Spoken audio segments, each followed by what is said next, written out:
right tone for it.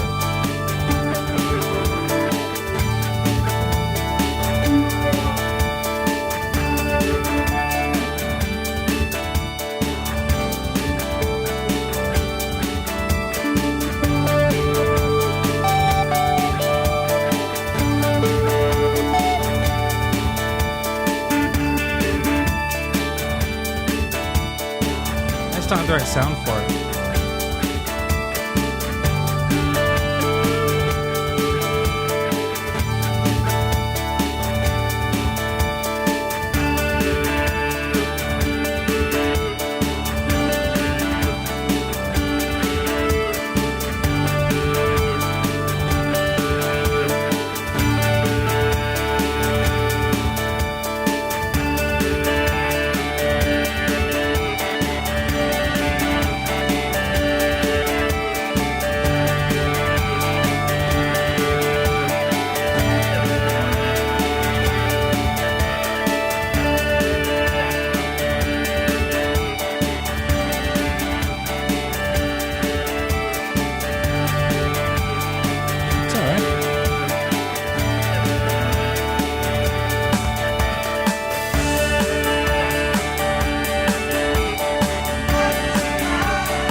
Oh man, that one has weird settings.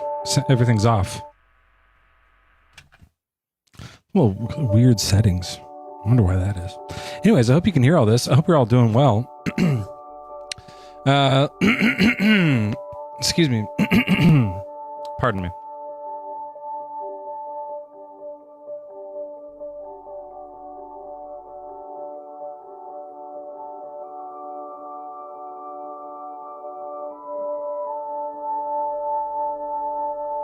Let's try this one more time.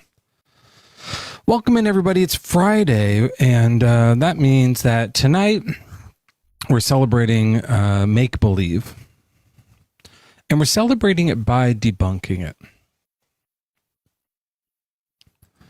Now, you might wonder, oh, Mezzo, why are you doing this? What's wrong with you? Oh. I don't have a lot else going on. Let's see who's here. Okay. Oh, look who it is. Look who it is. Sup? It's you. Sup? What's up, Joel, bro? Sup, brah? Joel reads bro.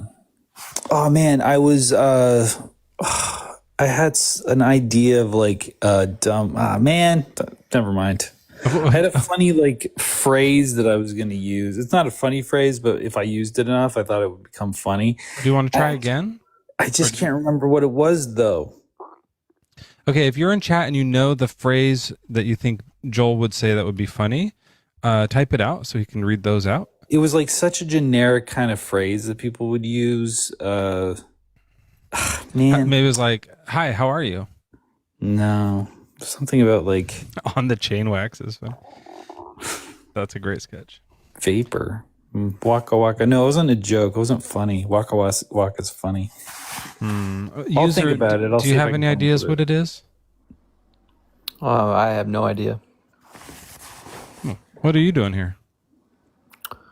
I was here last Wednesday, I think. I joined like at the end of the live, and you told me to come back Friday. Are you the Muslim guy? Former Muslim?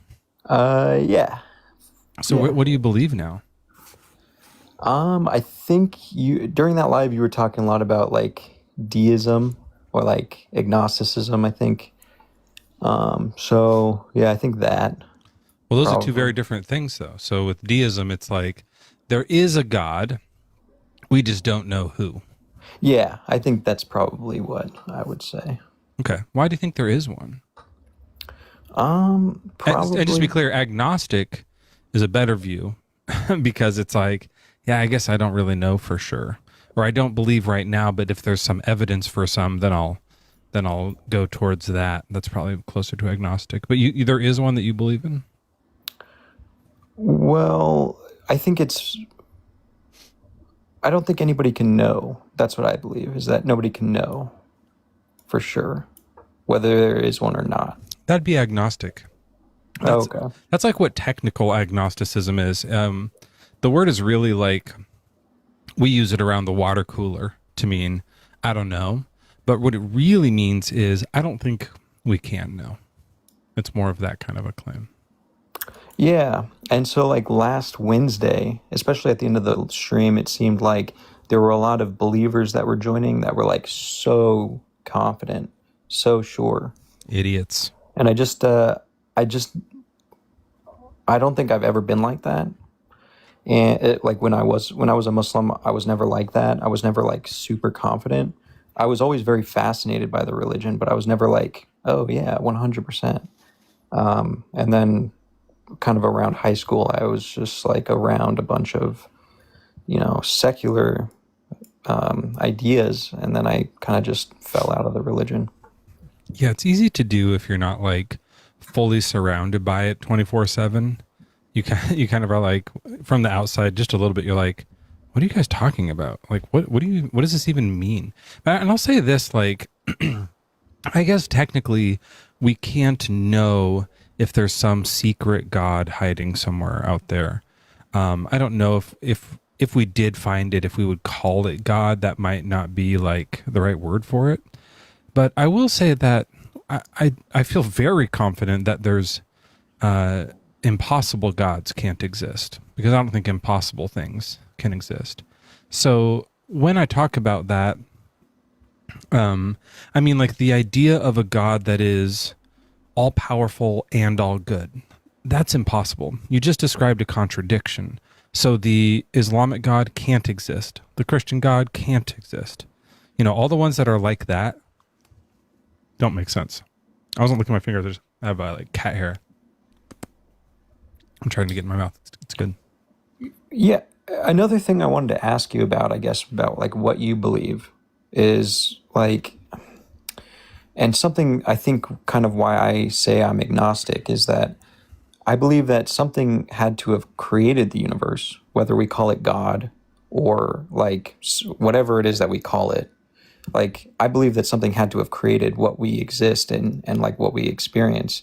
And I was just wondering, like, what do you think does there have to be like a creator, or like what would you describe as like the creation of the universe, or like how or why that came to be? Well, there's a few things here. First of all, much better to say I don't know than it was probably some guy with a mind, right? Like that's a more logical answer. It's the correct answer. I don't know. There's also like a type of language that when you use it, it smuggles in this concept that the universe is created, right? Yeah, I was gonna say that too, but you can just steamrolled. Do you want to say it? Did you want to say it? No, you steamrolled over me. Go ahead. Like you could say the universe is here.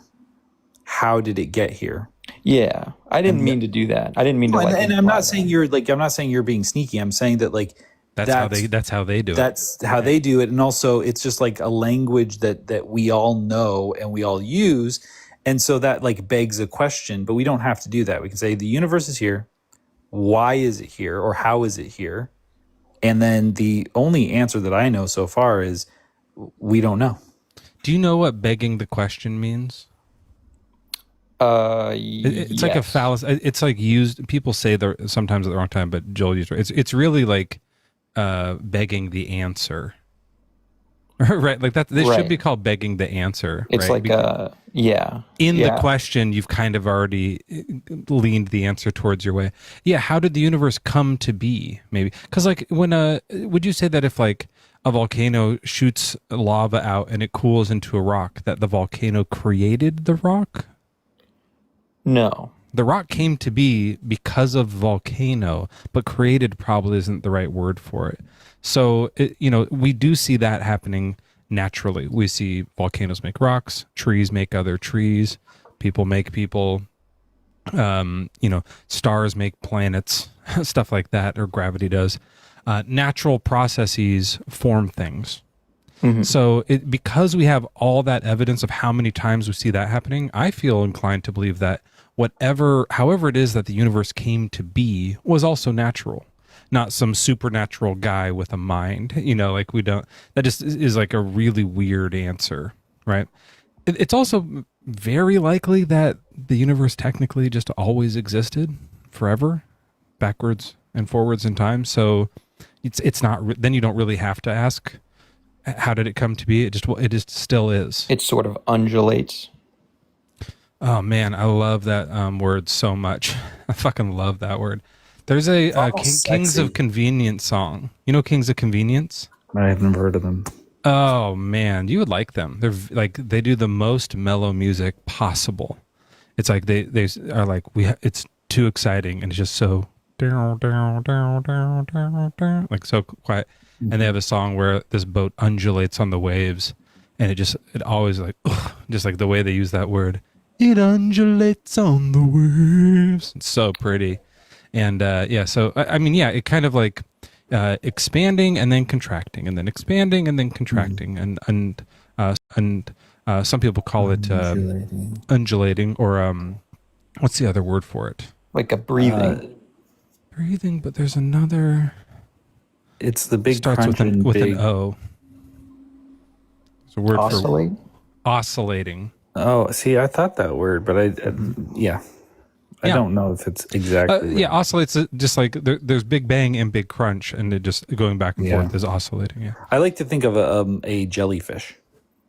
I like to think of jellyfish too. I just don't know what it has to do with what the fuck we're talking about right now, Joel. Why are you bringing up Joel? But you know what? Like sometimes I wonder. Like I used to be a Christian user, and since I've left Christianity and become atheist, the way I think of it is like you can come up with literally any concept, and you can't disprove it necessarily, right? We don't know that it doesn't exist. And that's kind of what they've done with God. They've invented this concept. There's no evidence for it. And we now have this word agnostics because we can go, well, we don't know that it doesn't exist. But like, why would we give it any credence until there is evidence? You know what I'm saying? So like, in the same way, like I could say something like, well, we don't know how everything came to be, but maybe all of our consciousnesses exist in the ether and they all came together to create the physical realm. We don't know that didn't happen. Yeah, we don't know that didn't happen, but we have no evidence for it, and there's literally no reason to believe it. It's just a concept that somebody just made up. So like, why be agnostic to it? Just be like, I don't know. I don't care. I don't care until I have evidence for something. Yeah, it's fun to think about. But like the chance that whatever, like if the universe started, I don't think it did, but if it did, whatever like made it start, whatever caused that start, the chance that like ancient idiots got it right. You know what I mean? Like these like people from 6,000 years ago that thought the earth was flat, they guessed it right, that it's a guy that did it. That's crazy. You know what I mean? Like back in time, we're usually more wrong about things. We don't know as much about the universe. So like we'll probably figure it out in the future, not that like they had it right in the past. So it's like I think we're really like very justified in disregarding the idea that they were right and some guy made the universe, and it's fine to start looking and do some science and seek evidence and try to come up with new types of physics that can like understand prior to Big Bang and what that means. But to like wedge a god in there for now, I think does a really big disservice to humanity, because that god that you wedge in there, even as a deist, even if you're wedging a god in there, you are like adding fuel to the fire of the same group of people who are anti-gay, who are misogynist, who are like denying science, who are holding down progress. Whereas I think it'd be better to say, hey guys, knock all that off, let's move forward and figure out the real answer. I see. Yeah.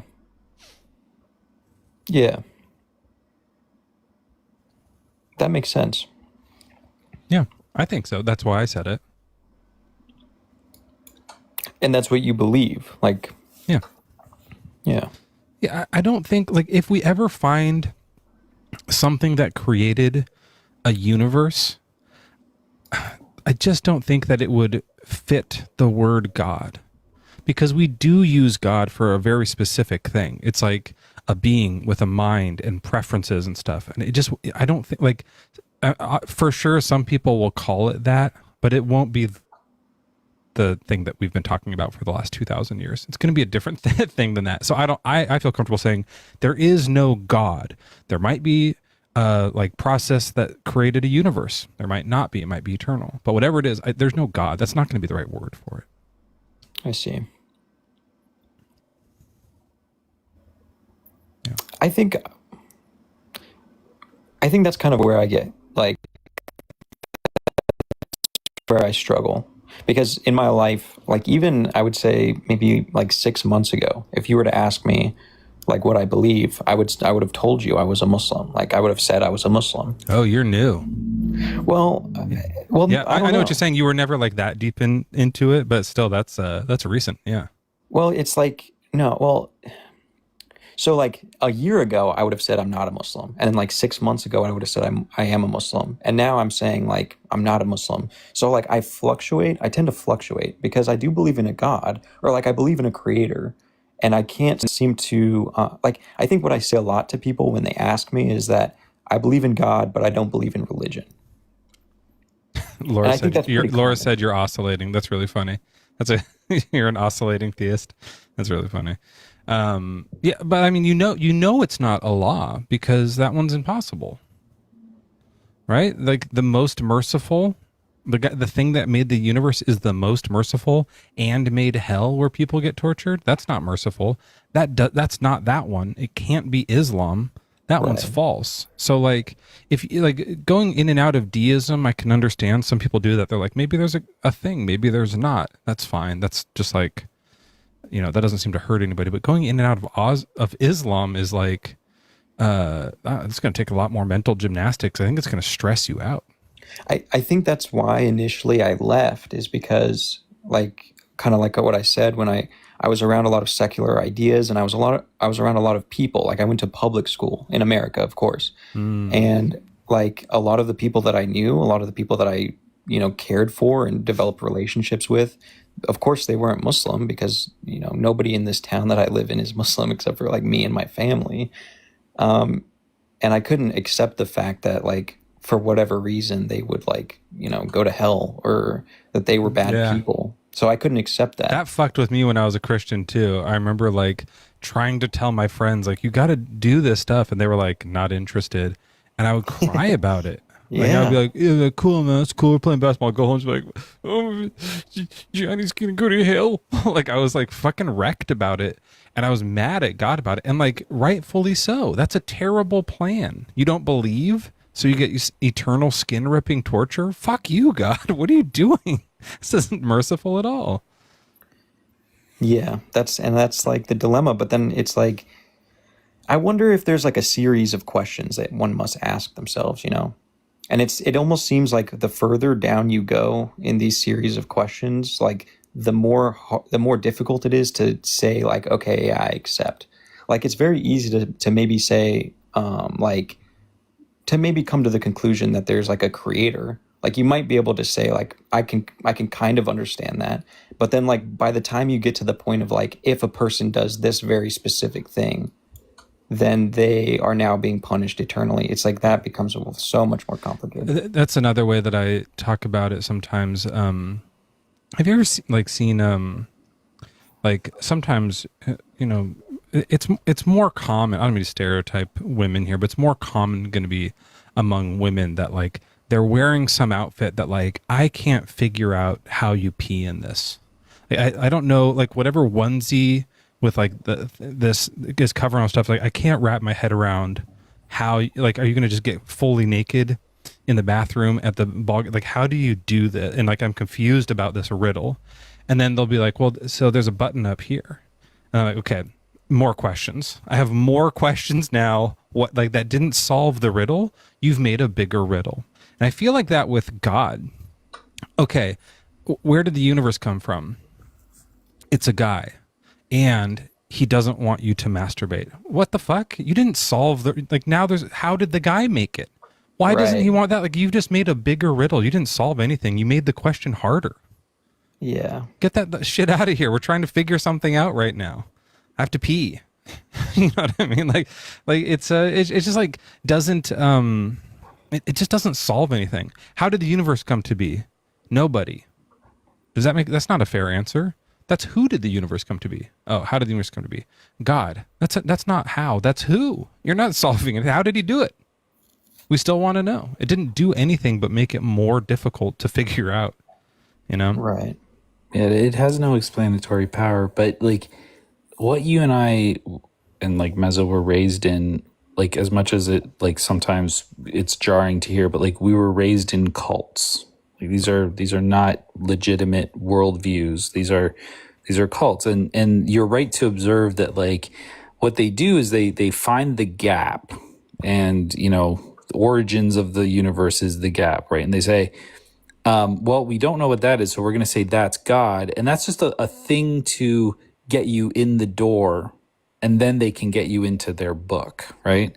And then all of this other stuff that's just like bizarre and like just ludicrous nonsense, you know, you kind of accept that, one, because you were raised in it, you're familiar with it, and that's why it's really hard for you to let go of it, because, you know, especially if you're raised from a like infancy believing that this is true, and the people that you trust have told you that this is true because they believe it's true, right?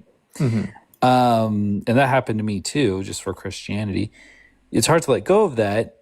And you still like go, yeah, there are legitimate questions we don't have answers to. And it was comfortable when I felt like I knew the answer. So, you know what I mean? You still kind of will go back and forth in and out of the cult. And, you know, I think you're really like on the right track to think critically about this and to like allow yourself to say, you know, I'm going to say, no, I'm not Muslim right now.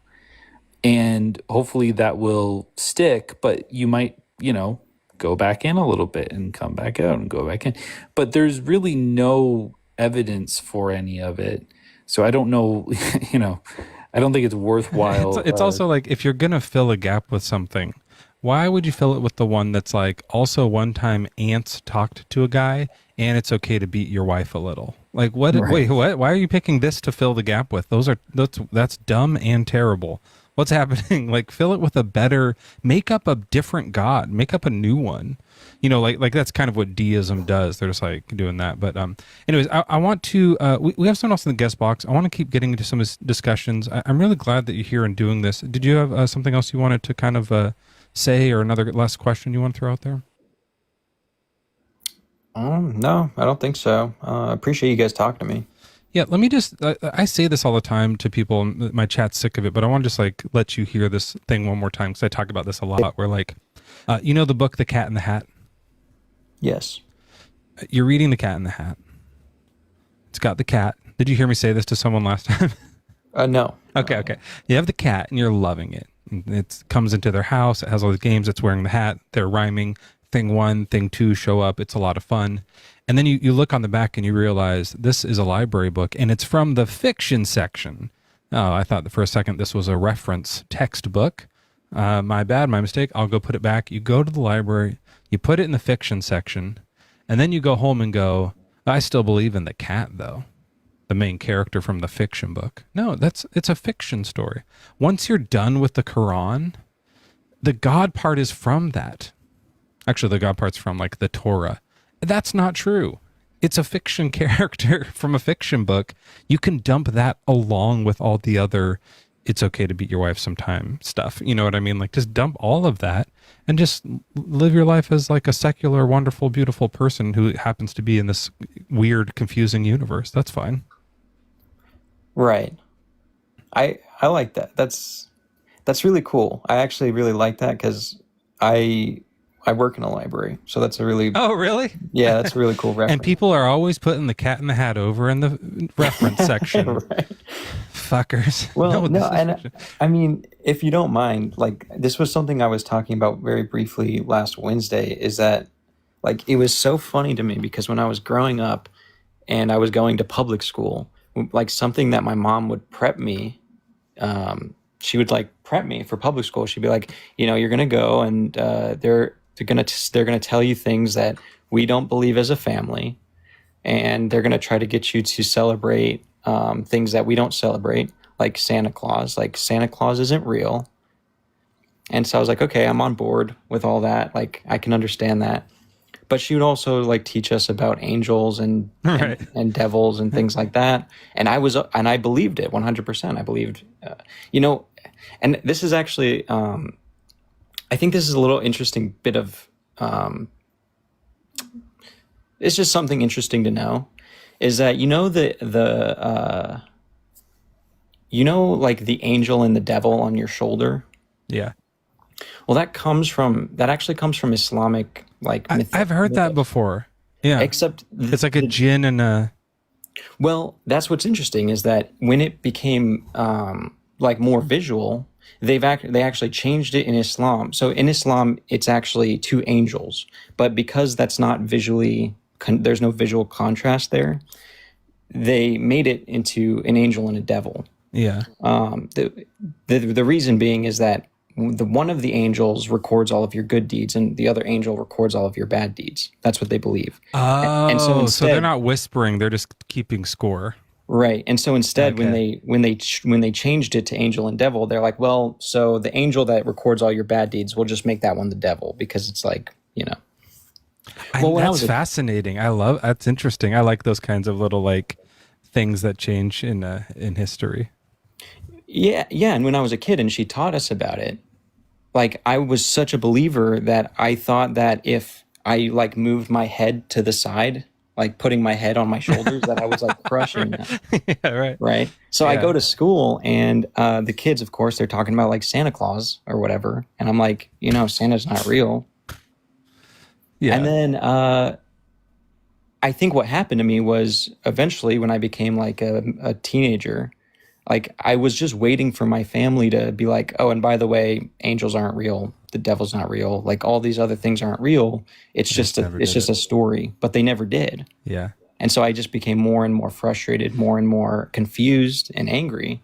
And I think that a lot of people have that kind of progression. I was talking to Joel today. I'm going to mention this thing, Joel, that we were talking about, like with the idea of theology.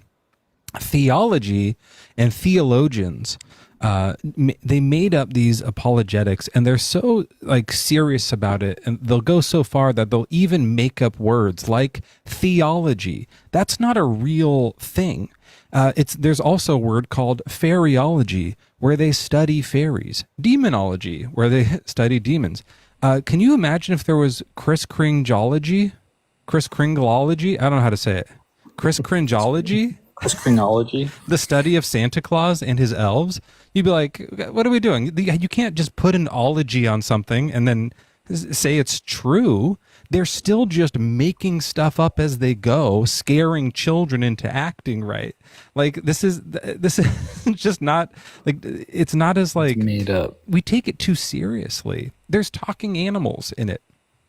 And there's more talking animals in the Quran than there are in the story of Santa Claus. What are we doing?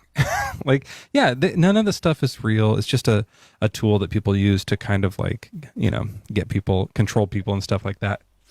I hope you find your way all the way out of it, but I'm really glad that you're far enough away from Islam, because some people stay in there too long and get fucking brain rot, and it's terrible talking to them. So it's been really nice chatting with you. And if you ever find yourself wanting to like go into a mosque, give us a call and we'll talk you out of it. Okay. Well, yeah, thanks for talking. Hopefully I can join again some other time, and we can talk about something else. I would love to. And on Sundays we do Atheist Sunday School. So if you ever turn into a full blown atheist and you want to come by and say something there, you'd be allowed to talk there as well too. Okay. All right. Yeah. Thank you. I don't know what your name is, but thank you. Yeah, have a good one, Mezzo. And he's going to come back. I want to know what his name is. And I think he was saying, and you too, Joel. You too, user. No, it is like he specifically didn't mention you. No, he goes, have a good day, Mezzo. And you too. And then that's when you dropped him. I dropped him. Sorry. He was saying, you too, Joel. And he was probably going to say, like, you really contributed a lot to the conversation, Joel. That's probably what he was going to say. Are you sure he wasn't going to say, and you, Joel, can fuck off and die? Nah. It's hard to know. It's hard to know. It could have gone either way. For sure, but could have gone either way. Okay, let's see. Someone else was in there that dropped. Let's see if this person. Yeah, he came in during the chaos of my last live. Yeah, and was like really genuine, and I was like, this isn't the right time to do this because it's the end of the live where I let insanity ensue. So come back Friday, and he did, like, first thing. That's really cool. Reed, I'm trying to accept you, but it's not working. Reed was in there, and wasn't that chicken guy? The chicken guy was in there, and he said, "Oh, this live got boring quick." Well, come on up and be so fucking interesting. He left. Yeah. Another one bites the dust. Oh yeah, come up and be so fucking interesting. Are we your freaking like dance monkeys? Are we your clowns? Yeah. Are we some sort of hilarious entertainment clowns? Like, you think we're just gonna be like fucking just like ahoy? Yeah, that's good. That's actually really funny. Did you like that? Ahoy! It's like a dumb sailor. Ahoy! Ahoy! Ahoy, Mickey! Oh, like Mickey Mouse added in there? Well, I'm thinking about, like, is it Goofy that do? Gosh, hello, Mickey. Yeah.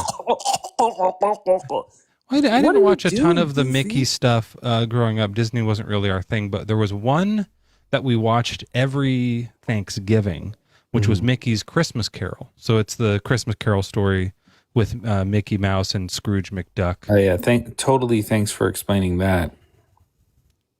Well, it's like, it wasn't just a Christmas Carol about Mickey. It's like from the play.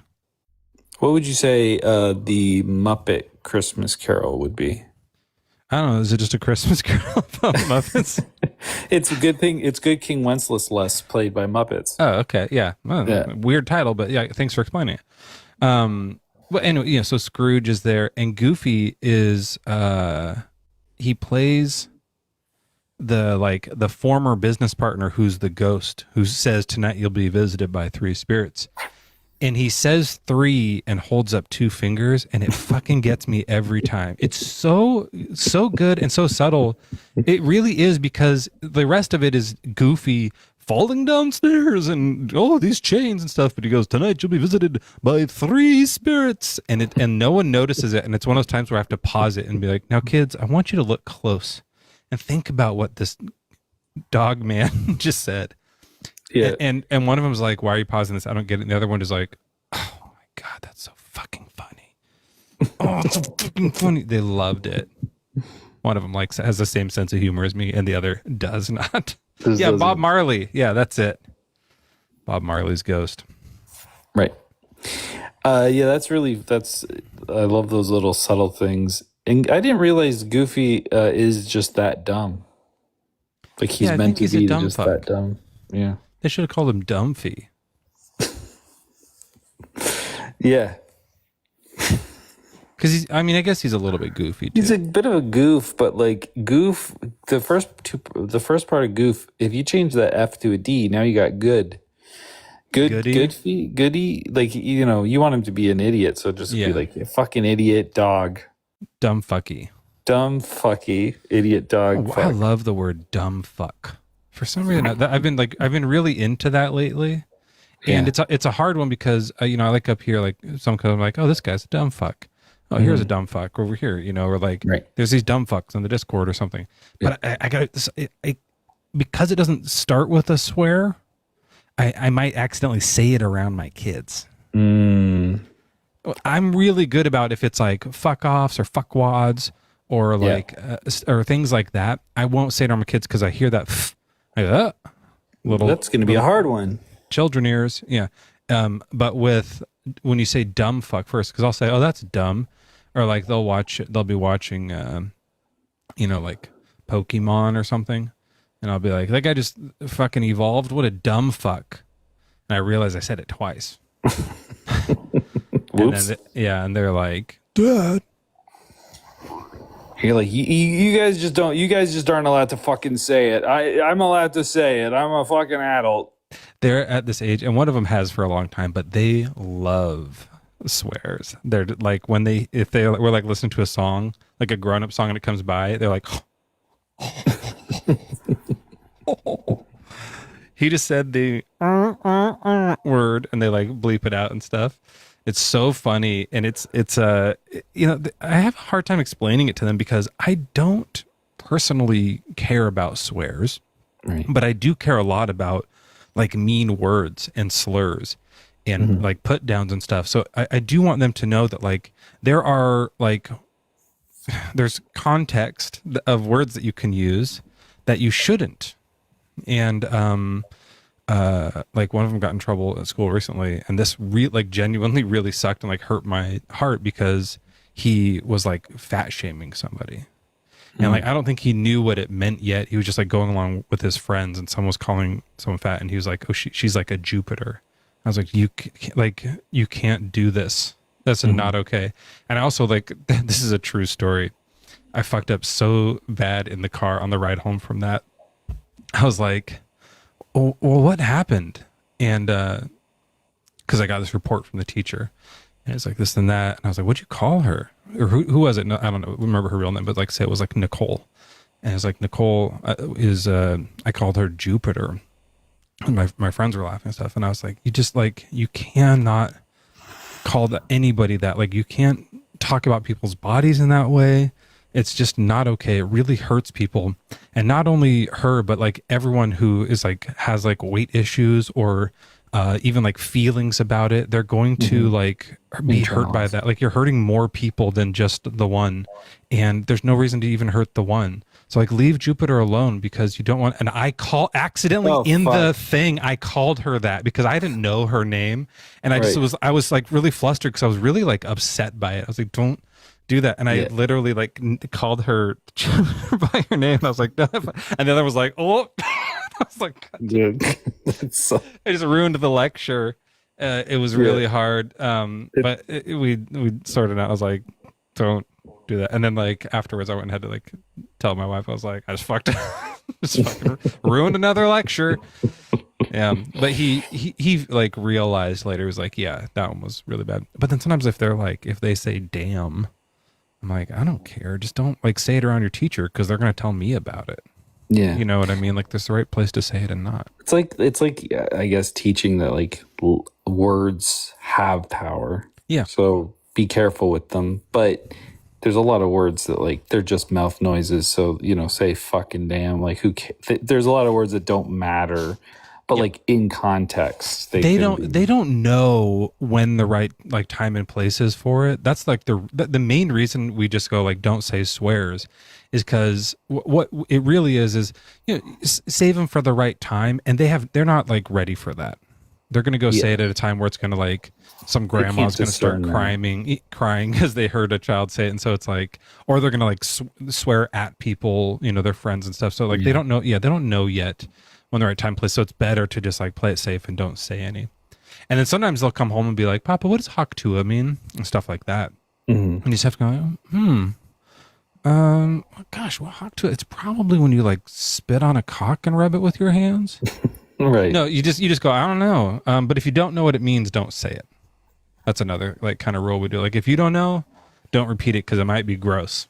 Right. So I feel like Oh, hold on 1 second. Joel, did you have another swear you wanted to say? Or I guess I could. Well, I mean, the controversial cunt, but no, we can talk to the guest.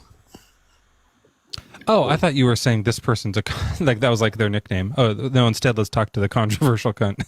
Like that was like some nickname you knew for this person. Sorry. Okay, yeah, okay. Igdior, what's your age and religion? I'm 18 and I'm Christian. Oh, okay. Well, the Christian God, that's probably the one you believe in, right? Yahweh and stuff. Mm-hmm. Make believe. Why do you think that? Well, people make themselves believe it. It's like a faith-based religion. Why you think God is fake? What do you mean? Why you The think guy God from is the fake? Bible? Yeah. Oh, that's like an impossible being. I don't think he fake. You know that like in the Bible it says that he's all good and he loves everybody. So how you think you was created? How do you think the world was created What? in your scene? How do you think the world was created in your scene? Like, Oh, just gravity. so you think just What are you, a flat earther? No, I think the world is round. Oh yeah, gravity pulls things together. If things out in space that don't have enough mass, the gravity doesn't like round them out. They'll stay a bit flatter. You know, like that interstellar comet Oumuamua that came flying through recently. It was like this long flat thing because it had low mass, so it hadn't had enough time to crush down into a ball. But like bigger, when there's more mass around it, it like shapes into a round ball. So if you don't think heaven is real, you sure don't think hell is real neither, do you? Hell can't be real. So you don't think the big fiery place is real? Mm-mm. Okay. Why do you think hell's real? I never said I thought it was real. It was just the thing I heard. Like, you know. That's made up, man. But I do believe in God. You walked away from your microphone or something. We can't hear you. I'm a believer in God. Yeah, I can't hear you. I hear you talking, but it's muffled. Oh, I said there I'm a non-believer in hell, but I'm a believer in God. Okay. But you don't believe in hell even though it's in the Bible? Mm-mm. So how do you know what to believe in from the Bible? Some of it's true and some of it's not? I don't think as that. If it's real, we're gonna see at the end. Like, we're gonna see at the end of time. Do you think there's an end of time, and do you think there's a what's it called? I think time goes on forever. You think it goes on forever and ever? Yeah. So you don't think there's an end of the world? The world, yeah, but not like time. The earth is going to like go away in a few 100 billion years. So what do you think? But is like gonna the universe will happen to still our be here. What you gonna think happened to our population? How you think our population got here? Okay, those are the two like opposite questions. What's going to happen to us when the sun explodes? We'll all be dead for 100 billion years, so nothing. We'll have been dead. We'll be fine. We'll be just still dead. How did we get here? We evolved. I don't know. That's just what the science says. I didn't come up with. That's not my thing. It's just like that's what all the science and evidence points to. I understand. But people tell people that like hell exists, heaven exists, that there's some guy who lives in heaven that watches you and he loves you. It's just not true. It's make-believe. You know that the Bible has a bunch of make-believe stuff in it, like talking animals. The earth stopped spinning for, 3 days? Is that right? Mm-hmm. Like that never really happened. If that really happened, everyone would fly off of the fucking earth. Like we would just like fly off into space at 1,000 miles an hour. That didn't really happen. It's make believe. There's dragons in it. Like there's all kinds of like. There's magic and sorcery. Do you know there's sorcery in the Bible? Yes. Yeah, it's not true. It's a fantasy book. Oh my gosh. I got it. I had a couple questions, but you're making me forget. Because hold on.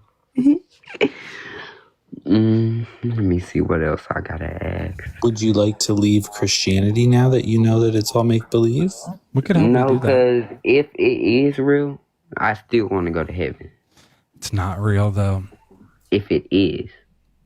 Yeah, but if Islam is real, then you're going to go to hell.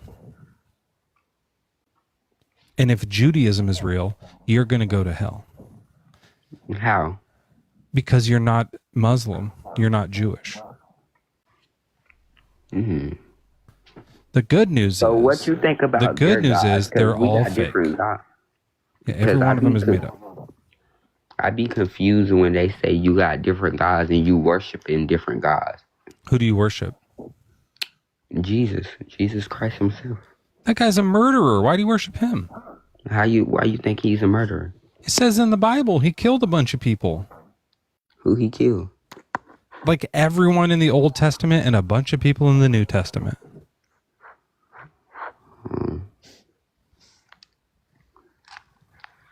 You didn't know that?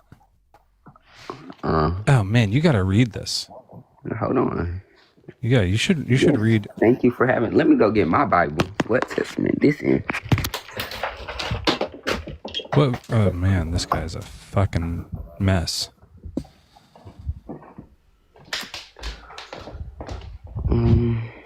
Okay, here goes my Bible right here. Which Bible do you read? Just so I know. I'm about to tell you. Let me get back in the light. I bet you're like a King James kind of guy. Yeah, I think this is King James. Yeah. You know that's the worst translation. I got, it's a King James Version, Old and New Testament. Let me see what this one says here. What page are you flipping on? So I can't flip on it. 684. 684.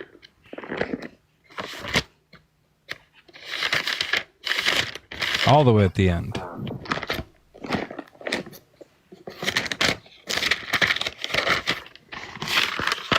The book of Jude. The book of Jude.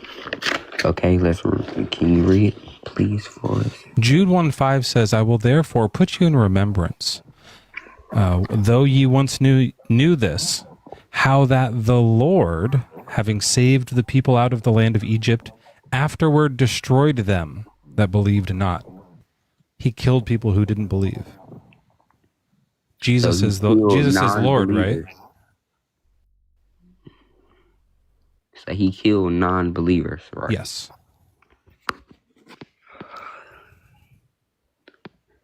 He also killed believers sometimes. Do you want to hear one of those? Yes, sir. All right, let's go look at Acts. In Acts 5,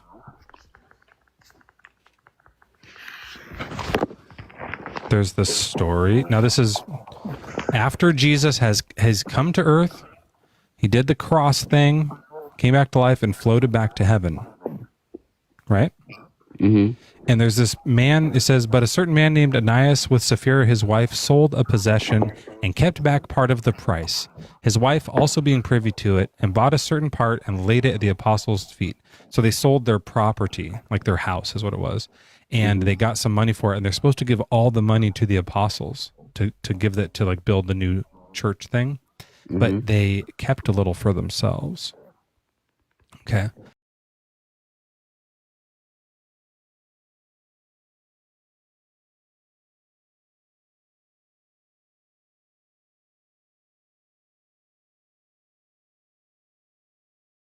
In heart, thou hast not lied unto men, but unto God. And Ananias, hearing these words, fell down and gave up the ghost. That means he died. So Peter is saying, you just lied to God, and then God kills Peter. Or sorry, not Peter, Ananias. And then his wife comes in and the same thing happens. They're like, did you know about this? And she was like, no, about what? And they go, you're lying. God kills her.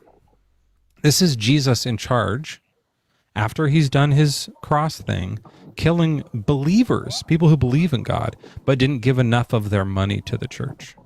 Oh, so y'all think, well, what y'all basically saying is church is just a money gimmick. No, what I'm saying is the character of Jesus in the Bible killed people, and you worship him because you're in a cult.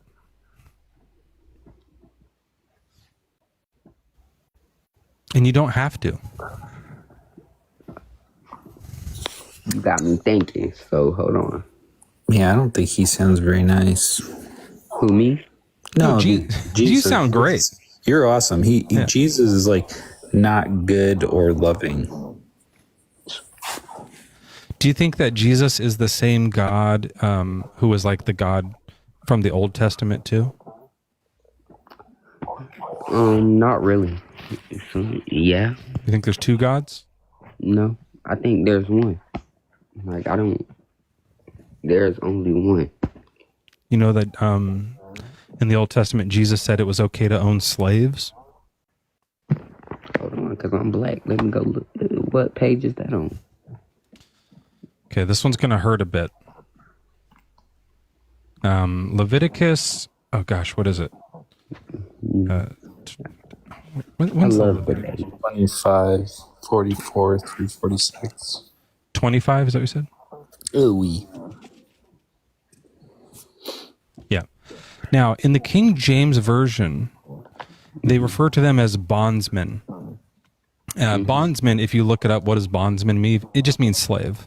They kind of softened that word a bit because it says slave in the original text. It's just the word slave, and they were kind of they were like, ugh. But when you hear the word bondsman, just know that just means slave, right? And a different terminal. And it just means the exact same thing as slave. Mm-hmm. Okay. Both thy bondman and thy bondsmaid. That's like male slaves and female slaves, which thou shalt have, shall be of the heathen that are round about you. Of them ye shall buy bondman and bondsmaid. Do you mind if I read a regular version? Yes. Yeah, let's just do that because this is hard to understand. That's kind of what they do that to people. They give you the King James, knowing that you won't read through it because it's so hard to understand. Yeah, I don't like the ye's and all that. Oh man, and it's not only that, it's a bad translation. So like, let's look at a better one here because I can't get through it. Joel does a good job because he does voices. He does voices with it. It's more fun. Okay, here we go. Here's the in English. As for the male and female slaves whom you may have, it is from the nations around you that you may acquire male and female slaves. Getting slaves from nearby countries and keeping them as property. Does that sound familiar at all to you? Kind of like what the white people did to Africa not that long ago? Mm-hmm. You may also acquire them from among the aliens residing with you. Aliens just meaning like foreign people. You may keep them as a possession for your children after you, for them to inherit as property. These you may treat as slaves, but your fellow Israelites, don't rule over them with harshness. So they're saying the Israelite people you cannot enslave. Everyone else, get them. Mm-hmm. And then make them work for free, and then pass them down as property to your children. That's chattel slavery. The reason that slavery went on for so long in the South here in America is because they were reading the Bible and saying, it says it's okay to do this. They're right. It does. Never knew it said that. It says it right there, man. It's not just there. There's other verses they talk about like how hard you can beat them and stuff like that, and like how you can like you own their children if like your slave has kids, you get to keep them and stuff. It's fucking terrible. This might make me go back and read the whole Bible. Hey, guess who's reading the whole Bible? My buddy Joel here. And it's a slog. If you want, he reads the whole chapters of the Bible on his YouTube channel, so you can like read along with him, and he'll like explain a little bit of what's happening, and he reads it in a fun like he has a joke with it, you know. So click on his picture, and there's links in his bios to his YouTube channel. I'm gonna follow give it a both follow. of you guys. Yeah. And there was someone, Ben Johnson. He was trying to say some stuff in the comments. Okay, I will bring him up next. Yigdior, thanks for coming up. You've been a delight to talk to. I appreciate people who are willing to think a little and go read the book some more. You're welcome. Have a good day. Take care. A future atheist right there. Just get like 2 good guests in a row. I gotta be honest, I mean, the echo with that guy was annoying, but like at first I was like, this is gonna be terrible. But I love it when someone is like, you got me thinking. He said, you got me thinking. That's it. Good. For the first fucking time. Like, that's not what they got you doing in church. Come here and we'll get you thinking. I love that. Ben Johnson, welcome in. What's your age and what's your religion? Hey, man, I'm 47. First off, I want to say I love your tone. As an atheist, I usually come talk to guys like you, and you're usually coming with an angry angle, and I like the way that you're talking. So, yeah, it's refreshing. Well, eat shit. There you go. I will. So you're a Christian or something? Yeah, I was raised in an evangelical belief system for my whole life, and but I would say that I'm a quantum believer now. So I come from a different perspective now on my beliefs. So still believe in a follower of Jesus, but much different angle than I used to, for sure. Okay, well, so you think like Jesus is really God? I think that we all are a part of that Godhead. So I think Jesus was the pattern, and he was the firstborn of the manifestation of what God should look like in flesh. Where'd you get this idea from? That's in Scripture. Like Mormonism a little bit. Is it a little bit like Mormonism?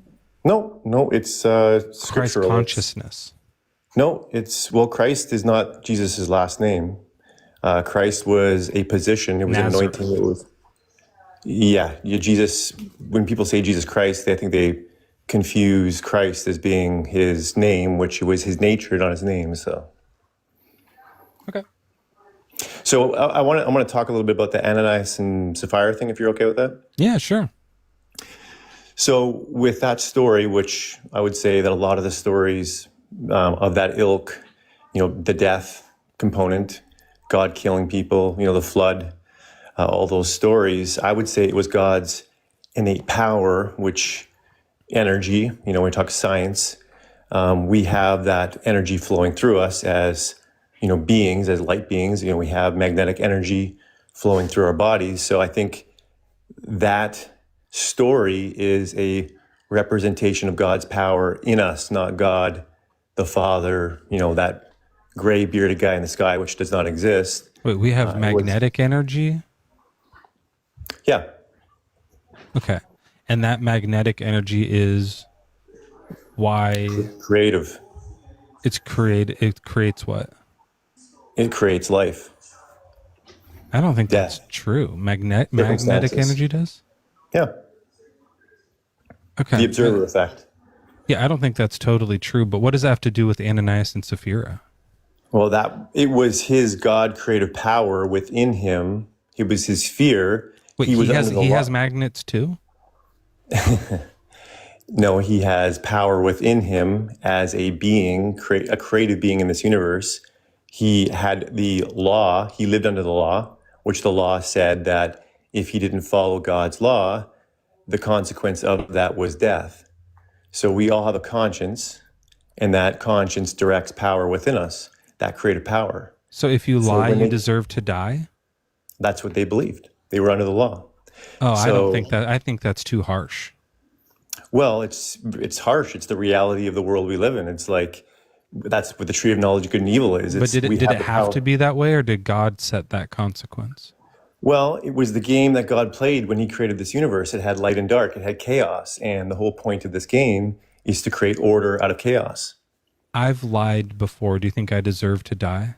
No, but there is consequences to a system that's set up with certain laws, just like gravity is a law. Wait, but so if you lie, do you deserve to die or not? No, but you are under subjective law, and that guy's conscience had a severe bend to it that said if he lied, that he would be subject to death. So the fact that he believed it to a high degree, he gave up the ghost, as the verse said. Okay, so he just died, but God didn't kill him? It was God's power within him and his belief that created that outcome. Maybe let me ask this: did God choose to take Ananias' life? God is not a individual like we think. It's a spirit. It's right. a Did power. the spirit? Can the spirit make choices? No, but we have that directive power within us to make Does choices. God have free will? God is infinite, and God is through us and in us as us. Okay, I'm hoping that Yigdior, if you're still listening, listen close to the type of obfuscation that theists do. Does God have free will? God is infinite. That doesn't answer the question. He's intentionally avoiding it to like sound like it's going to like answer something, and it doesn't do it. That's how they get you. But you're trying to pin me down to a. You're trying to pin me down to a left. Then just say no. concept. Does God make choices? Yes or no? 100%. Okay. Did he make the choice to have Ananias die? Yes or no? No, Ananias had God's power in him, which was part of what created that outcome. Okay. So God didn't make that choice. But again, you're trying to pin God to this person, this individual, which God is not a person. God is an infinite spirit. Right. But do you think Jesus was God or no? Yeah, he's an aspect and a manifestation of that Godhead. God. He's not wholly God. Just as you are. I'm God? You are part of God. So part of God doesn't believe in himself? 100%. You're in a forgetful state right now. When you come through your mother's womb, that's the whole point of Scripture, is a remembering process. That's why Jesus died on the cross. He didn't die on the cross to give you a Wait, I was in heaven before? That's what Scripture says. Where does it say that we start in heaven? It says you're born above. Where's that? I want to read that. Yeah, look up that verse. That later. Something the Mormons believe, but no, that's actually in canonized Scripture. Yeah, which one? This sounds like also a little bit of that Hinduism, the God trying to experience itself, forgetting that it Exactly. And that's what most Christians don't understand. It is Mormonism. They have that too. But what verse does Christianity has that? Yeah, I can't actively recall. You have to born above. Let's find it. Okay. Yeah. Bible verse. And by the way, again, I continue to enjoy your discourse. You're not, John 3:3. Let's see what John 3:3 says here.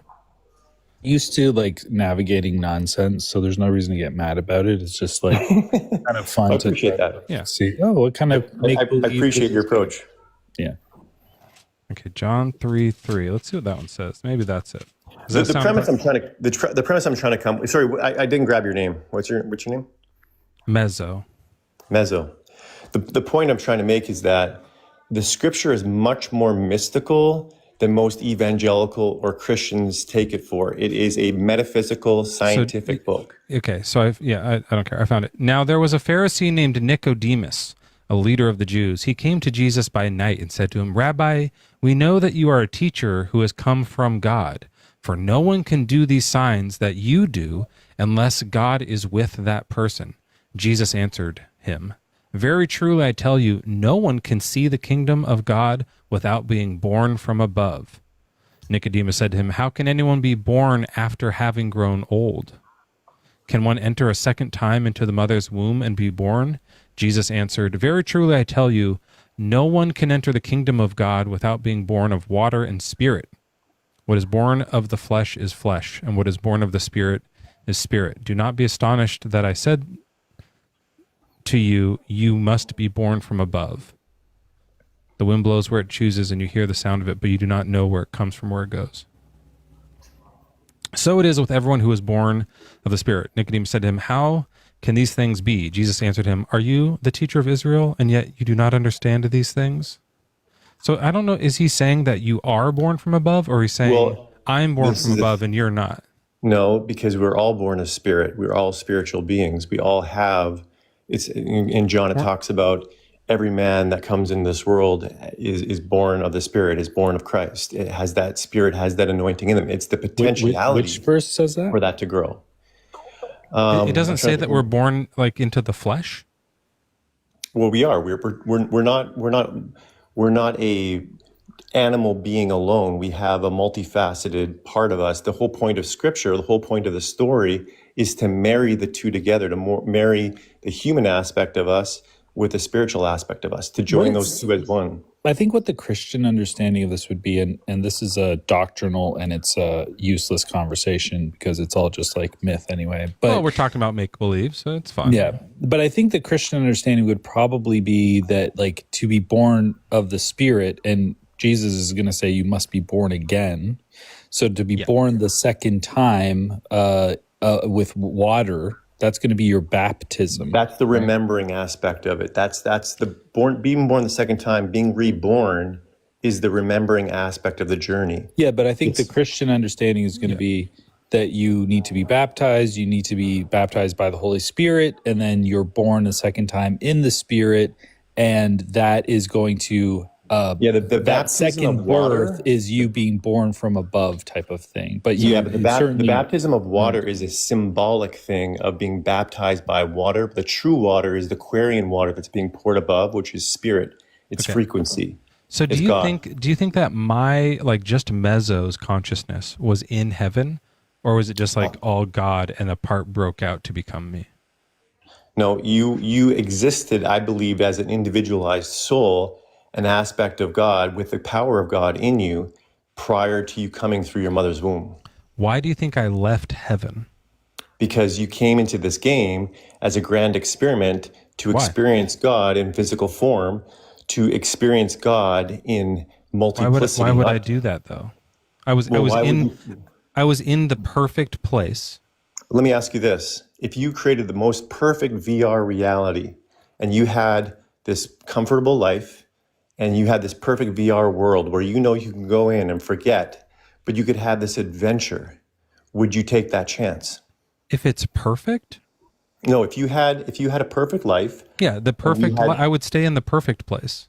Well, if I take the adventure, is there any possible risk that I won't be able to come back? That I'll be sentenced to eternal hell? You could. Well, that's the whole thing about eternal hell. Oh, you don't believe in hell? Well, this is the thing. Hell is an experience of mind. Hell is an experience inside of you. We all experience aspects of hell in this experience. Even in heaven? No, when you're joined with the Father, you don't. Right, yeah, so that's what I'm saying. So we're in perfect heaven, God's there, like it's perfect, and we're bored. And we want to go try Earth out? Like, well, how boring is heaven? But what would happen? But this is the thing. If there is a goal... Hold on, Ben. Joel was going to say something. Well, I was going to say, like, if you are in this, like, your perfect utopia place, and then you're like, wait a second, I want to go into, like, this other reality where, like, there are no consequences, there's no pain or suffering or anything, but, like, I can do all sorts of car chases, smash things up, fuck a lot, fly... eat all sorts of things that I don't have here, just have like experiences, and there's like literally no consequences because I'm just an avatar. Like, wouldn't you do that? Yeah, I would do that. But if if it's gonna suck, even if it's like 99% great.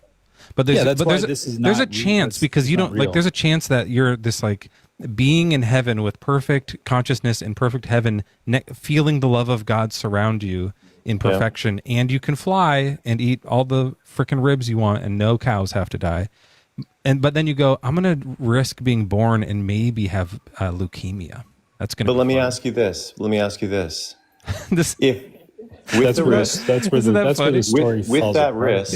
creating creation and having the opportunity to then have an adventure that was never ending, exploring that infinite part of you in physical form, and being able to come to remembrance and then create something entirely new. Because I don't think this game is over. I don't think we've seen where this ultimate game. Why aren't you responding to what we're talking about? What was the question? How about this? Like, is there something that you can do on Earth that you can't do in heaven? Yet you can now put yourself into limitation and break through So a barrier. fun.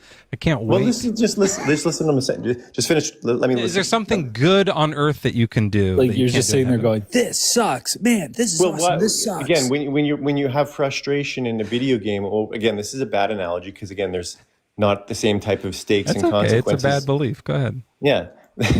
When you're in a video game and there's low stakes, but there's frustration, but you break past that barrier and you unlock that next level and that dopamine hits and you have a great experience, all that frustration, was it worth it for you to get to the other side and experience the joy of breaking that barrier and experiencing something new that you've never experienced before?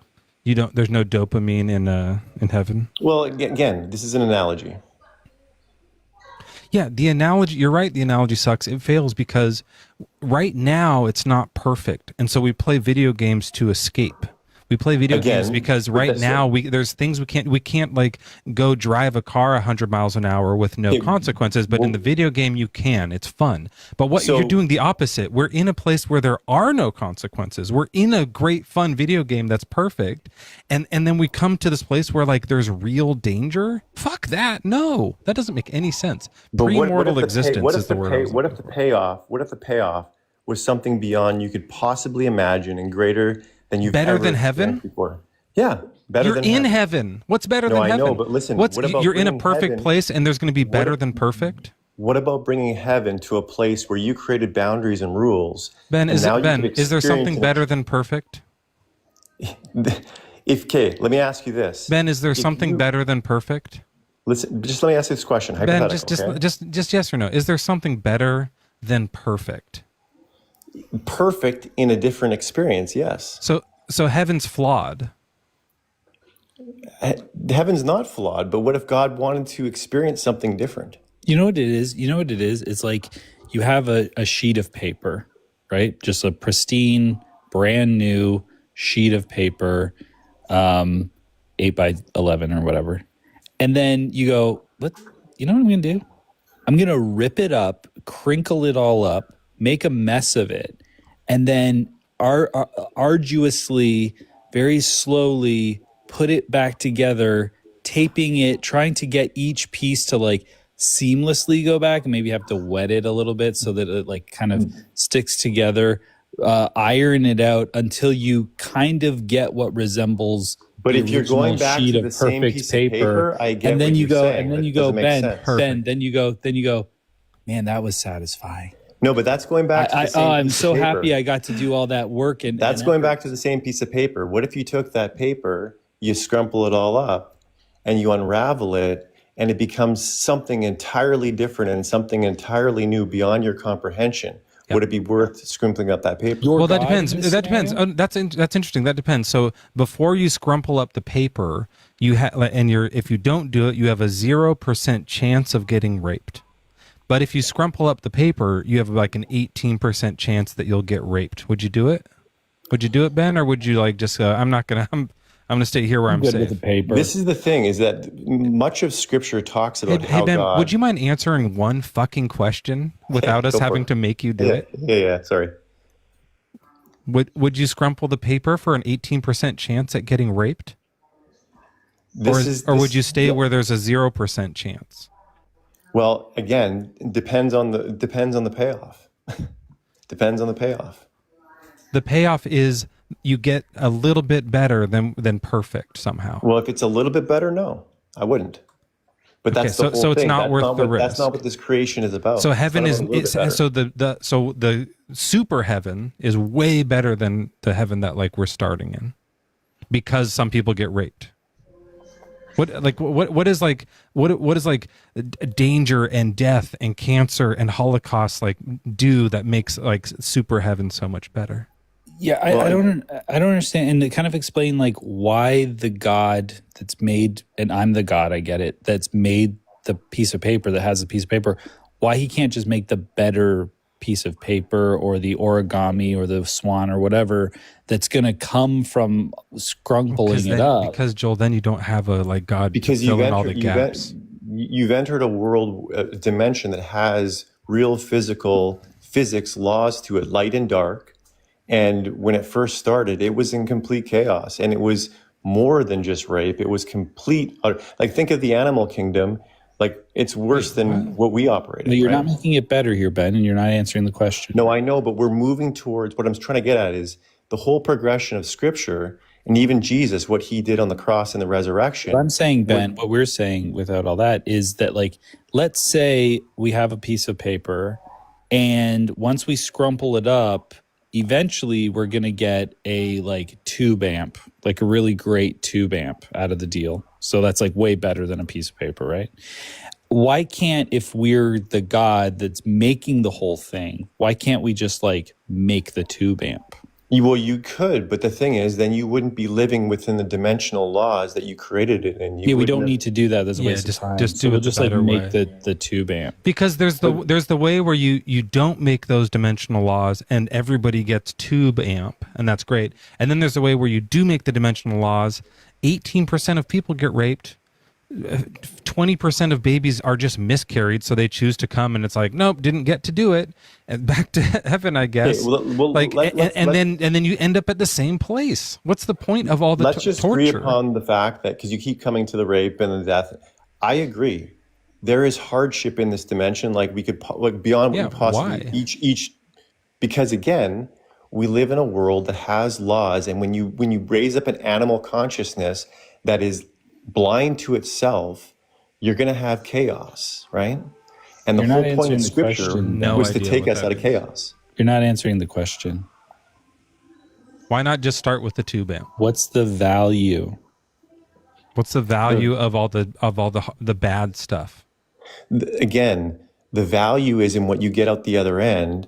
But again, I understand. But you don't. But so you're saying that you like that the God that we are is just essentially not all powerful. Like he can't accomplish the tube amp without. It's the whole idea is can God make a rock so big that he can't lift it? Right. That's the whole conundrum. Right.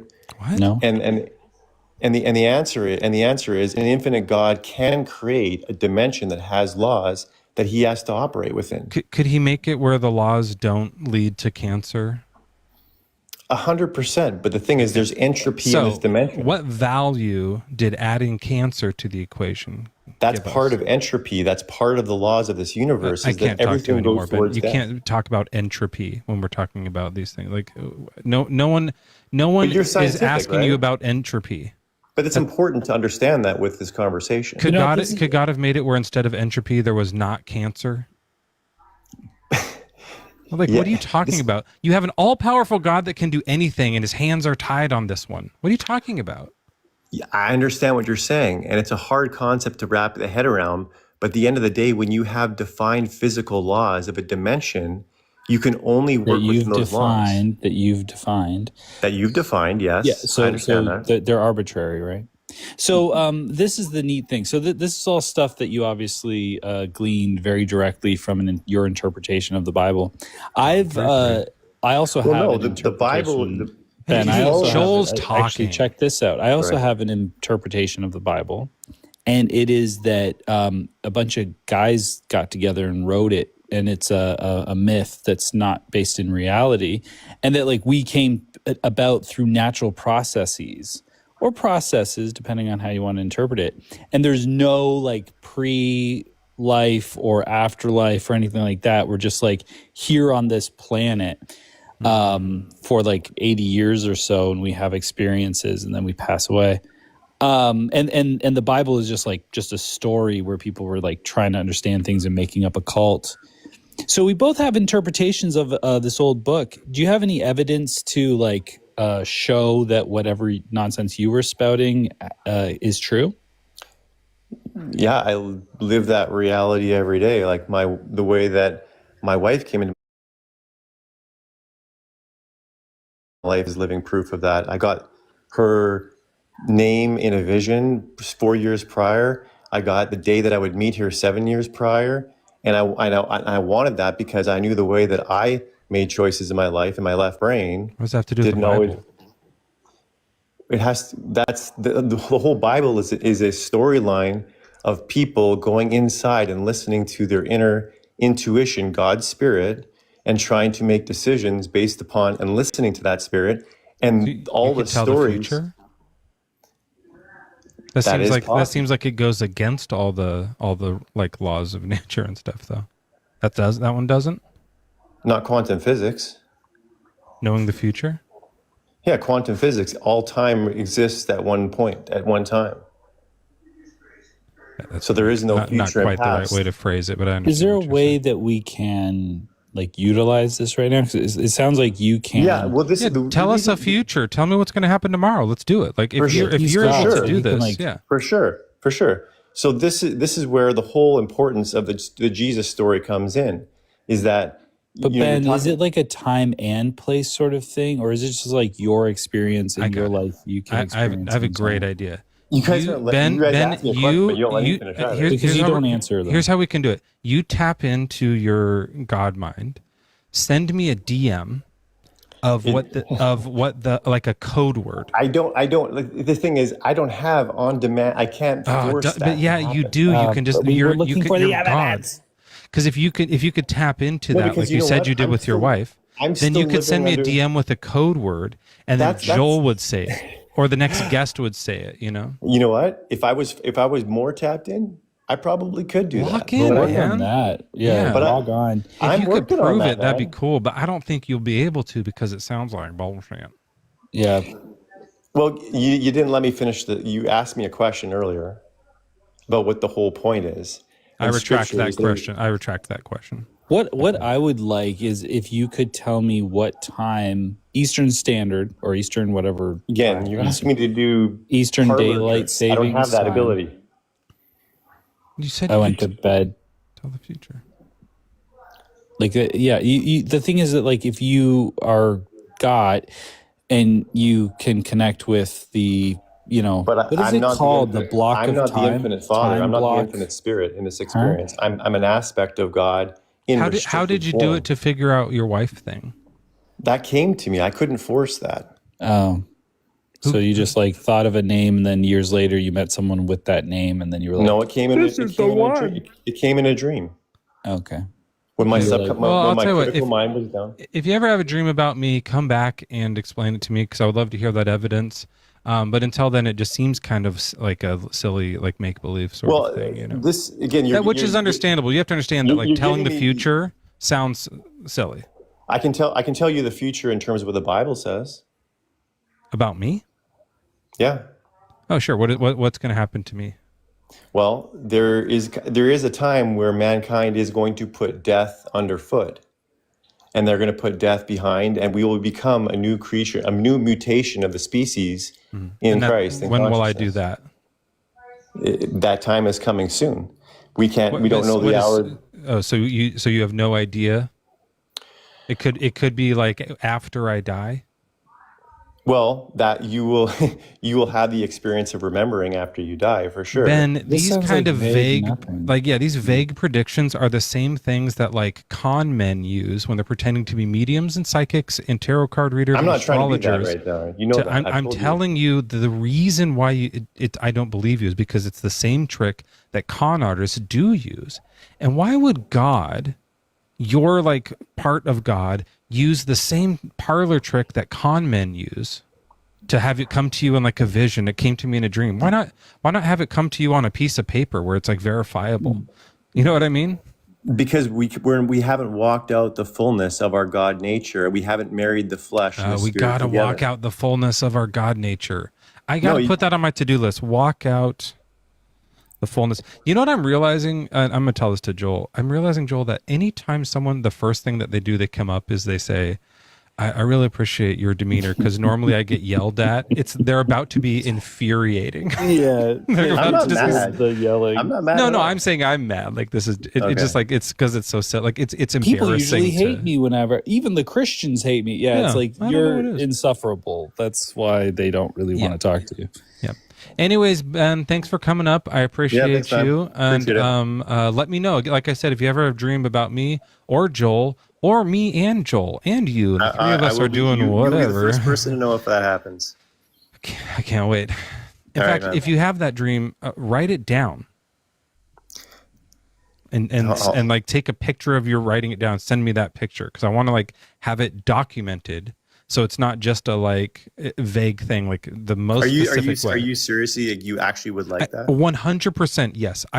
More than anything, what I want to do is find ways to like actually physically, evidentially, I don't know if that's the word, prove that this stuff works and this stuff is reliable. Are you someone, because there are some people that have your frame of reference of reality that aren't open to that. Even if that did happen, they would be closed-minded. I'm all for it. I watch Ghost Hunters. I don't believe in ghosts, but I watch it because they're trying something. I like James Randi because he was trying stuff. He's like, yeah, let's look at this. We'll try to debunk it. If we can't, I do this thing in my house, or I'm in my garage all the time, where I ask people like to pray and have the garage open.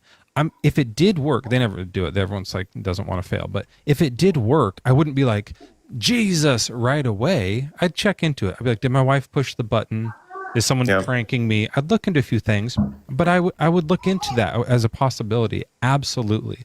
If it work it if it works. It works if you work it, right? Yep. So awesome. Yeah. Joel, did you have anything else do you want to get on the stream? Skeptic Gal posted a video, I think today. Anyway, story. She did. Yeah, she's great. But she was talking about like all the different woohoos out there that you just can't verify. Like that Blur it's just not song. Consistent. Yeah, woohoo! Where it's just like, what is the like? You say that like if you manifest or do this or that and do these steps, the thing will happen, and then when it doesn't, you make all sorts of excuses for why it's not happening for that particular person with blah blah. And this Ben thing is just another version of that. It's like if any of this stuff were true, it would be repeatable. We would be able to figure out what steps we need to take to make it happen again. In the same way that like, boiling an egg. I always go back to boiling the egg. And he could have a dream where I come to him in the dream and go, hey, just so you know, this psychic stuff is true, but the Bible's bullshit. None of it's real. And he'd be like, no, just scratch that out. That one never, right. So if you have it, write it down and take a picture. And there is a steps in the Bible to actually exercise that if you want to. Yeah, just go ahead and I don't want to do Bible stuff. It's weird, but go ahead, you do it. Okay. All right. Thanks, Ben. Yeah. Thanks a lot, man. I got to remember that when someone says, you're so much unlike the other people who just absolutely hate me, I'd be like, okay, here it comes. You know why, like, you just listen to, like, so we're responding and we're even being a little bit like insulting, but it doesn't faze him and he doesn't respond to what we say. He just keeps trucking on because all he wants to do is give his ridiculous culty rhetoric, his own version. Like, he's starting a cult, basically. He wants to give his own culty rhetoric and be heard. Yeah. And that's it. That's the goal. And it's like, I'm not engaging with a conversation. I'm not here for you. I'm here to say my bullshit. Every time like this, that's frustrating. Like, part of the Bible will get debunked. The idea that God is all good and then he says to kill these kids. Like, some people will sit there and defend it and say that's good. And other people will walk away from it like we did. And then some people will be like, let's metaphorize this. And they'll just like, they find ways to create metaphors to everything. So that every time something isn't true, instead of saying the whole thing is true, they just go, this part's metaphor. And they add more and more metaphor to it. And after a while, if you keep doing that, you'll end up like Ben, where you just are having to make everything completely up and find verses that are about something else and then make it be your thing. And you have this corkboard of ideas and stuff because you're trying so hard to like make this new religion up. They just had it wrong before. They said something that isn't true. Just drop it. Like, it doesn't have to be true. I've had so many experiences where, you challenge the people that are kind of doing that and you go, okay, well, let's look at the verse then. We'll break it down. So what does this part of the verse mean? How is that a metaphor? And some of them are pretty impressive because they just improvise through it. And they're just like, well, that theology would mean this, that would mean this, that would mean this. And like, who has the time to like explore like every part of every verse? Because eventually, it has to eat its own tail and like implode on itself. Like, you can't do that consistently and like because you're just lying, and the lies are gonna fall apart. But Yeah, I mean that's eventually like if you followed the trail long enough, something contradicts the first thing, and you have to start over from the beginning of the circle. Yeah. Well, Joel, man, we went right through the top of the hour on that one. I'm sorry about that. Yeah. It's 12:08, folks. Sorry. What? It's just way too exciting. Yeah, Sweet Child of Mine. Sweet Child of Mine. Yeah. That's right, folks. It's the top of the hour. 12:08 a.m. in the morning. We are here with Bad Bible Debates. We've got Mezzo hosting the living fuck out of this show. JRB is hanging out in the sidecar. Little motorcycle with a sidecar. Candy Apple Red. Sure. Sweet Sauce. You mind taking the fuck away at this juncture? Taking what away? Like, take it. Take it away? All of it? Yeah, like it is the top of the hour. It's 12:09. It is the top of the hour.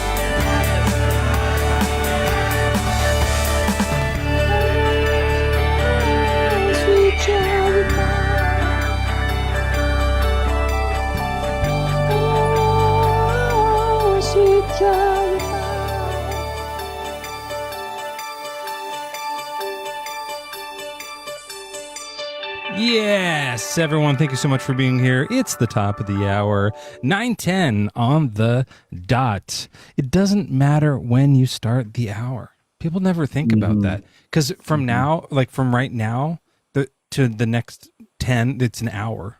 10 after, yeah. Yeah, so you can like, anytime you say it's the top of the hour, you just wait an hour and then it's been an hour. It actually should be top of an hour. Like if we were gonna, it's the top of an hour. It's the top of an hour somewhere. Yeah. There's always an hour happening somewhere on Earth. And yeah, that is from the and I Can Sing High Like This. That's when I looped that one time from Step Brothers. Do you think that it would be more honest?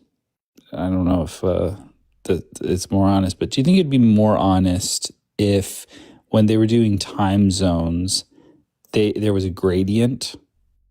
Yeah. So like between you and I, it's 3 hours. And like, it shouldn't be like, it should be like from me to like my neighbor, not my neighbor, but like a mile from me, it's like 40 seconds difference. Yeah. And then I mean, yeah, it is, right? Yeah. However miles, it's like 50, like 3 hours. That's how they used to do it. 3 day, 2:45 minutes. That's how I used to do it when it was just like, meet me at sundown. That depends on where you are. It's where you are, yeah. Yeah. Yeah. I mean, like if we had the gall and the wisdom, we would just get rid of time zones. It would be like UTC time, and we would just all use it. And businesses wouldn't be open from 9 to 5.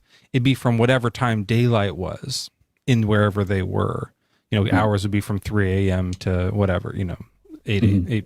That's not very long, but you know what I mean? See, I just find that more honest. Yeah. And then, there's this thing in Alaska where they used to have 4 time zones, and then they were like, this is fucking annoying, and they just made it all one. They're just like, they just voted, and they're like, let's change the time to this. You can just vote to change the time. Right. You know what I would do if we did the time zones, like gradient time zones? I would move to the one side of my work where, like, if I leave at 4 and I get to work, like I'm always gaining when I go to work. Yeah, you would show up to work in the East Wing, and then is that right? I don't know if I have it right. And then you would like walk your way over and be like, "Oh my gosh, I was almost late, but thank goodness for time zones." Yeah. Now I'm actually early. Yeah. Well, it wouldn't be zones anymore. It'd just be for time fade. I left the house like after work starts, and I made it to work before work starts. I mean, we could invent time travel doing this, I think. You just have to go that way. Right. Wait, does that already work?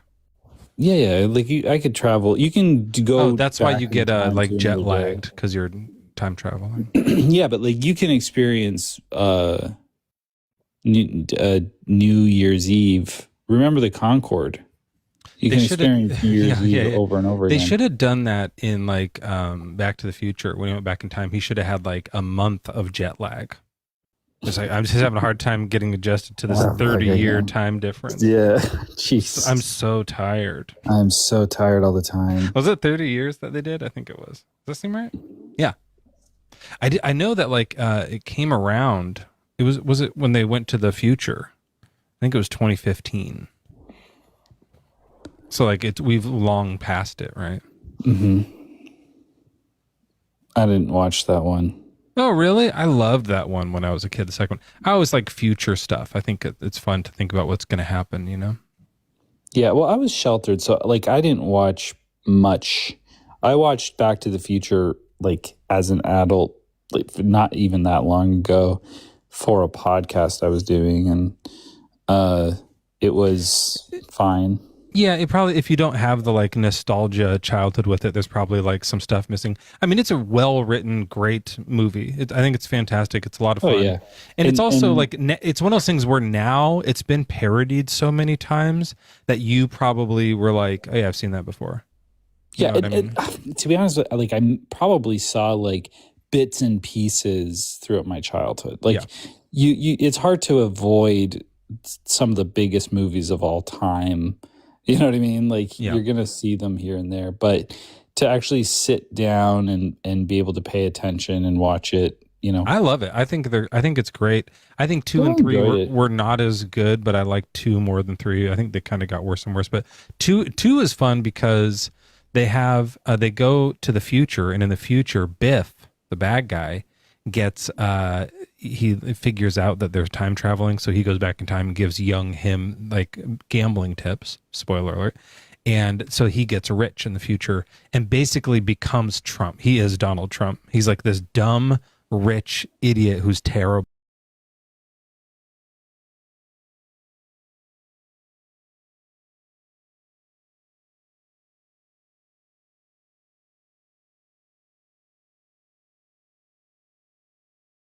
Here, follow Brett Cross if you guys don't. Great shows over here. It just like they just nailed that. And then there's like, how did you get Donald Trump so well but botch hoverboards? And we don't have that yet, you know, because they got a lot of stuff really good actually. Do we have flying cars? You mean we have Trump? So like Trump? Yeah, they got that right. But like we don't have what hoverboards. Well, I mean, we do have skateboards, so they were pretty close. And we have like Tony Hawk who can jump on a skateboard. But they had skateboards. Like, it doesn't he ride around on a skateboard for the first part of it? Yeah, but I mean, but they weren't doing like in the 80s. They weren't doing like, you know, X Games jumps, and now they jump so high. It's like hovering almost. Mm-hmm. I think that counts. Yeah, I think so. And then the flying cars thing, there was a time here where people were jumping Teslas off one of the hills in LA because there was a steep hill and they were driving it so high that they would jump down and people were getting really hurt. Hey, I own Libs. Welcome in. What's your age and religion? 18, 2007, and I'm Christian. Is their age what? 2007. Just like your age. 18. Okay. Because you're not 2007 years old. That'd be crazy. You'd be Jesus. Right. I understand that now. Okay, well, you said you're Christian, so that God is Jesus, right? Yeah. Are you aware that Jesus wasn't really God and that's all make believe? That's Mormonism. No, it's atheism. Because they don't believe in a Trinity. Sure. So am I a Mormon? But you know what the Mormons actually believe? What? Do you know what the Mormons actually believe about the Jews and niggers having sex? Oh, are you just doing like a like bad troll? No. It's Okay. real. You can look it up. gtvflyers.com. Niggers and the Jews have sex. Yeah. I think this guy's like been here before. So, thanks for owning us. Nigger. What is the point? The TikTok knows that people do that now. People come up and try to crash lives with that. It doesn't work anymore. Right. They're like, oh, this is a troll. Someone's being trolled. And then they get rid of the guest. Yeah, I mean, I did it this time, but sometimes they just like I'll pull them down. So Yeah, they'll say, oh, this guest is being abusive. Drop him or, whatever. yeah, so I mean, and we usually get a few in a row. So everyone, if you don't hear that, here comes probably another, but we'll find out for sure. John, welcome in. What's your age and your religion? 39. I believe in a Manichaeanism, a Gnosticism, a spirit world. I'm an ally of Christianity. Okay. So are you a Christian? No, but I'm an ally of Christianity. Oh, we're kind of talking about the Christian God. Well, I was educated by Jesuits in college. Neat. Like, And do you I'll- believe that Jesus existed and Jesus is God? No, but I'm an ally of Christians. Okay. Well, we normally talk to Christian allies on Tuesday nights. Do you think you could come back? Yeah, sure. You were talking about Brett Cross, right? I just said hi to him. Yeah. Well, look, again, this is all my personal opinion. Do you know who Nicolas Cage is? Nicolas Cage? I don't know what's going on. Brett, what's going on? John has a man crush on my friend Nicholas, and he just can't get over it. But he did say it. He that guy is a Christian karate guy. I don't know, but he's an Yeah. ally. Okay. Really weird. Like, so weird that like my community permabanned him. Like they came together and permabanned him because That's probably the right move. It's like just because like there's nothing to gain at all from talking to that lunatic. No. And it's probably like mentally unhealthy for him to interact with us. You know what I mean? Yeah. So the problem with him is one, he doesn't know anything about anything, and two, I caught that. And he'll actively admit this. He drinks so much that he has to record every live that he goes into so that he can remember them in the I morning. hate that. Yeah, I hate that. I don't mind, like, I don't drink. Joel and I are sober people. I don't mind if people have a drink. I encourage you not to, but if it's that bad, you gotta go get some help. Oh yeah. Oh yeah. But yeah, I wanted to, I knew as soon as he said my name, he was going to try to say some stupid shit. So I was like, oh, well. Yeah, I just dropped him. I'm not gonna, we're talking to Christians. I don't know what the fuck that's about. So sorry. Yeah. But, hey, nice to see you, Brett. If you guys don't follow Brett Cross, follow Brett. He's a fantastic person. And real quick before I roll out, and I didn't mean to take over your show, but just No. realize I am Jesus, by the way. So I understand this. Like, I mean, like although we're learning through Thinkers Live that Jesus was probably bald, short, and ugly, but you're the Roman embodiment or the Roman painting version of Jesus. yeah, I'm white Jesus, Texas Jesus, Texas Jesus is great. Yeah. That's fucking funny.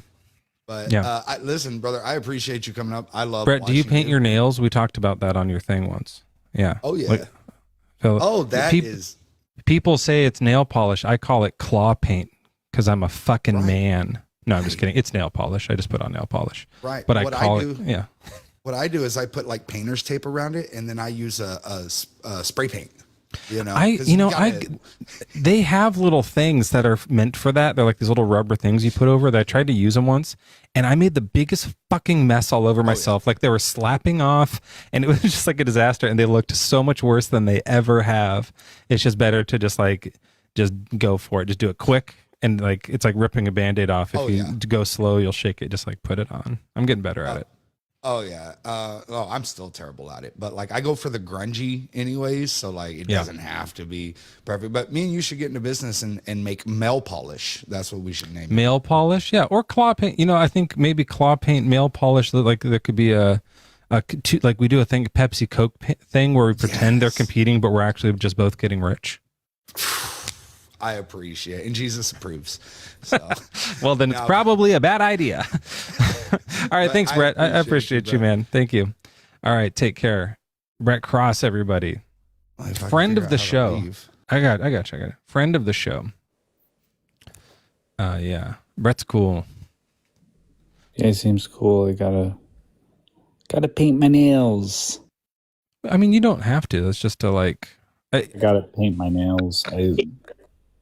You know what you should do, Joel? You should paint your hands. All of them except the nail in like a defiance. You know what I'll do? I'll get a tattoo, just like my hands completely tattooed like gloves, but then the nails we can't tattoo them. Yeah. Well, if you use like the sparkliest, pinkest thing, and you were just doing this, and you're like, you guys paint your nails. Come on. Yeah. Paint your hand. Go all the way. Goddamn hand. Just do the nail all the way up to here. Oh, just your nails? Okay. Just all the way up to your elbows. Losers. Ice Henley. Is that your name? Let me see. Ice. Yeah, I'm John Stone. Hensley. You're the guy we were already talking to? Yeah. So you're drunk or something? Well, I'm always drunk, but yeah, so what? Okay, I'm going to... It's not my personal opinion, yeah? Yeah, that's fine. I'm just going to block you. So, see ya. Bye forever, John. Yeah. I don't gain anything from talking to that guy. Right. What could I possibly gain? Like maybe we could just make fun of him, but I feel bad doing that to a drunkard. It's funny for a minute, and then it's like, this is bad. You wanna like make fun of something substantial. Not just a guy. You want to make fun of like. Hi, my brother. From Syria, need help. Please, 5 minutes. 5 minutes, please, my brother. That's too long. Yeah, he should ask for 30 seconds. Yeah, for real. Think about an ad. What are they like? You know, when I see a whole minute, if I'm watching like YouTube on the TV, whole minute, I'm like, the fuck, you're gonna do a minute? No, there better be a skip. Even when it's 15 seconds, you're just like sitting there clicking. Where's that fucking skip button? Where's the fucking skip button? Yeah, let's give him a shot. Mix, I'm gonna let you back up. Just say it's only like 15 seconds, okay? Let's see if you can do it that way. Hey, how long do you need to talk for? Friend. 5 minutes, please. Too long. Damn, it's too long. Give another try.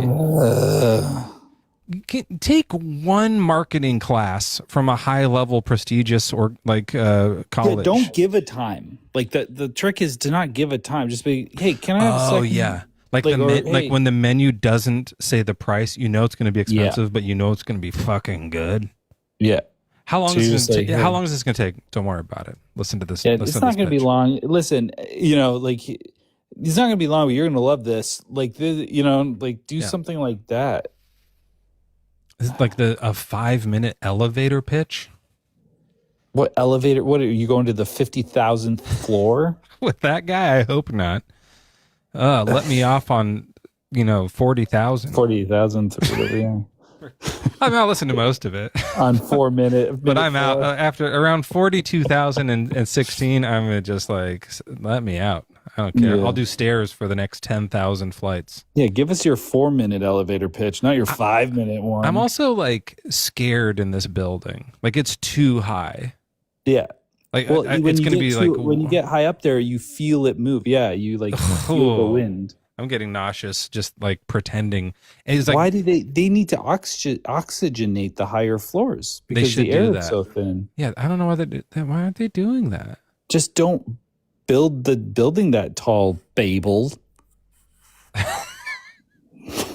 Oh man, what are you building? A tower to Babel? To Babel?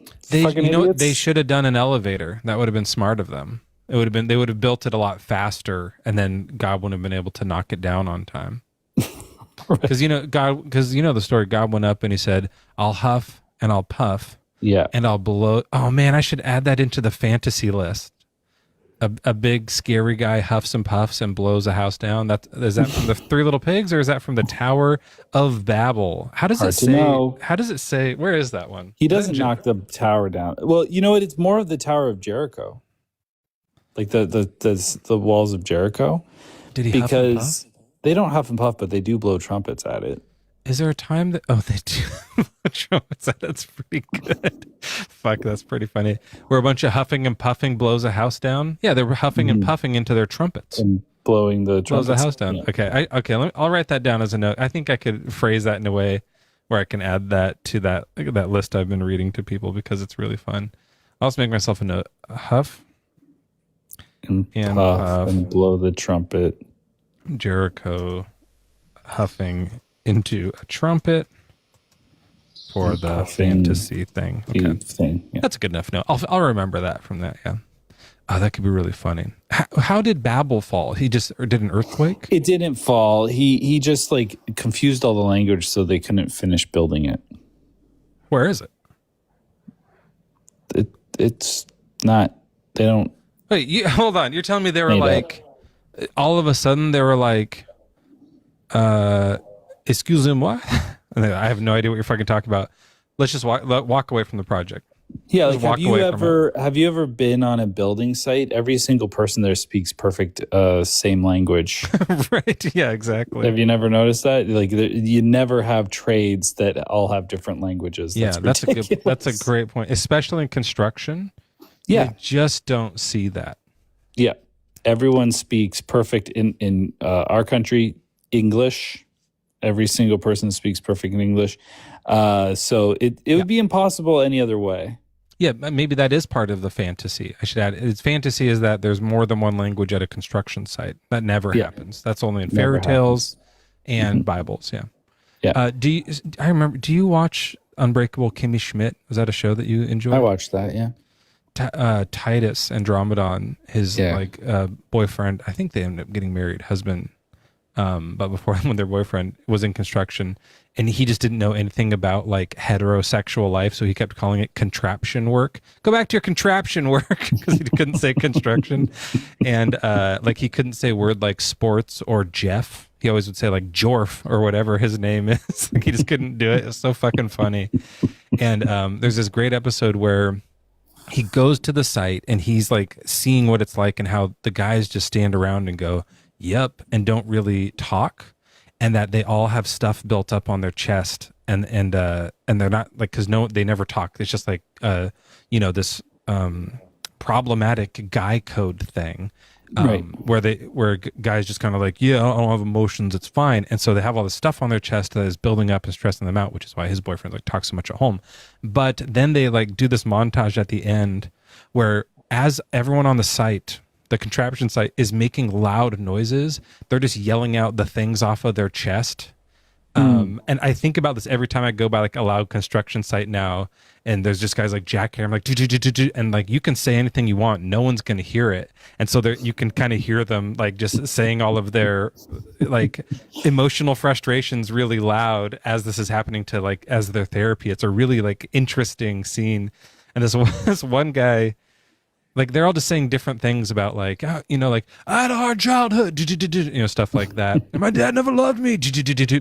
And then this one guy's pushing a wheelbarrow and it's all loud, and he says to himself like, I'm gonna marry this wheelbarrow, that's my thing. I always think that was so fucking genius. Just such a great weird line. You're gonna what? What? So weird. That's my thing. That was a fun show. That's a great show. And it has a nice religious thing. And there's a lot of like that. I mean, it's a real cult, and John Hamm crushes it as the cult leader. But it really does explain how people get wrapped up in it. Like there's a deconstruction thing happening. It's a really good show. Yeah. Twizdle. Oh my gosh. What is it? Tweed is depressing. TWDISD pressing. Welcome in. Are you here? What makes you an atheist? I don't think you're old enough to be here. Are you like a kid? Actually, I'm 15. Yeah, that's too young to be here. I'm sorry. Okay. Thank you. No, I'm actually 15. Yeah, that's still a kid. That's a kid. How do they? I don't know how they get in.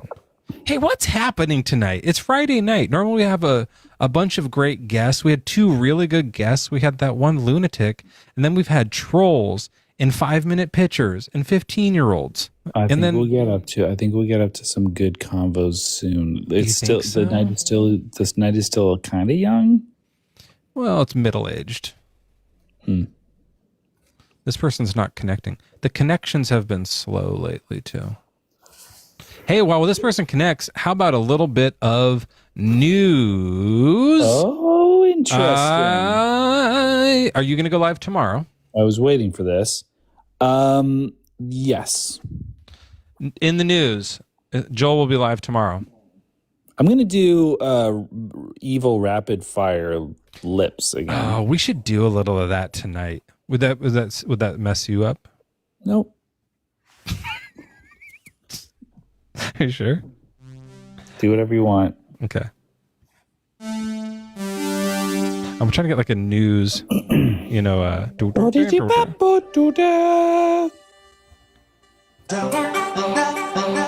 that's too vocally. Georgia. Hello. Apollo, are you a Hey. Christian age and religion? Yes, sir, I am. Hey, Joel. Nice to meet you. I see you sometimes on my feed. This is my first time meeting Mr. Mezzo, though. So, Hey, Mr. Mezzo is my name. You're, Yeah. That's what my sons call me. Oh, okay. That's pretty good. Yes, it's nice to talk to you guys for sure. I talked to Mr. Spencer the other day. So, Radio Like Spence? yeah. Uh-huh. Well, Apollo, welcome in. What's your age and what's your religion? I'm 25 and I'm a Christian. Okay, well, we can help you with that. What we're doing is helping people deconstruct away from their religion, Christianity in particular, because we were tricked into being Christians too. And so we're letting you know that the Christian God is make-believe. And if you want, we can help you unpack that. Okay, yeah. I mean, we could talk about that for sure. I mean, I'll go ahead and just kind of start. I mean, I watch your guys' lives and everything like that. I mean, you guys are far more intelligent than I am. So I mean, I'm not going to be able to prove anything to you guys because you are so smart. It's more or less just kind of, I guess, planting the seed, as Jesus says. Hello, and, would you be able to prove it to us if we were really dumb? I mean, I'm not really sure what you mean by that, but I mean, you guys you're the one. sound You smart, said that know? you can't prove it to us because we're really, really smart. So does that mean like you can? Well, if you guys were dumb, I could dupe you, I could trick you, but because you're too smart, I can't get anything past you. My tricks won't work. Yeah. The thing. Well, no, sir. It's not more or less tricks. It's more or less that, you guys have been doing, I'm not sure how long you guys have, been doing this, but it's more like you just kind of seem, like you know what you're talking about, Well, I've only been doing lives for a short period of time, but I've been doing atheisms for a long time. Okay. Yeah. I haven't been doing atheisms as long, but I've been doing lives less long than that. I have like 20 years of atheisms under my belt. Yeah. Oh, okay. And about 8 inches of dick under my belt. You know what I'm talking about up top. Nice. I fucking love that. Nice. I put it under my belt because it was sometimes if you get an erection, it's embarrassing. You tuck it up and then you can tighten it in and it holds it against yourself. If you have a tight shirt, it doesn't work. You just only want to do that for sure. Yeah. Okay, so tell us why you believe in the Christian God of the Bible. I got you. As far as like leaving the Bible outside of it, I guess the more realistic reason for which I believe it is more logical, instead of, in a space of nothing exploded versus a more intelligent being, designing, especially as complicated as we are, reproductive systems, eyesight, that we can send a wave to our feet to control us to walk, things of that nature. I just find it more logical to believe that an intelligent mind created that versus, life coming from non-life and evolution and stuff like that. I guess that would be my one of the main reasons that I believe an intelligent creator for So sure. you look at like the complexity of life, and you think that's so complex it must have been designed. Yeah, yes, sir. Do you think that God exists? So God existed before anything else. Yeah. But he's still like a mind and intricate. Do you think God is complex? I'm not really sure. I guess, I do believe that God is eternal. He's never had a beginning, never has an end or anything like that. As far as, if he's complex, I guess I'm not really sure, I follow you there. Do you think he's just like his mind is complex, like he knows everything or something? Do you think do you think it's complex to have a mind without a brain, like to be able to like have thoughts and choice and free will and infinite knowledge, like that seems like that makes you complex. Yeah, I kind of understand what you're saying. Being all knowing and stuff like that. That being complex. Yeah, I guess that I could say that. Yes, sir. So if complexity implies a designer, and God is complex, who do you think designed God?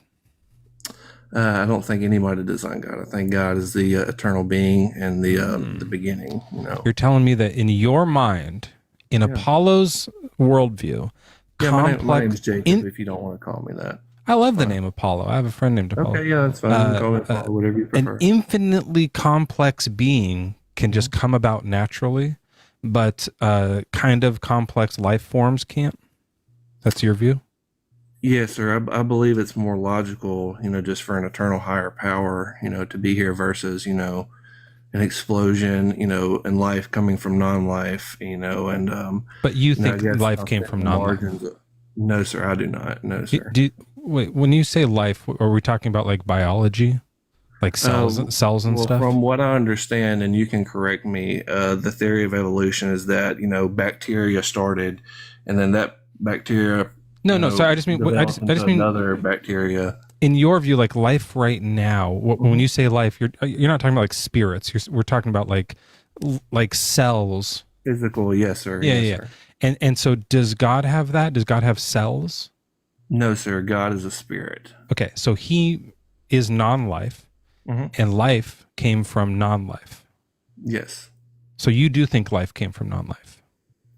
Well, I guess in a way, I understand what you're talking about for sure. Yeah. So in our view, biology, when we talk about biology, it is just like a specific type of chemistry.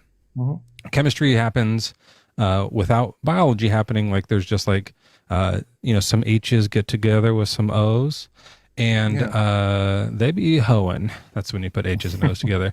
But if you have the right number of them, it just is water, becomes water, right? H2O. Yeah. And if it's the right temperature, it'll either be liquid or frozen or steamy or maybe plasma. I don't know. Can water become plasma? I guess so. If it gets hot enough, I don't know. But a certain type of chemistry is going to be like proteins, amino acids, lipids. These are just types of like more complex chemistry things that happen totally naturally. We find these things like flying around in space on asteroids that have nothing to do with us. They're just like totally natural, commonplace things in the universe. And if you get those chemistry elements together, it is life. That's what biology is. It's just like a more like intricate type of chemistry.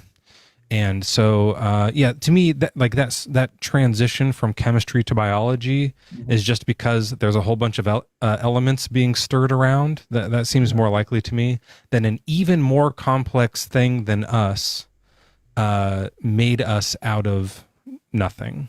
You know what I mean? Sure. Yeah, I understand. That's just something that, we have, different opinions on, which is, completely fine. I respect your opinion. Yeah, but don't say yours is more logical. Because in mine, that's just how I feel, yes, sir. Yeah, but logic isn't about feelings, right? So that's you can say emotionally, I feel it in my heart that this is what's true, but logic isn't the right word for that. Logic means something specific. So yeah, I got you. Yeah. And also, like we don't think everything just sprang up out of nothing. That's more like, again, all of your talking points that you're saying aren't things that you believe, are things that you believe, which is kind of fun just for us. Like complexity can come just naturally. Life does come from non-life. Did God make the universe with something, or did he just make it out of nothing? Well, he just, Genesis chapter 1, he just kind of spoke it into existence. You know? So it was just God alone, and then there was nothing else, and then there was God and the universe. He made it out of nothing. So something did come from nothing.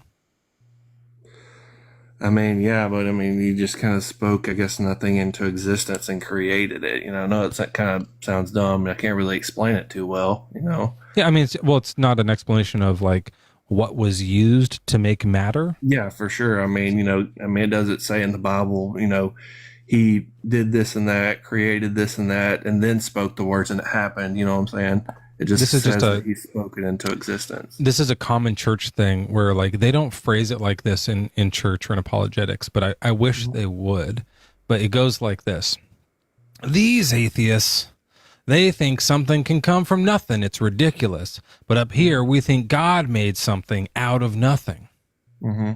And now it's, these atheists think life can come from non-life, and it's ridiculous. We know that God can make life come from non-life. Yeah. All of the things that they say are ridiculous are the things that they believe. And rarely is it the things that we believe. We don't think something came from nothing. I don't think that's the case. I don't have any evidence for that. For sure. Yeah. Apollo, have you ever heard of the term special pleading? No, sir, I don't believe so. So what it is, it's called a logical fallacy, and logical fallacies are things that I guess they're things that dick shaped. That's phallic. Mm-hmm. You're thinking about phallic things, but they're basically these things that people do in argumentation that are illogical. They fail. They're not correct. So what you've done is you've special pleaded. So you've said, well, I have something that needs to be the case. So when something's complex, it requires a creator. That's a rule that I'm saying, that this is something that I believe must be the case. And then when we say, well, God is complex, so he must need a creator, you go, well, no, it doesn't count for God. There's no reason why it doesn't count for God, but it doesn't. So you're special pleading for God. Yeah, I understand for sure. I mean, so at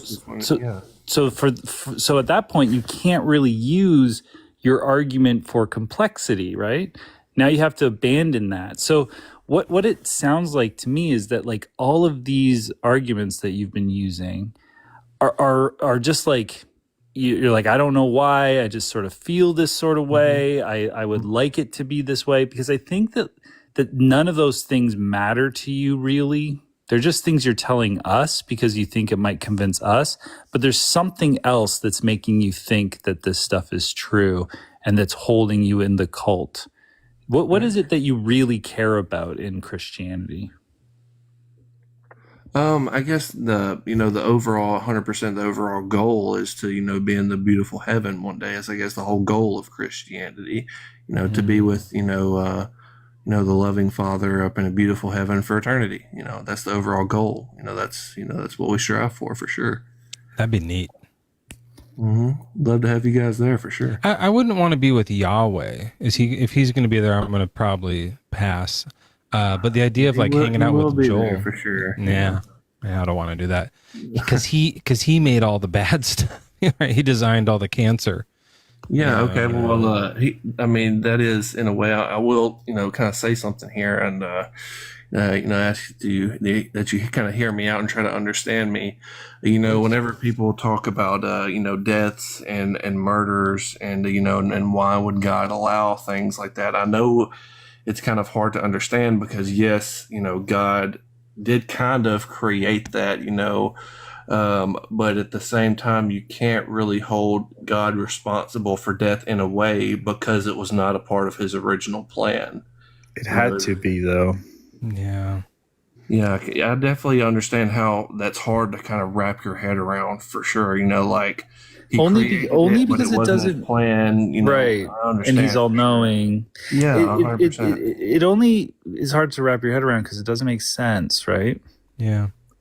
But it kind of does to me though. How? And I know this is going to sound 100% strange whenever I say murder is and cancer and sickness and pain and everything is love. But it's sort of, yes, I know it's hard. I know it's hard to explain. But I know that some, atheists and, agnostics and stuff hate the term, free will, but I mean, I love it. Go ahead. Was you finna say something, Mezzo? I think free will is fun to talk about. I think it's a fun defeater to religion. Yeah. Okay. I've heard this phrase this way before, where it's like, if somebody gets drunk and crashes their car into a tree, we don't blame the car maker. The person had the free will to do that. That's kind of what you're talking about, right? For sure. Yeah. It all kind of just revolves, back to love, I say, just because, God is giving us the choice to love him. And if we don't want to love him, he's not going to force us to, Well, but think about this though. Think about here's where I get a little tangled up here. Yeah, for sure. You hear about, let's say my uncle crashes his car into a tree and he was drunk on, brandy. Mm-hmm. And we go, well, that's tragic, but it wasn't, Elon Musk's fault. Even though he's driving a Tesla, it wasn't Elon Musk's fault, right? But then you find out later that Elon Musk planted a tree in that exact spot. Mm-hmm. Wouldn't you be like, hey, that's weird. Why did he put a tree right? That's fucking weird. Maybe it's a coincidence. Yeah. That could be a coincidence, but that is still a little bit weird. Mm-hmm. I'm not saying it means that Elon Musk had something to do with my uncle's death, but that is a little weird. And then you find out that in the early 90s, Elon Musk was experimenting with this future telling device where it could show the future on a screen, and that he saw that exact location and saw my uncle last week drive past that exact spot when there wasn't a tree, and then he went and planted a tree there. Yeah. Now it's I think Elon Musk had something to do with my uncle's death. Mm-hmm. Yeah. Now, it still could be a coincidence, but that's crazy because also obviously he didn't make my uncle a drunk or something. But then you find out that in the 1300s there was a guy. You find a painting.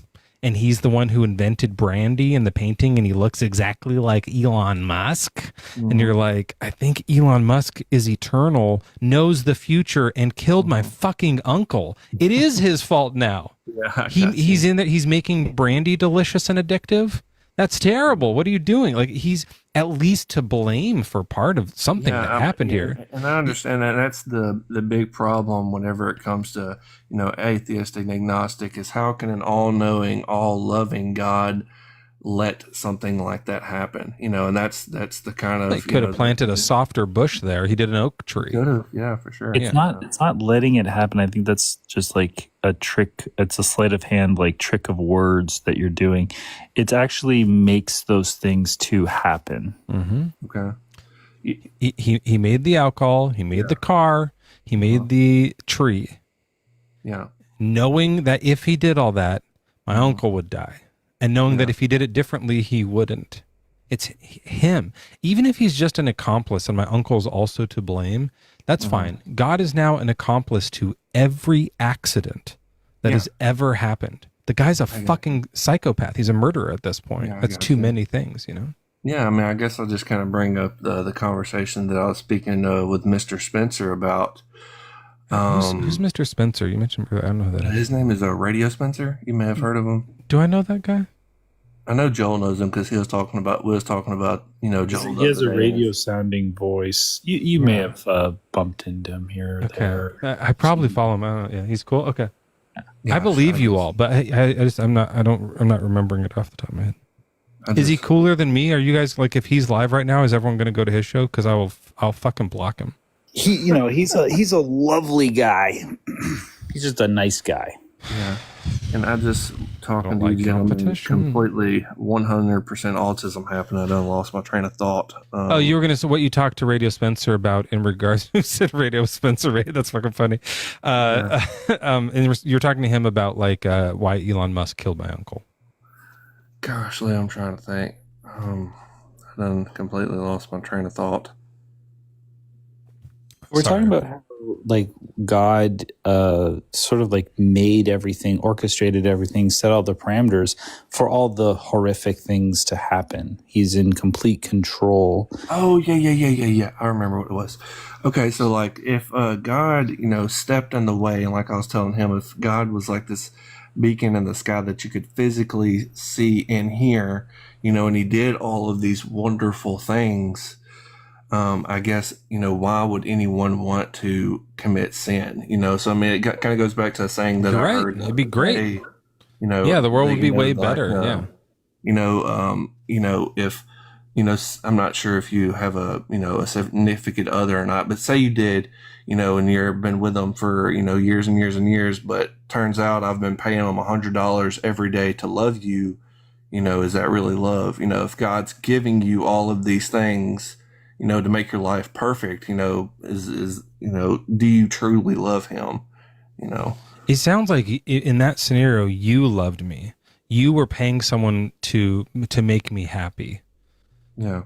Right. And so like, if whoever is the one who's actually giving all this stuff, like they're the ones who love you. So he should just give all the stuff and then be like, hey, just to be honest, it's me doing it. I'm real. Here's your uncle back.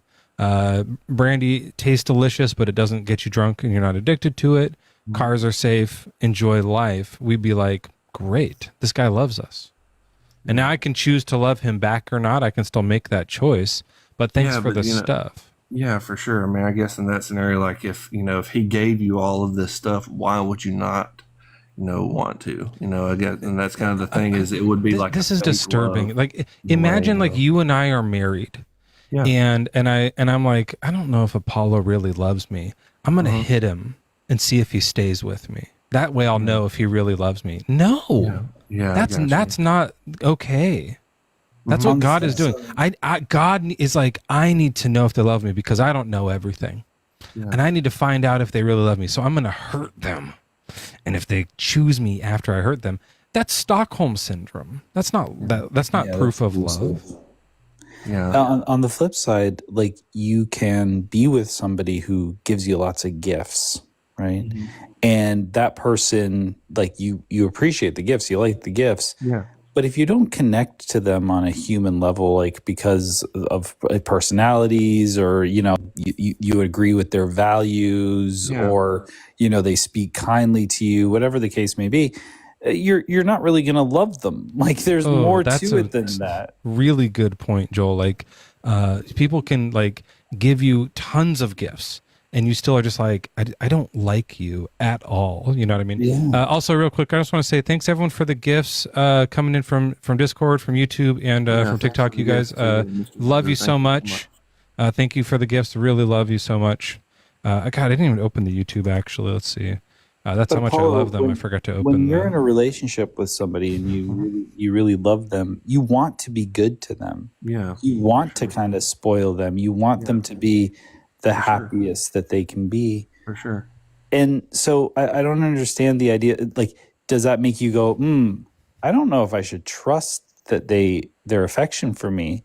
Because have I earned this by being too kind to this person and giving them gifts? Like, you would be like, no, I know that on other levels we connect in a very genuine way, and I appreciate. I like to give them things, and they give me things, and we're good to each other. Like, God isn't like that, right? He's cruel. It would be cruel of God for sure if He didn't offer us a way out. He offered a way out. A way out from him. He's the one torturing us, right? Like, what do you mean offer us? Like, well, I mean, that kind of goes back to like if my wife and I were here and I was like, hey, I'm gonna beat the fucking shit out of you, but if you want, there's the frickin' door. Yeah. Or if you want, you can beg for me not to, and I won't do it. Like, that's not okay. You like the other option should be, God should say, hey, if you don't want to hang out with me because I murdered the Amalekites, if you don't want to hang out with me, there's another heaven over there. I just made 2 heavens. There's one with me and one without me. Like, don't make a fucking hell, God. Like, just make 2 heavens, the ones who people want to hang out and the ones for the people who don't. And then then he'll really know if we love him. And by the way, he knows. He's omniscient. Well, that would kind of be like, I guess, a dad telling his son, like, if you obey, if you do all these things and everything like that, we'll take you to Disneyland, but I mean, if you don't, you're a bad, kid, we'll still let you go to the park. It's not like I'm going to whoop your butt, like you deserve, That'd be great. Yeah, absolutely. I mean, you should not whip your kid's butt. You should say, like, hey, you didn't like finish all your homework, so we're not going to do Disneyland, but let's go to the park, or let's go to Knott's Berry Farm. It kind of sucks, but it'll still be a good time. Yeah, the thing where you're like, the options are Disneyland or like, what's torture for kids? The opera? What's like a what's the like what do kids hate? Church? Or church. We'll take you to church. Kids fucking hate church. When you turn this TV Were you off. going to say church, Joel? I didn't know what I was going to say, but that's good. My son hates when I turn the shows off, so that'd be torture for him for sure. Yeah, but it's not real torture. Hell's real torture. Yeah, I mean, for sure. I mean, unfortunately, there's only 2 places that we can go to. Why? Either heaven or hell. Why didn't he make more? Yeah, I mean, I guess he's just a God who just is that you can choose to love me and follow me, or you cannot. I can't force you. Why you can didn't eat create shit and get tortured? infinite heavens? That's just kind of like as a kid. If you constantly defy your dad and do everything he says not to, there's really no love there. Like, if you love your dad, you obey him. Just like you guys' father. I mean, I don't like obey my father anymore because I'm a grown up. Yeah, you're a grown man, but I meant like when you were, Yeah, younger. but like right now, like I have 2 kids, and if one of them acts disrespectful to me, they have a consequence for it, for sure. For sure. And it's a reasonable consequence. Like, it's never over the top. I got you. I'm not a perfect parent. I have made mistakes. I have for sure overreacted to things, but I've never once have I tortured them. For sure. Absolutely. But I mean, I guess at the same time, whenever, going back to God being all knowing, I guess I don't know this. I'm not God, but I mean, I'm assuming that he can see their hearts and know that even if he forgives them this time, they're going to keep doing it and keep doing it and keep doing it and keep doing it. So, I mean, that punishment of, hey, you can go to this place, I guess, wouldn't really work, When we do punishments, the punishment is in order to like correct a behavior so that it doesn't happen again. Once you're in hell, you can't do it anymore. Yeah. So the punishment is just revenge. And he's getting eternal, infinite revenge for stuff that happened during an 80-year lifetime. There's no way to balance that out equally and make it seem fair or just. It's also the other problem is that biblically we see times where he loves doing this. I'm going to delight in bringing you to ruin. I'm going to delight in making you eat your children. I'm going to do evil to, he says, I'm going to do evil to these people. It's going to be evil time when I'm there. He loves it. He brags about it, about how he's going to kill people. It makes like, it paints this picture that's like, it's not that he's like, this hurts me more than it hurts you. I'm so sorry, but I have to torture you forever. No, it's, I'm going to fucking love wrecking you. And then we'll see if you like me. Like this is not the story of a loving God. It just isn't. This isn't because I was an asshole. This isn't because I like smashed up a bunch of people. It's because I'm not convinced he exists because he didn't leave enough evidence. I got you. I don't believe what the people who run a cult say. Does that sound fair to you, Apollo? Definitely so, for sure. I mean, I understand that, it does? It's hard to understand, why. Wait, I just want to make sure I understand a clear answer. It sounds fair to you that not being convinced of something is deserving of torture? Oh, no.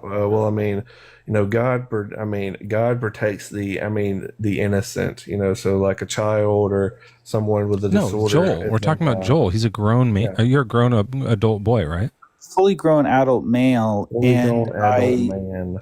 Yeah, and I don't. I like. Am I innocent? I think like I'm not like uber guilty of anything. Like I'm just a normal guy. I don't really do much horrible stuff. But I know that the reason why I would go to hell is not because of any of my behaviors. Is because I'm not convinced that God exists. Yeah. Do you murder, Joel?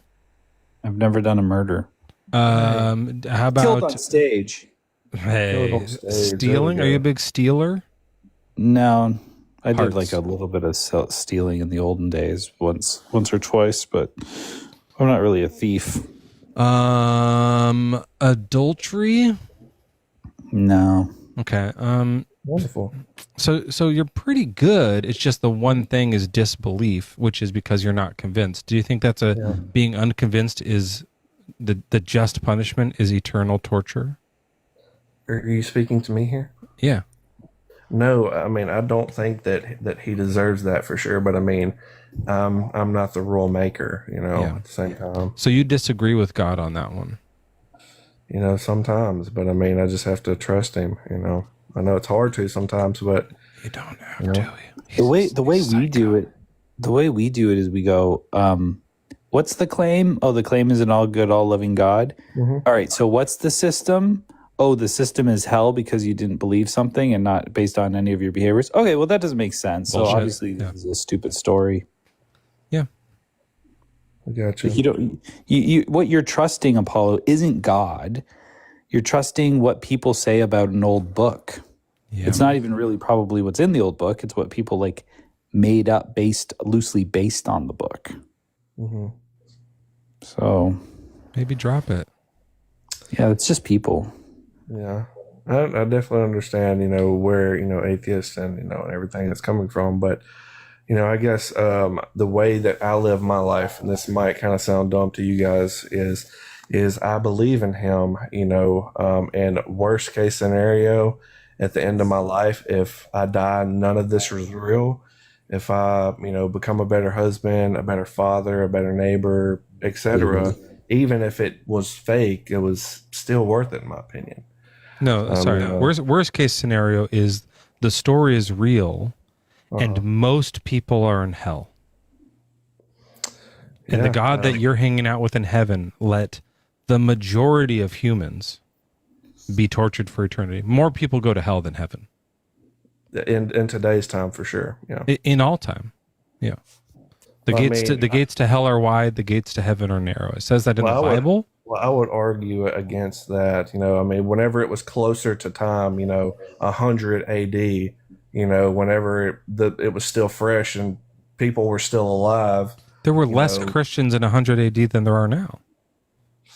Most people who have ever died until the word weren't spread, Christian. for sure. Yeah, until the word spread, for sure. I don't know. I think there's a worst case scenario for Apollo, and that would be that like most people are going to hell, very few people are going to heaven, but it's Muslim hell and Muslim heaven, and he's going to Muslim hell because he's a Christian. I've never I would feel so bad being in heaven knowing other people are in hell.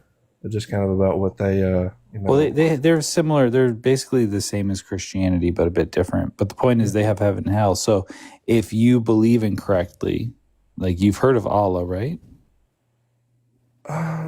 No, sir. I mean, you've heard the name Allah, and you know that God being Yahweh or something. You know Islam exists.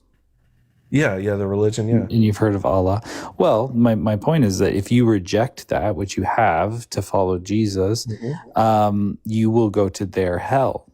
Yeah. So what you've done is you've done a wager. You've gone, okay, well, I'm not losing anything if I live a good life and I, have a good marriage and, do this or that. And then I go to heaven if it's true. And if not, I'm dirt in the ground. Well, unless the Muslims are right. I gotcha. For sure. And that's definitely a real possibility at the end of the day. And guess what? There's another bad case scenario. It's not the worst case, but it's still another bad case scenario. And that is that there is no heaven. There is no hell. You do end up being dirt in the ground. But in this one life you live of 80 years, being a Christian actually is detrimental to your experience.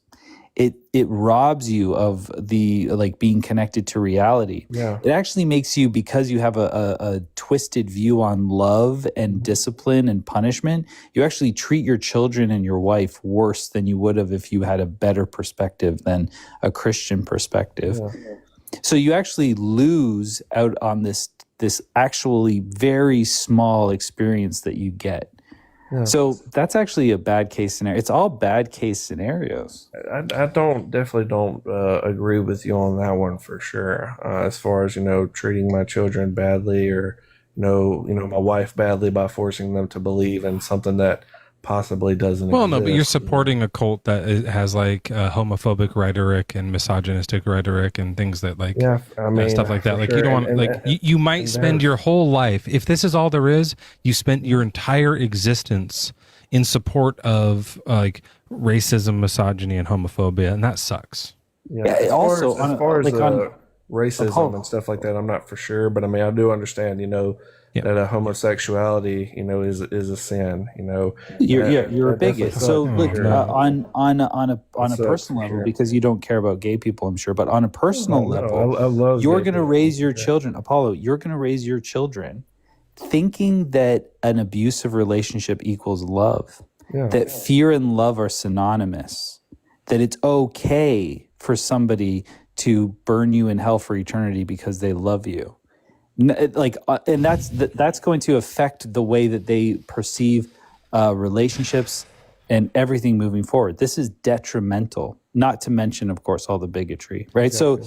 So it's disgusting, and you're ruining the lives of your children. Yeah, I want to get back to the bigotry stuff because I think it's disgusting, and I want to fix you with that thing. But I just really want to quickly point out, I've been doing a little research here. Christianity right now is at least within the last 100 years, is the highest percentage it's ever been at about 30%. So it used to be lower percentages, which means for all time, it's always been the case that more people go to hell. At its best, 70%, of everyone who dies today, 70% of them go to hell, right? If 100 people died today, which is a bunch more than that, 70 of them go to hell and 30 go to heaven. Yeah. In the past, it was more hell. Oh, okay. Right. So more people have throughout history been tortured for eternity and will be tortured for eternity than not, according to God's perfect fucking plan. That, by the way, just to bring it back, supports life on Earth being homophobic, misogynistic, and yes, racist. It's in the Bible. It says don't do interracial marriages. Well, I'm in one right now, so. Well, don't tell God. And I guess going back, to, also, don't tell us when you're in. You're it sounds like you're in it. What do you mean by that? It's like you're in right now. Inside my interracial wife or whatever. Yeah, it sounds like you're fucking, I gotcha. Yeah. Actually, I like it. So you can say that. That's fine. I got you. And as far as whenever it comes to, all sin, idolatry, adultery, homosexuality and everything, the Bible teaches us, I guess, to, love the sinner, not the sin. So that's kind of when it comes to whenever. Yeah, that hurts that entire community. That type of language hurts them and it holds them down. So I hate it. Love is the devil's greatest weapon. If someone told me I couldn't love my wife, the Bible also says it's okay to have slaves. It also says don't have interracial marriages. Why do you hang on to the gay one? Why do you think that one's true but the rest aren't? I don't know. I'm just gonna have to read my Bible. I'll tell you why. You're a bigot. You're homophobic. So you latch onto those and go, yeah, that's true. And it's not your fault. You were taught this way. You were probably raised this way, or the church taught you to be this way. It's not your fault. It's the fault of the Alt. Thanks. It's totally. But like you can be better, because like think of like, would you vote against gay marriage? No. You would vote for your pro-gay marriage? Well, I'm in support of it. Yes, like if I was president, I wouldn't tell someone they couldn't love who they love. Okay, that's good. So you like when that like Prop 8 or whatever it was that came up, if that came nationwide, you would say let the gays get married. Yeah. Mm-hmm. Okay, that's good. Sure. I appreciate that's a good step. I appreciate that. Some people don't do that. You don't need to be a Christian, man. Like you're better than that. Yeah, I mean, I love them, and I don't really know just kind of what to say. I guess think about it a little while. Look, one thing to Joel though, if you would. Yeah, go ahead. We have some other guests, so we are gonna move on. But go ahead, sure. like say your last thing, and then come back because we want to help you finish this deconstruction process. Because I might come back next time I see you guys on live. But I mean, Joel, I was in your live the other day. I was trying to get in, and I was actually talking about this to Mr. Spencer. I believe it was the day before yesterday, and some quote unquote Christian come on there and called you a rag, but with an F, and you like to take it up the butt. That's just horrible, man. Mm-hmm. That's just not. Those are hurtful. They're hurtful words that people shouldn't use. That is horrible. Hey, Radio Spencer, I see you in there now. That's horrible. And that's just not. Those people are honestly going to burn. To be honest with you, if heaven and hell is real. God teaches us to, like I said, hate the sin, love the sinner, and to show, the love of Jesus Christ through us. And that is not, But Apollo, the unfortunate thing, like those words are really aggressive and hurtful for people. But for sure, man. The problem is that like the rhetoric of like homosexuality is a sin is harmful too, because it's actually who a person is. It's their sexual orientation. For sure. That's something they can't choose. That's just who they are, right? The way you say it is hurtful. Yeah. So even though you're saying like I want to be supportive of the people and I love the people, but I just think that the way that they're living is a sin. Well, it's not a sin because it's who they are, right? Yeah, I don't know really 100% if I agree with that, to be honest. Like, just think about your experience. Apollo, just think about your experience. So, like, you're attracted to your wife, I assume? Very much. She's very beautiful. So, at what point did you, like, look at her and go, I'm not really attracted to her. I don't really want to sleep with her or anything, but I'm going to choose right now to be attracted to her and want her? Definitely when I first saw her, for sure. Like you didn't. I'm saying, when did you choose it?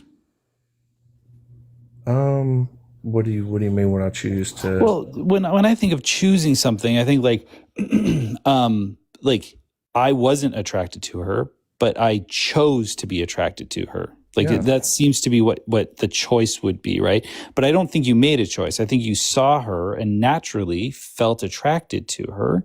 Yeah. And talked to her, and you guys had, you vibed with each other, and you were attracted to maybe her. You had similar values or something, and it worked. It was just this natural thing that worked. Don't you find that that's your experience?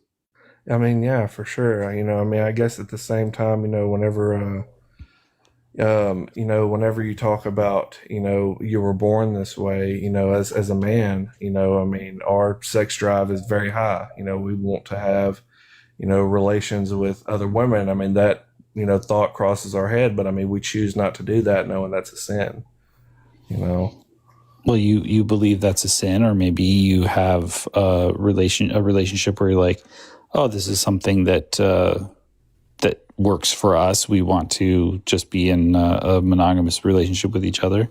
But what we're talking about is what you are, like your sexual orientation. That is not something that you choose. And even who you're attracted to within your sexual orientation isn't really something you choose.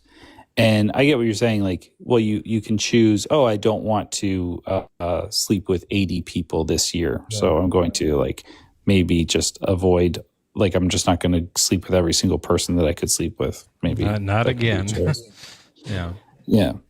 But my point is, Apollo, is that like it would be pretty cruel if there were a God to create people who have a sexual orientation not by choice and then call that a sin and then punish them for it. That's gross, and it's a rhetoric that does hurt people. So I would just avoid that. If that is true, that is 100% true. But I do believe it's a choice. It's I mean, look it up. Like there's a science behind it not being, and we just showed you. But I look what you're saying. Experience tells you otherwise. Yeah, what you're saying is hurtful to the community. Obviously, it's not as bad as what someone said to Joel. I had someone just on Wednesday come in my live and was like, if a man fucks another man, he deserves to be put to death. That's detest. It's an abomination. So do you think that someone who's like that guy's going to go to hell? I do believe so. Yes. I mean, so someone who says that if someone fucks another man, they should be put to death, they're going to go to hell, right?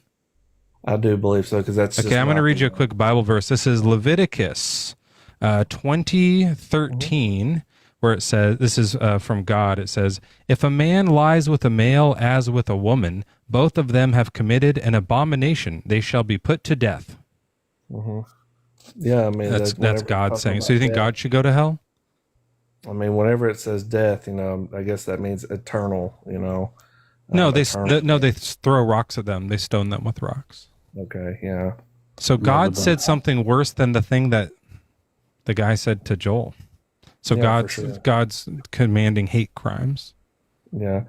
I mean, anything that you can't see and, you don't understand 100% fully, I mean, there's going to be questions that I have, for him, for sure. I mean.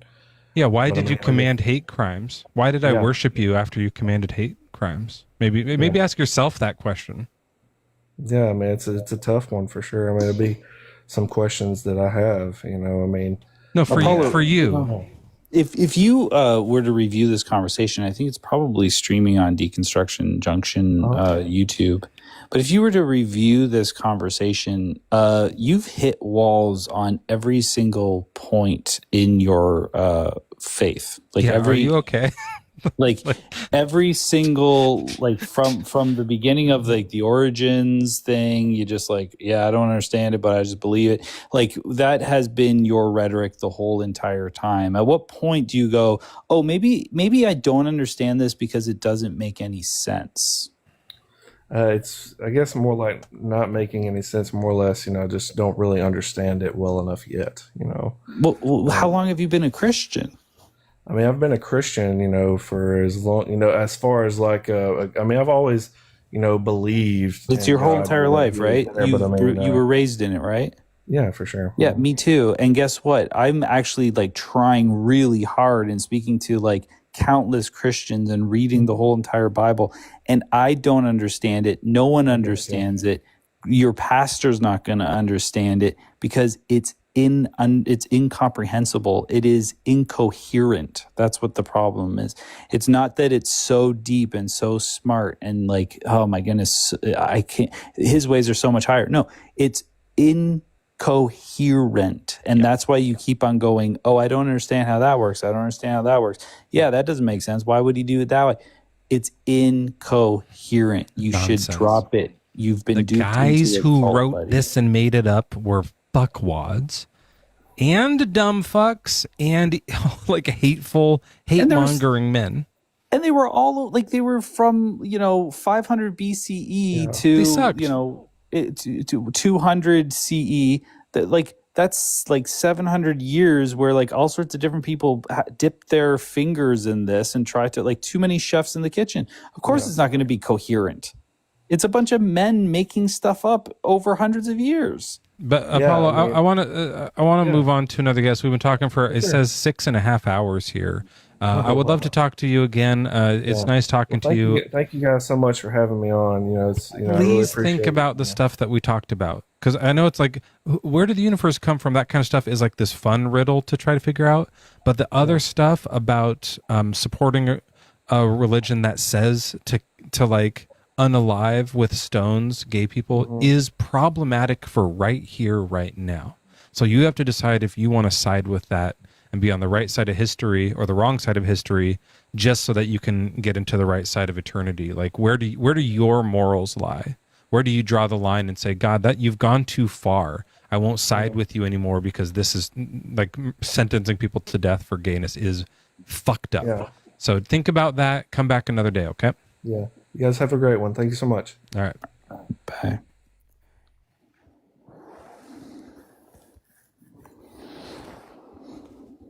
Hopefully we get a really good guest next. It's the top of the hour. Let me do a different song. What the fuck? You okay? I think it's funny that he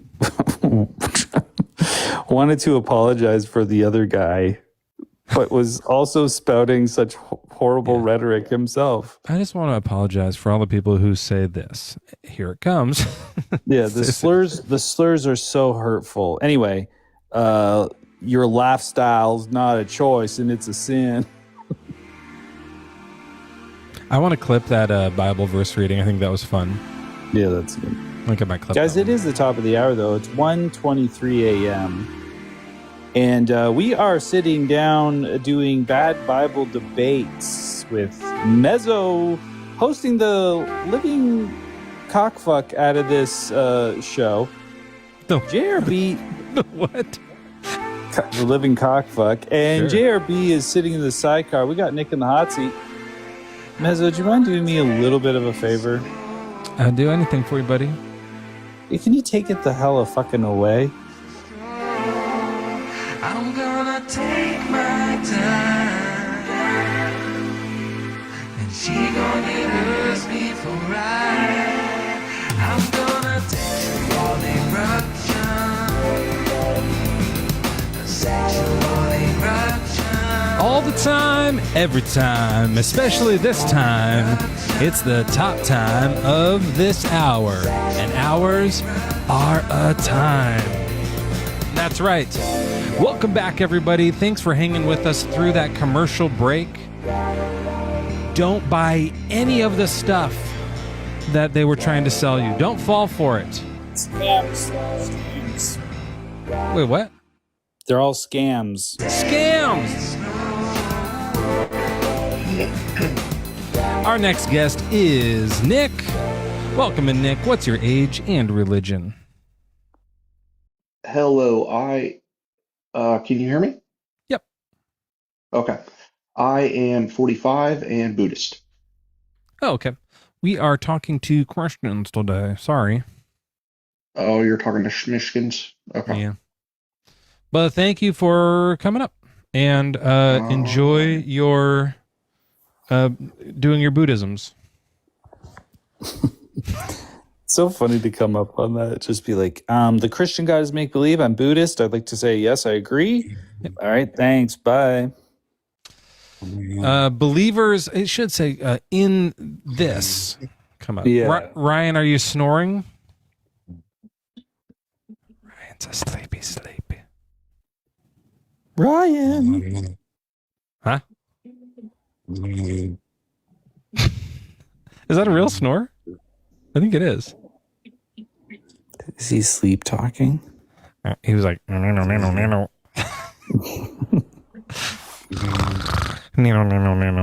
That's such a cartoon. Like, yeah.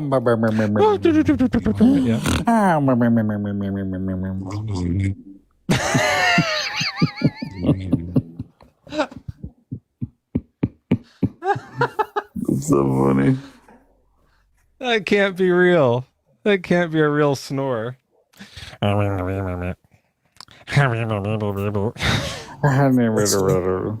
It sounded like Stitch was snoring. Deconstruction to welcome in. What's your age? What's your religious? I'm 30 and I've been Christian most of my life. Until now? Until now? Yeah, are you done with it? No, not necessarily. Well, welcome to the beginning of your deconstruction. Okay. Let's bring you back to that time when you were a baby, before you got indoctrinated. Remember how nice it was? Wrapped up in a swaddle, tit in your face. Think back I'm to sorry. when you were a child. Your soul was free, your heart ran wild. Beautiful. What song is that? Different, and life was a thrill. It's actually a Larry Norman song called "Why Don't You Look Into Jesus." What key is that in? I don't know what I was singing it in, but it's in A typically. You knew tomorrow would be better still. Yeah. Is it like that? And then A. Things That's are the A. things you're much older now. And then if you're unhappy and you don't know how. Why don't you look into Jesus, actually? Why don't you look into Jesus? He's got the Like a minor, answer. maybe? Yeah, whatever. Well, okay, so let's get back to that. What's your deal? Like, why do you believe in this make-believe Christian God? Okay, well, first I want to say I've never actually joined like one of these lives before. This is my first time, so this is just kind of interesting. Virgin. Fucking loser.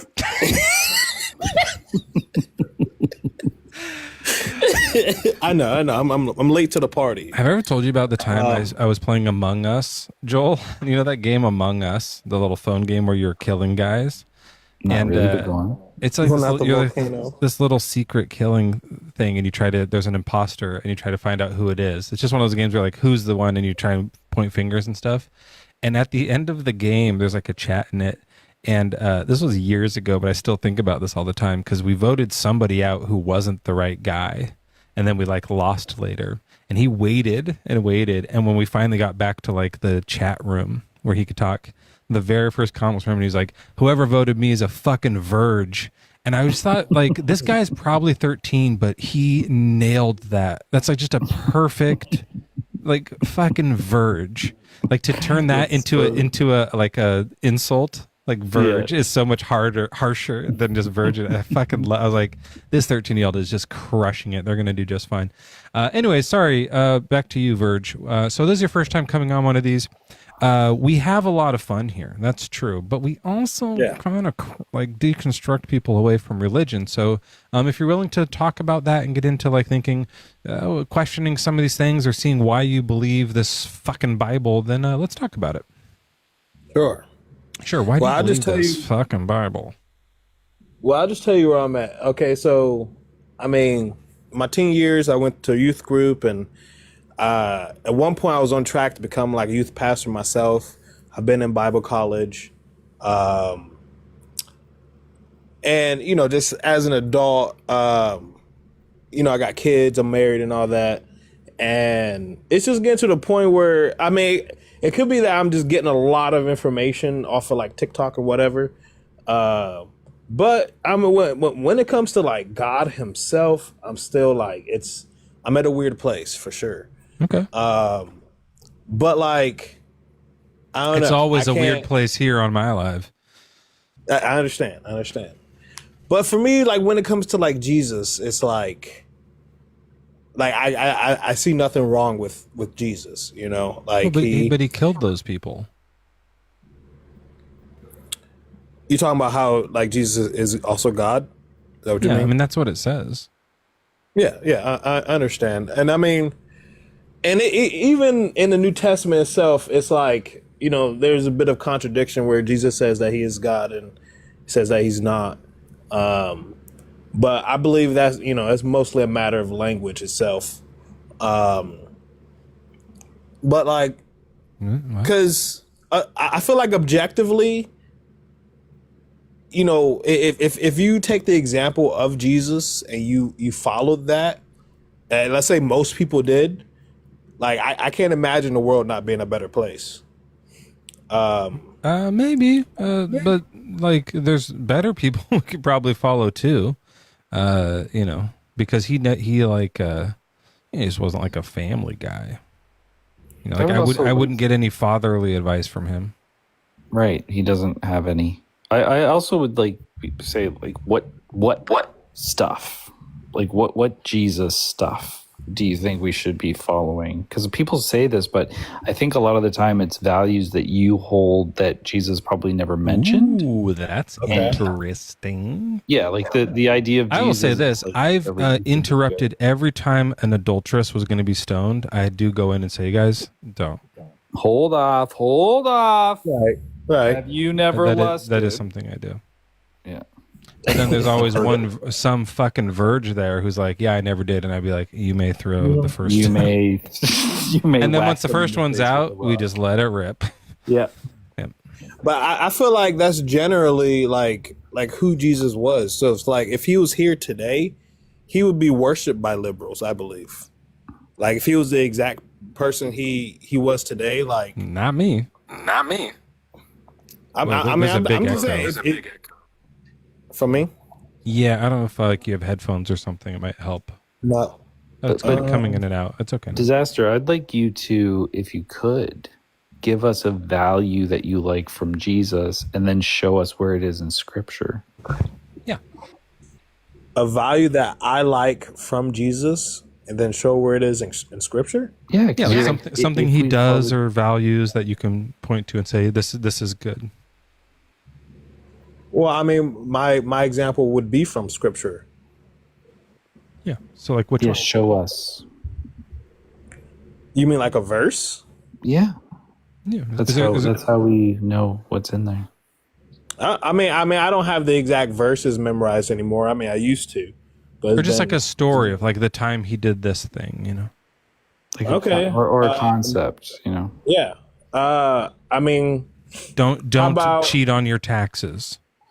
Don't cheat on your Like, did he taxes. say that or anything like that? Hey, thanks for the clause, everyone. I mean, not necessarily, but kind of. But I mean, I would say, I mean, are like the miracles included, or It's whatever you want. This is what your claim was. Your claim was that if we all lived more like Jesus or followed the teachings of Yeah, Jesus, if we all did miracles, the world would be a better place. Okay. But yeah, Okay, we yeah. all turned water into wine. The Yeah, world I mean, would be- okay. I thought you meant morally. Yeah, that's funny. Well, That's okay, offensive. yeah. That's actually So- really funny. Like, hey, if we all lived more like Jesus, the world would be a better place. We'd be floating. It'd be great. It'd be great. Nobody would stay dead. It'd be Scuba amazing. diving would suck. Yeah. Well, I mean, I would say the main thing is that, you know, the people that were like looked over in society, those are the kind of people that he paid attention to the most. And, you know, even the people that, you know, felt like they were high and mighty, like, you know, the religious people of that time, like, you know, he didn't even try with them. Like, it was just like, he like the moment he saw them, he immediately gave up on them, the religious, you know, because he knew that That's what they were we're just, giving up on religious people. We're doing that. That's great. Yeah, I'm into that. So the world would be a better place if we like stopped respecting the Pope and the Church and the, you know, like Trump and all these like kind of ridiculous, over the top authorities that take themselves too seriously. Is that one of your values? I mean, that's what Jesus did. So yeah, Yeah, I agree with that one actually. yeah. But the thing about like liking people who are not as well off type of thing, like he says to, you know, give money to the church. They give all your belongings to the poor. I don't know if you should give all of them. I also like, you know, there's this verse where he's like, go out into the world and ignore the Gentiles. Don't teach them about heaven. Just tell the other Jewish people to come to heaven. Like there's some times where he is very like particular about who he picks and chooses to be part. Like he's not equitable. You know what I mean? Sure. I think that's And pretty it's- problematic. And it's even like I said with like the religious leaders, like he was, and I've said for years that they're the only group that he didn't even try to save or do anything with. Like it was just like it was almost, you know, he even met them with violence. You know, I'm sure you know, flipping the tables and you know, he messed up a whole church because religious people were in there stealing money from people, and you know, of course, that just didn't sit well. And so, you know, I just feel like for me, he is like the best example of like how to live this world that I know, because I know of a lot of good people, but even those good people, they wouldn't have stopped to help a lot of the people that Jesus stopped to help. Yeah, let's read some Jesus here. I have come to cast fire upon the earth, and how I wish it were already ablaze.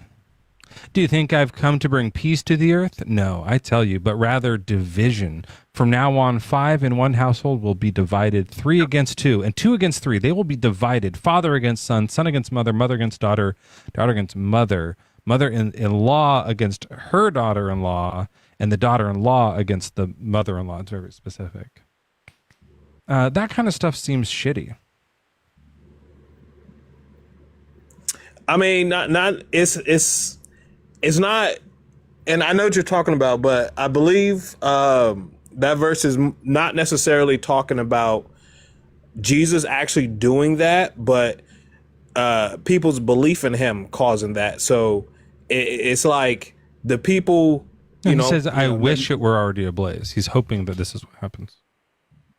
I mean, that's and even what you're talking about there. I mean, we could be in, that's like the end times, stuff, but which this could be or not, it could be to come or whatever. No, but I mean, this is.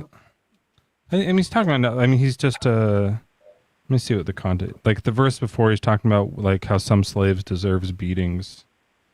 It's just kind of out of the blue. It's not really related. It seems like he's saying that like he's going to create division. So like people that follow him will be divided by those who don't follow him. And he is that not happening? What's that?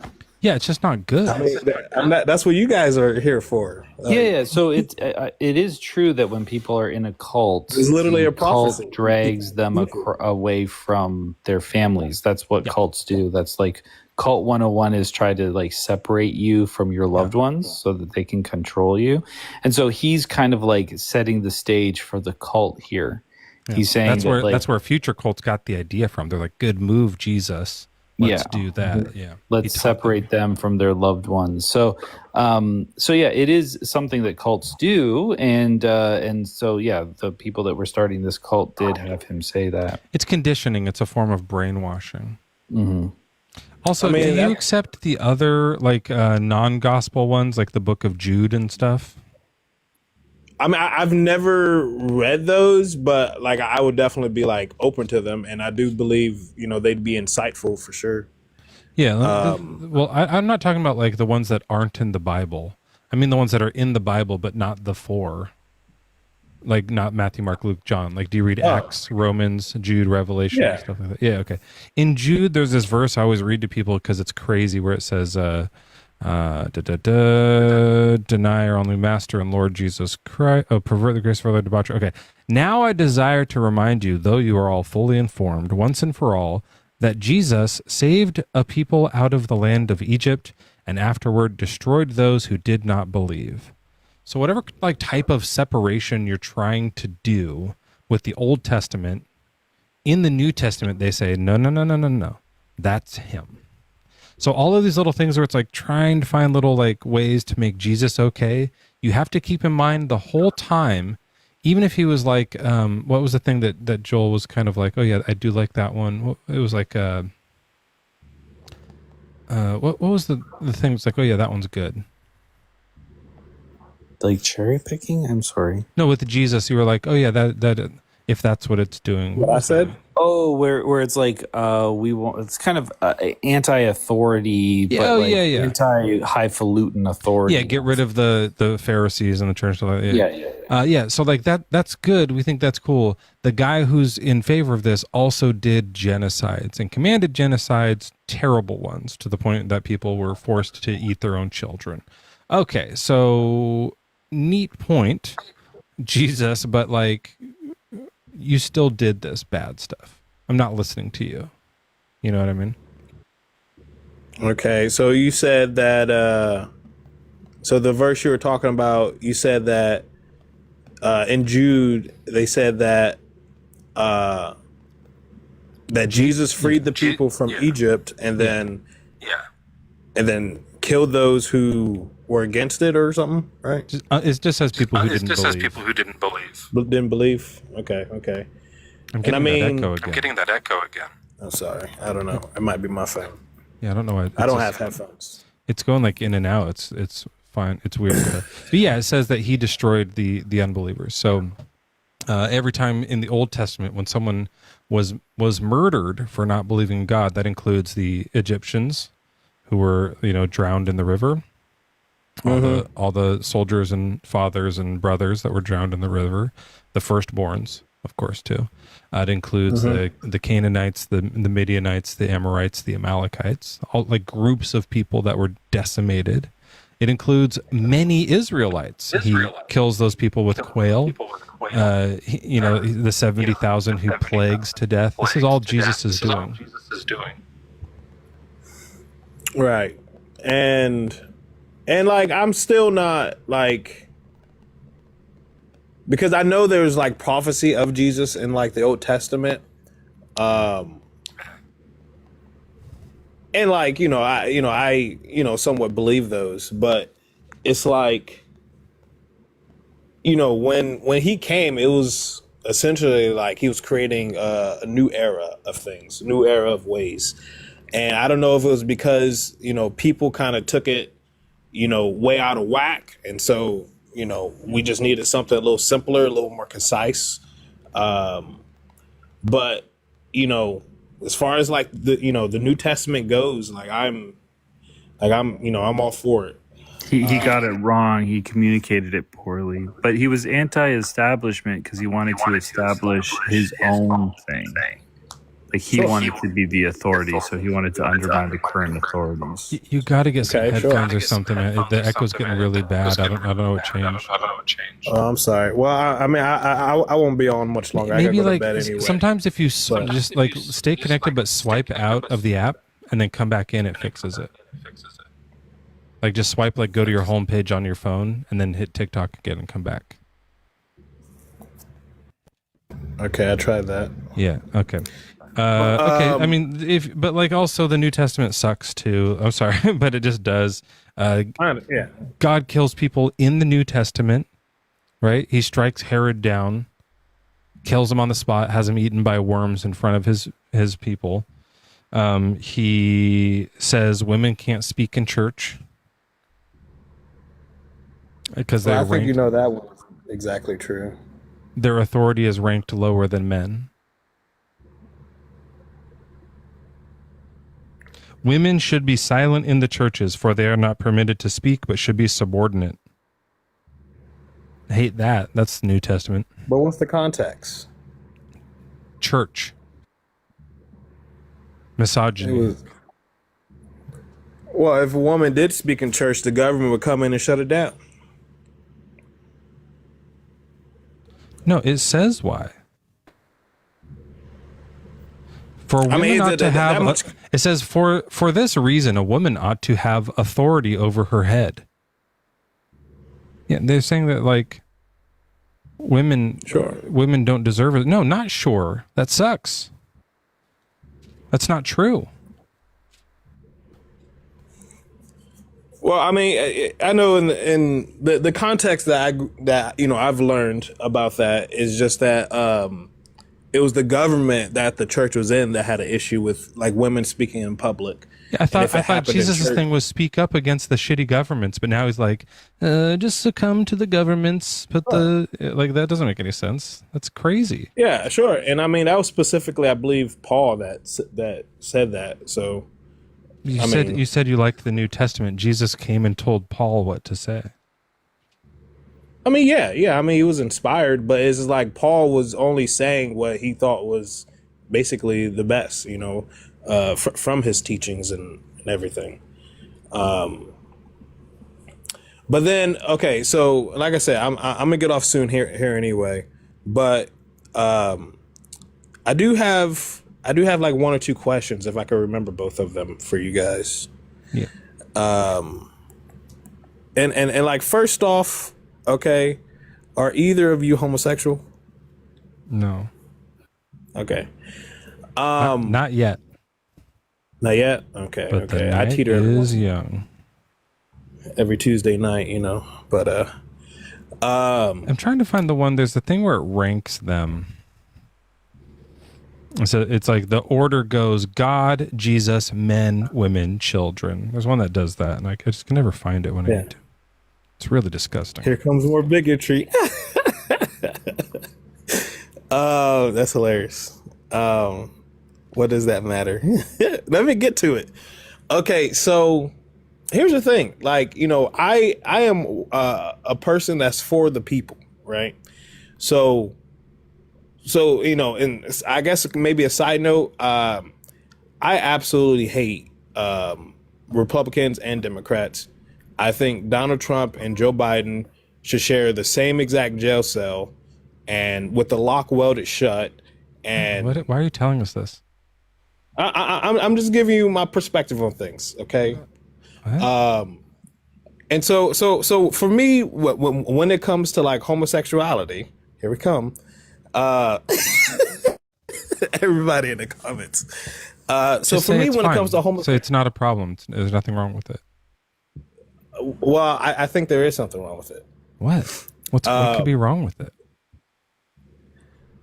Well, I came to this conclusion, when I was younger, that you sucked when you were younger. You were a young bigot. You still are. No, was it? But basically, I found it hard to come across, somebody, a part of the LGBT community, that unfortunately didn't suffer like some kind of abuse. That's just not true. There's plenty who have. The reason there's a high level of abuse is because they're targeted, because of bigots like you. Knock it off. Sure. And honestly, I would have never. That's the first time I've ever said that out loud. And the only reason. Don't ever say that out loud again. Shut your fucking mouth and apologize right now. Sure. Sorry I said that. It's not true. Say sorry I said that. It's not true. Well, will you kick me if I don't? Because yes. Because it's like I feel like it's better if everybody was a little more mentally healthy. That's about it. So do I. Being gay is perfectly mentally healthy. The thing that sucks is when they feel forced to stay closeted because of bigots like you. You make it harder for gay people to be mentally healthy. Knock it off, you piece of shit fuck face. Well, I mean, I don't know. I feel like you are a bigot, and you're saying like really harmful rhetoric. The thing is that like, mental health can never get you. I'm going to give you an olive branch. I think that it's not your fault. It's the fault of the cult. You've been damaged by the cult. You have church hurt. Your brain is rotten, and we need to work on your mental health to get you into a healthy spot where you can accept other people for who they are. And you're not sitting in some sort of ancient bigotry sounding like a complete piece of shit. Every bigot I've ever met has been like hurt and has bad mental health. You know how I can tell? Because they're bigots. Yeah. It's nonsensical. It doesn't make sense. So get over this rhetoric and start being more educated and kinder and go seek therapy and leave the cult. And let me ask you this, and you can unmute here. You were just interrupting Joel, so I muted you, so we can't hear you. But I do want to know, like, if there was a couple, like two men who were perfectly mentally stable, healthy, they were never hurt in their past, and they fucked each other at night, and they raised a family, would you be like, that's fine then? They're okay? Or would you still be against it? No, I mean, I'm not saying I wouldn't be against it. Like, I wouldn't, like the last guy you talked to, like, I wouldn't ban gay marriage or anything so it's like that. fine. So being gay is perfectly fine. You just don't think that, like, kids should be hurt? We agree. I just don't think kids who are hurt turn gay. That's not what happens, right? Because there's lots of straight people who have been hurt in the same way. So what the fuck are you talking about? It's unrelated. So I'm apologize saying, for saying that misinformation now. I'm just saying but my personal evidence that I've you seen. You can just drop down. If you're going to say loud and clear that then it would be perfectly fine, then that thing I said wasn't true, and you're not going to admit to that, then just drop down because you're just being a bigot. You can leave. You can. What does that mean? Drop down, like leave the live. Oh, go away.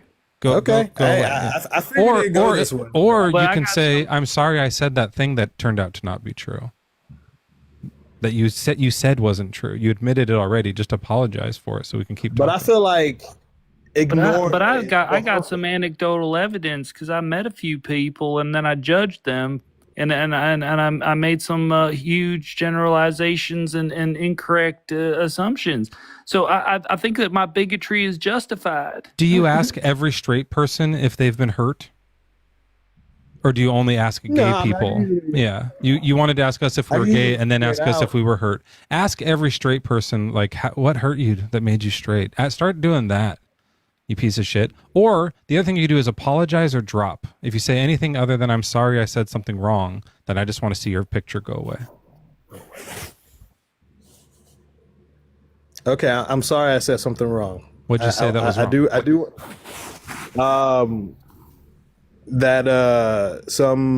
That gay people are caused by abuse. Thank you. Yeah, it's not true. Thank you for apologizing. It's not a true thing. And just because you've met some people or heard about some stories of that, it's probably the case that those people were targeted. That happens a lot where like a predator finds out someone is gay, like a younger person is gay, and they use that against them to attack them in a terrible, terrible way. And the reason they think they can get away with that is because predators are protected and gay people are not. And the reason that that's the case is because people like you vote. So we really want to, I don't want to kick you. I want to fix this. Like, this is a real thing that you can learn from and realize that sucks. That's a problem. And the problem isn't gayness, right? The problem is the predators. Well, like I said, like I was going to say before, I would have never said that had I not. I seen, it was maybe a year or two ago, I saw a podcast of this guy talking to a gay dude, and the interviewer mentioned that to the gay dude. He was just like, yeah, so it's pretty common for that to happen. Do you mean people who are sexually abused? Yeah. Let's just do a quick math and I don't know, maybe this will fully prove your point. I have no idea, but let's just do a quick math. Sure. Children 1%. Okay. And I mean, I have many stories, but it's Okay. So the closest reliable percentage I can get of child sexual abuse is 1.6% of children that happens to. Too many. The percentage of gay people. The percentage of gay people who are out is about 6.8%. So something's not lining up. Where are all these other gay people coming from? Well, I mean, and before I even joined, I meant to say that, well, of course, being LGBT is kind of a fad nowadays. So it's but, back and say fad? Is it You're an idiot. Get out of here. You can drop. You're a bigot, and you're playing it up like what am I saying? You're a fucking idiot. What did I say wrong? What a piece of garbage you just are. Drop down. We're done. Go away. Yeah. All right. And no one's falling for it. You're just a piece Don't of say shit. anything. Just drop. Yeah, we're done. Just go away. I don't know Nobody how. wants to hear more from you. Turn your phone off. Turn my phone off? Yeah, just hold the button on the delete side. delete your TikTok account, or just swipe out of the app entirely. Go away. break your phone in half. Swallow it. Hey, Swipe out of the app, moron. Hello. Like, how could you like be like the last thing I got to show is that I'm so dumb. I also don't know how to like use a phone. Like, just like one last thing. I'm an even bigger idiot. I don't know how to use a phone. Well, I told you I've never done this before. You know how to unmute, Swipe so you out know of the app. buttons. We told you how to do it. If you know how to unmute, there's a button next to that says disconnect. Stop fucking lying. You know how to swipe out of the app. You've done I don't that. see And you know how to close apps? Do you know how to close apps? Stop unmuting yourself. Stay muted until you figure it out. I don't know. Close the app, idiot. El What is the Super, button? El See, Super this is- Bobo, welcome in. What's your age and religion? I'm a Christian. 41. Yeah, right. Well, look, we need a bit of a palate cleanser, so let's have a good conversation. What's your age and religion? Oh, wait, I just said that. Fuck. It's all good, man. 41 and Christian. I'm so sorry. Can I get some L host in the chat? Oh, hey, you figured out how to go. Good. Okay, so why do you believe in the make-believe God of Christianity? Well, I guess life experiences. You go through life and, you know, some of the things that you do, for the most part, you think you can do them yourself. And then when you run into those hurdles or those walls, then you kind of, you know, I don't know how to explain it, but you kind of see other things and you start wondering about stuff, and I don't want to get philosophical, but you kind of see what the truth is. And then when you start looking into religions, not just Christianity, you can look at, you know, like Muslims and like, you know, like Hindus and all that. You see truth, and with Christianity, it makes sense. It's a lot of the teachings in it. To me, I understand what it's saying. I got a bunch of restrictions that just came up.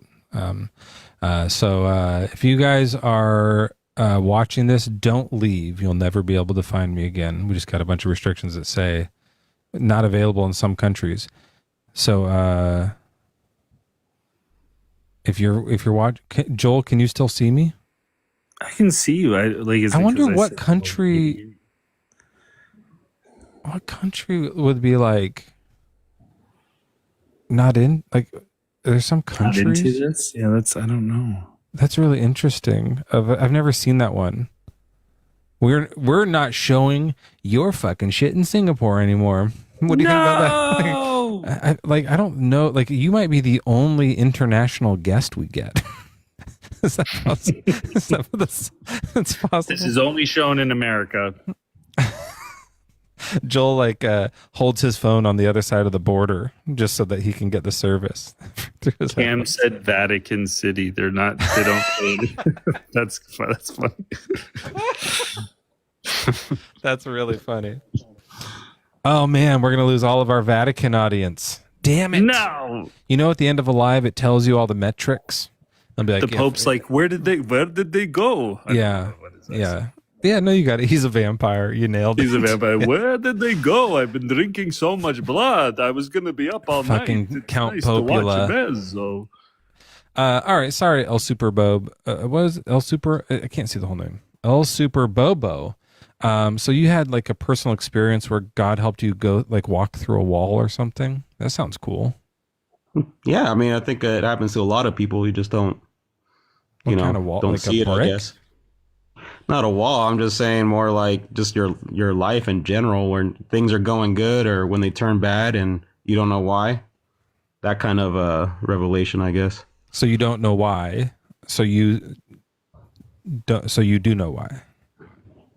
No, well, let's say for example, things are going good at work or whatever, and then all of a sudden you get sick or you get something that happens, you know what I mean? And then it's just like things turn a different direction and you don't know why, and you start searching for, I guess, answers. Okay, so you're having a good life, and then you get fired, and turns out you have like a brain tumor. And that's why you got fired, because you couldn't like keep up with your tasks. And they're like, what's going on with these headaches? And you get a brain tumor. And you're saying God gave you that so that you could, so that you would believe in him?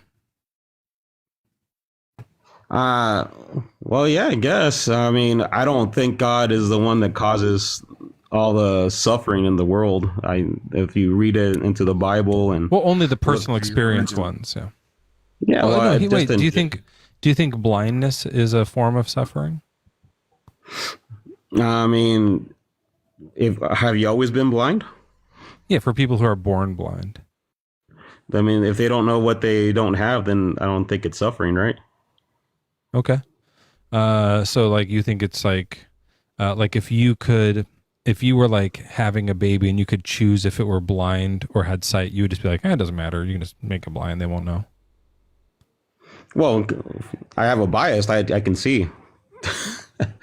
You know what I mean? I would say, I would want everyone to see, be healthy and sound, but right. But God makes people blind. Then how would I, like, if I was blind and then I never knew what sight was and was okay in life, then I wouldn't know. So do you think that we feel bad and the parents feel bad and have to, like, of the blind kid and have to extra work to help them out to learn all this stuff, and that sucks? Oh yeah. Well, I mean, that could be for anything. So God makes people blind. That sucks. So he is the cause of suffering and storms, right? Like he does tsunamis and volcanoes and stuff. I don't know about that. I mean, we're in a fallen world, right?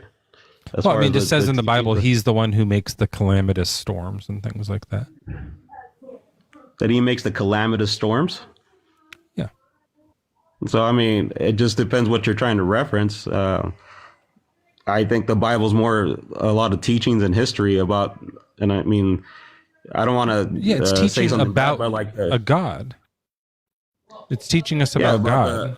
And it says that he's does evil things. He says like I make the calamities. I make people blind. Yeah. I kill people. I start wars. I use the Israelites to smash on infants. He claims that. I don't believe it's true, but I'm an atheist. Do you believe that's true? No. Well, I mean, if it's history, it has to be true. So what I'm saying is, then God did all these terrible things. He was the cause of these sufferings in the world. If you're saying it causes sufferings, but you're talking about like the Canaanites and all those other guys that were like sacrificing children and doing all these things that were very sinful. So the Israelites, he killed the Israelites too. Yeah, but look how many times the Israelites messed up. They were the chosen people, and how many times did they fall? If anything, it shows the mercy of God because he let them go back to the promised land. They suffered quite a bit. Said, I'm going to fuck you up so bad that you eat your children. You cannibalize their flesh. And you're saying that that's just how he shows mercy? Give me 1 second, sorry.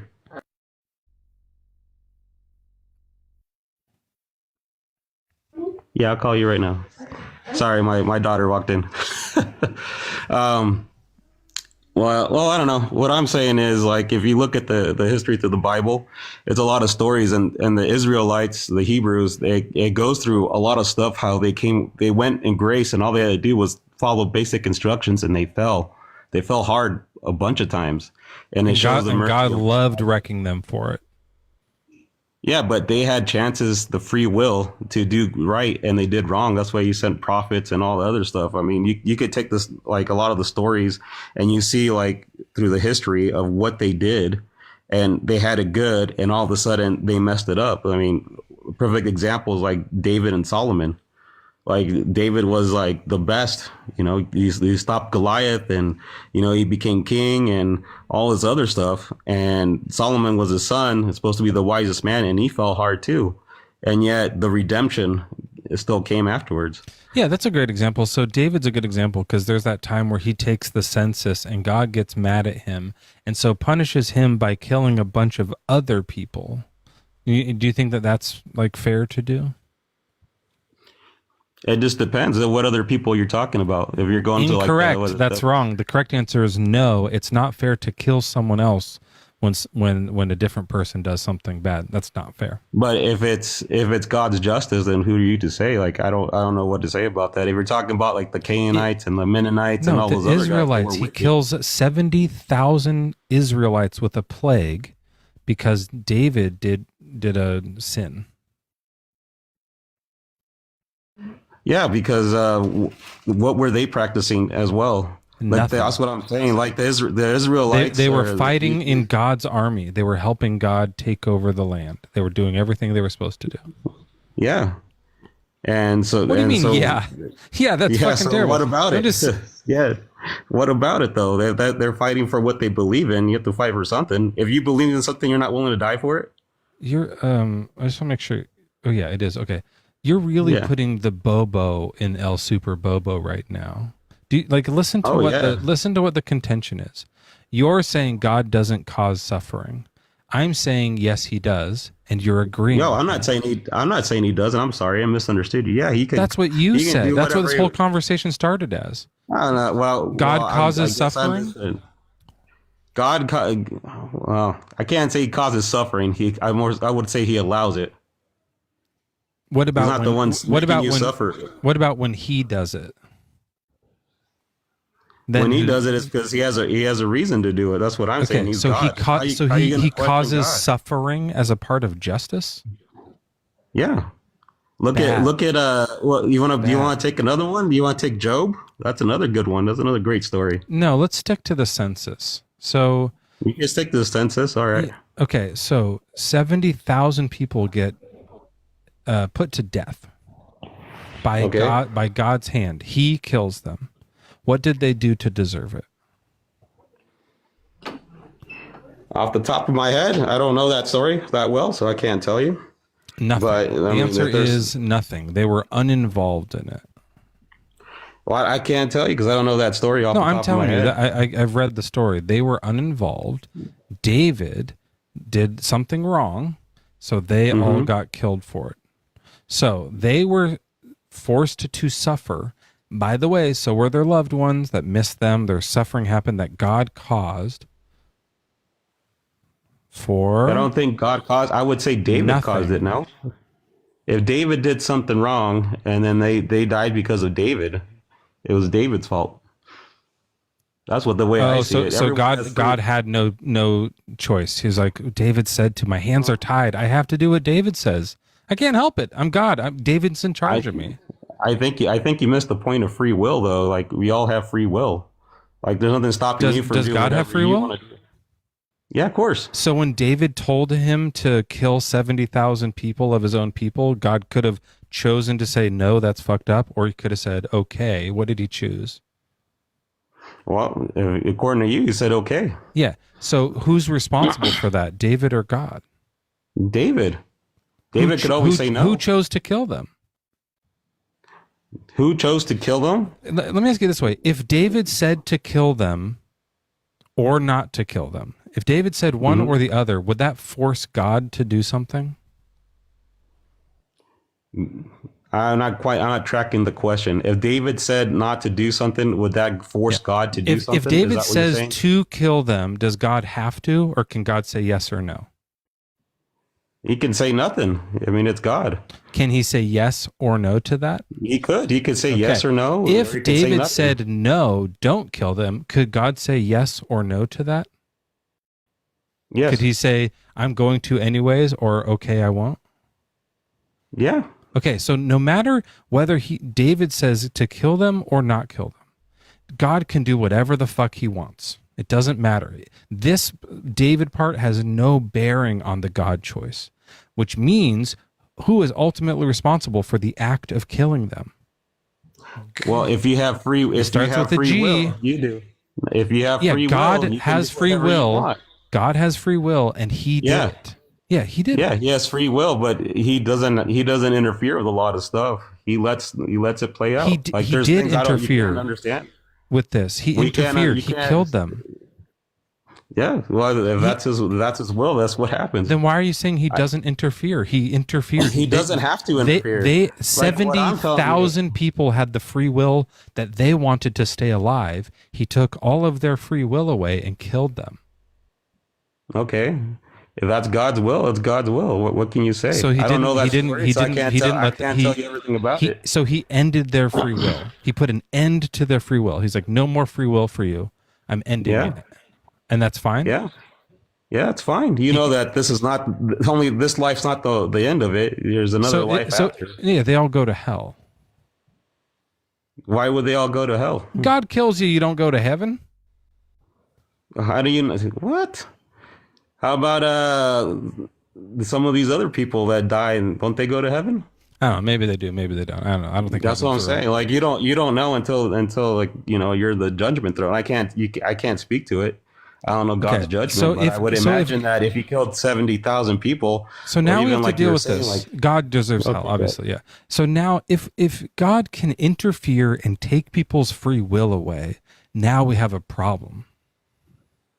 How does he take people's free will away? By killing them. That doesn't make sense, dude. Their will was to stay alive, and he killed them and took their free will away.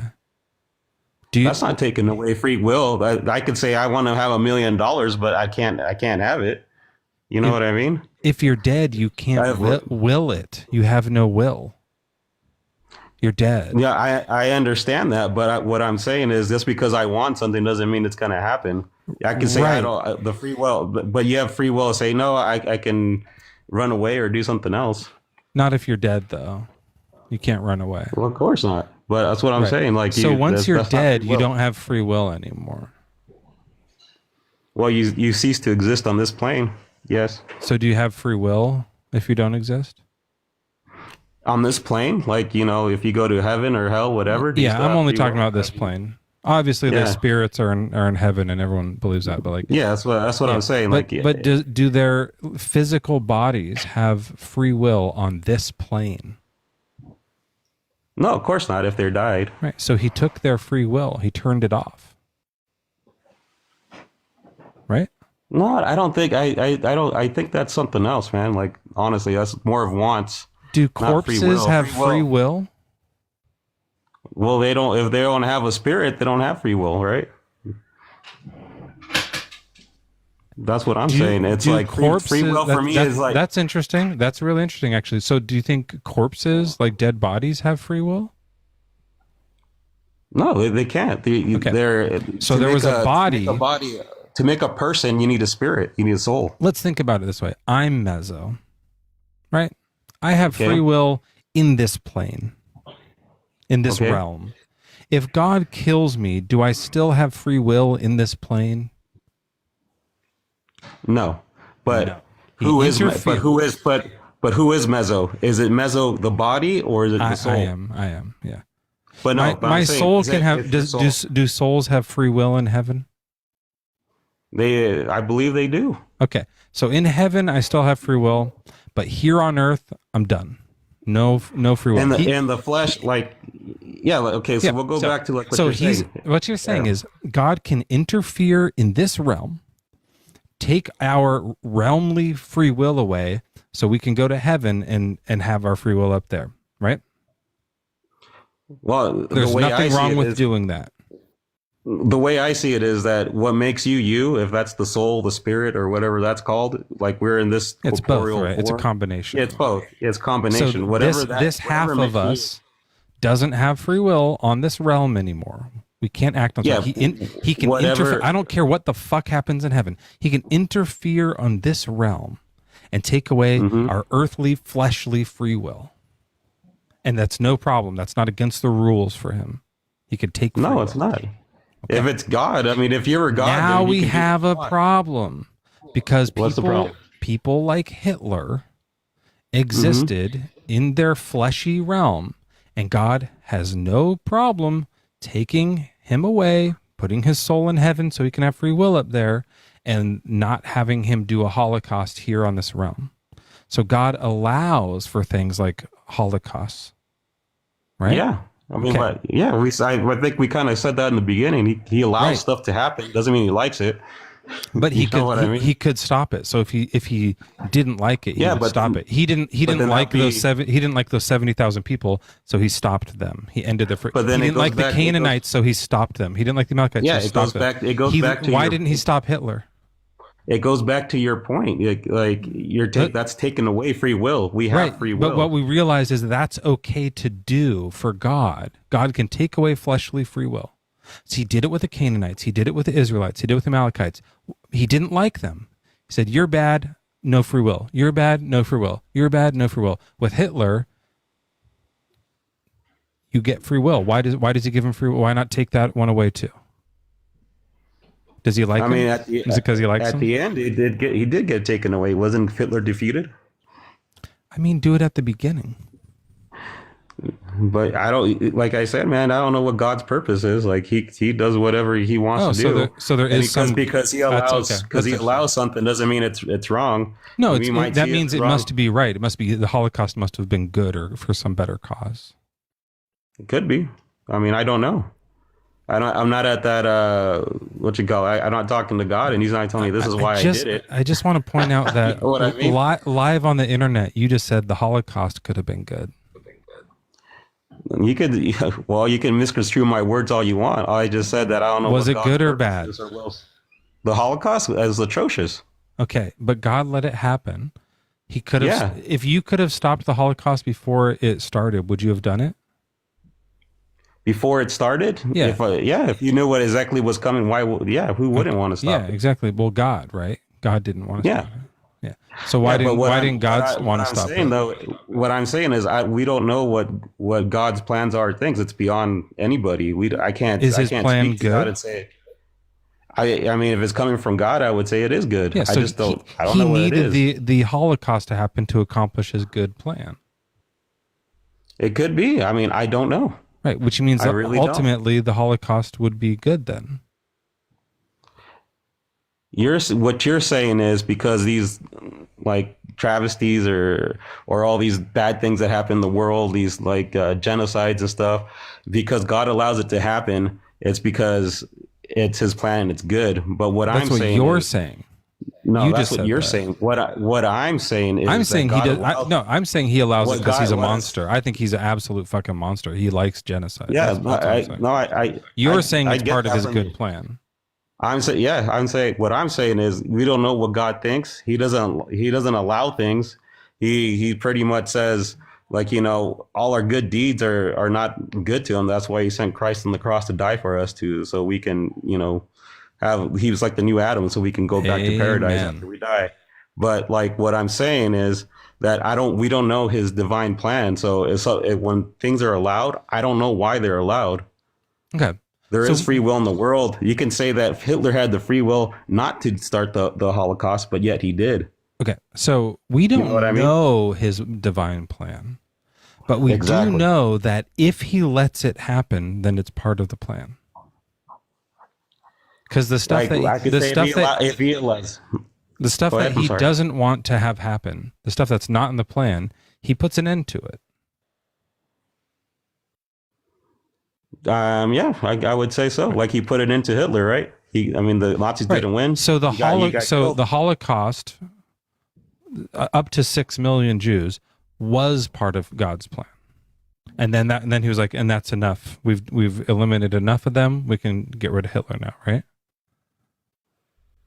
Well, I don't know. That's what I'm saying. I don't know what this plan was. I don't know why it was so much death, but maybe He did it on accident. Maybe it was an accident. I don't think it's an accident. Or He forgot. He forgot to stop it. I think if you read your Bible and maybe you can see some of the other stuff that came from that, what happened after that? Israel was established into a nation again. It was prophesized. So I don't know what to tell you. Then it was ultimately good that it was part of God's good plan to. I don't say that's good, but if your free will keeps on letting you go down the wrong path, I mean, for all this stuff that's happening, for whatever. Ben, what's your age in religion? Hello. Hey, how old are you? 30. Are you a Christian? Christian. Yeah, I'm a Christian. Okay. All right. Well, we were talking tonight about how the Christian God is a make-a-believe. Have you heard someone say that before? Yeah.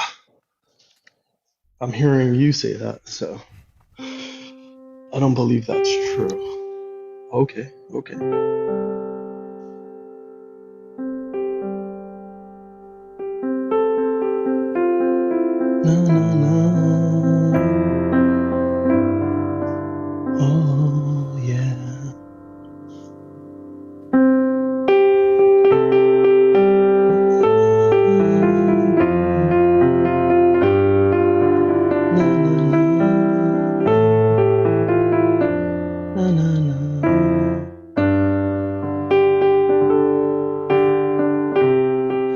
The Christian God is Jesus Christ. And if you think he's make-believe, then you're wrong and he's right.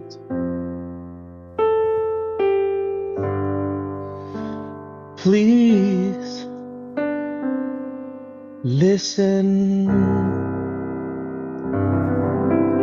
Da-da-da. Thank you. Thank you very much. Ben, why do you believe in this God? Because I believe the scriptures are true. All of them? All of it. Every single part. How do you deal with the atrocities in the Bible? Name them. Name some atrocities. Just one. Just name one, actually. Okay. Here's this one where God is having people like raped as a form of punishment. Yeah. It's a punishment. You're fine with that? Oh, we should do a rapid fire. Actually, this is a good opportunity. Let's do a quick rapid fire. Okay. So I have this website called the List of Irreconcilable Passages. We're going to read my lips here. Okay. Number one. So just give, let me open up a document so I can take some notes here. This will be great. Joel does this sometimes, but we'll go kind of quickly. Okay. God. So you'll just justify each one of these real quick. Okay. Excuse me. God kills animals with a flood. Yes. In Genesis. Justified. Yes. Why? Because God, he's the wickedness of the earth was, men became very violent. Wickedness was abounding on earth, and God saved Noah and his family, and he killed everybody, plus all the animals. Is this like a troll? And he saved 2 of each kind of clean animals and 2 of unclean animals. What meaning like lions?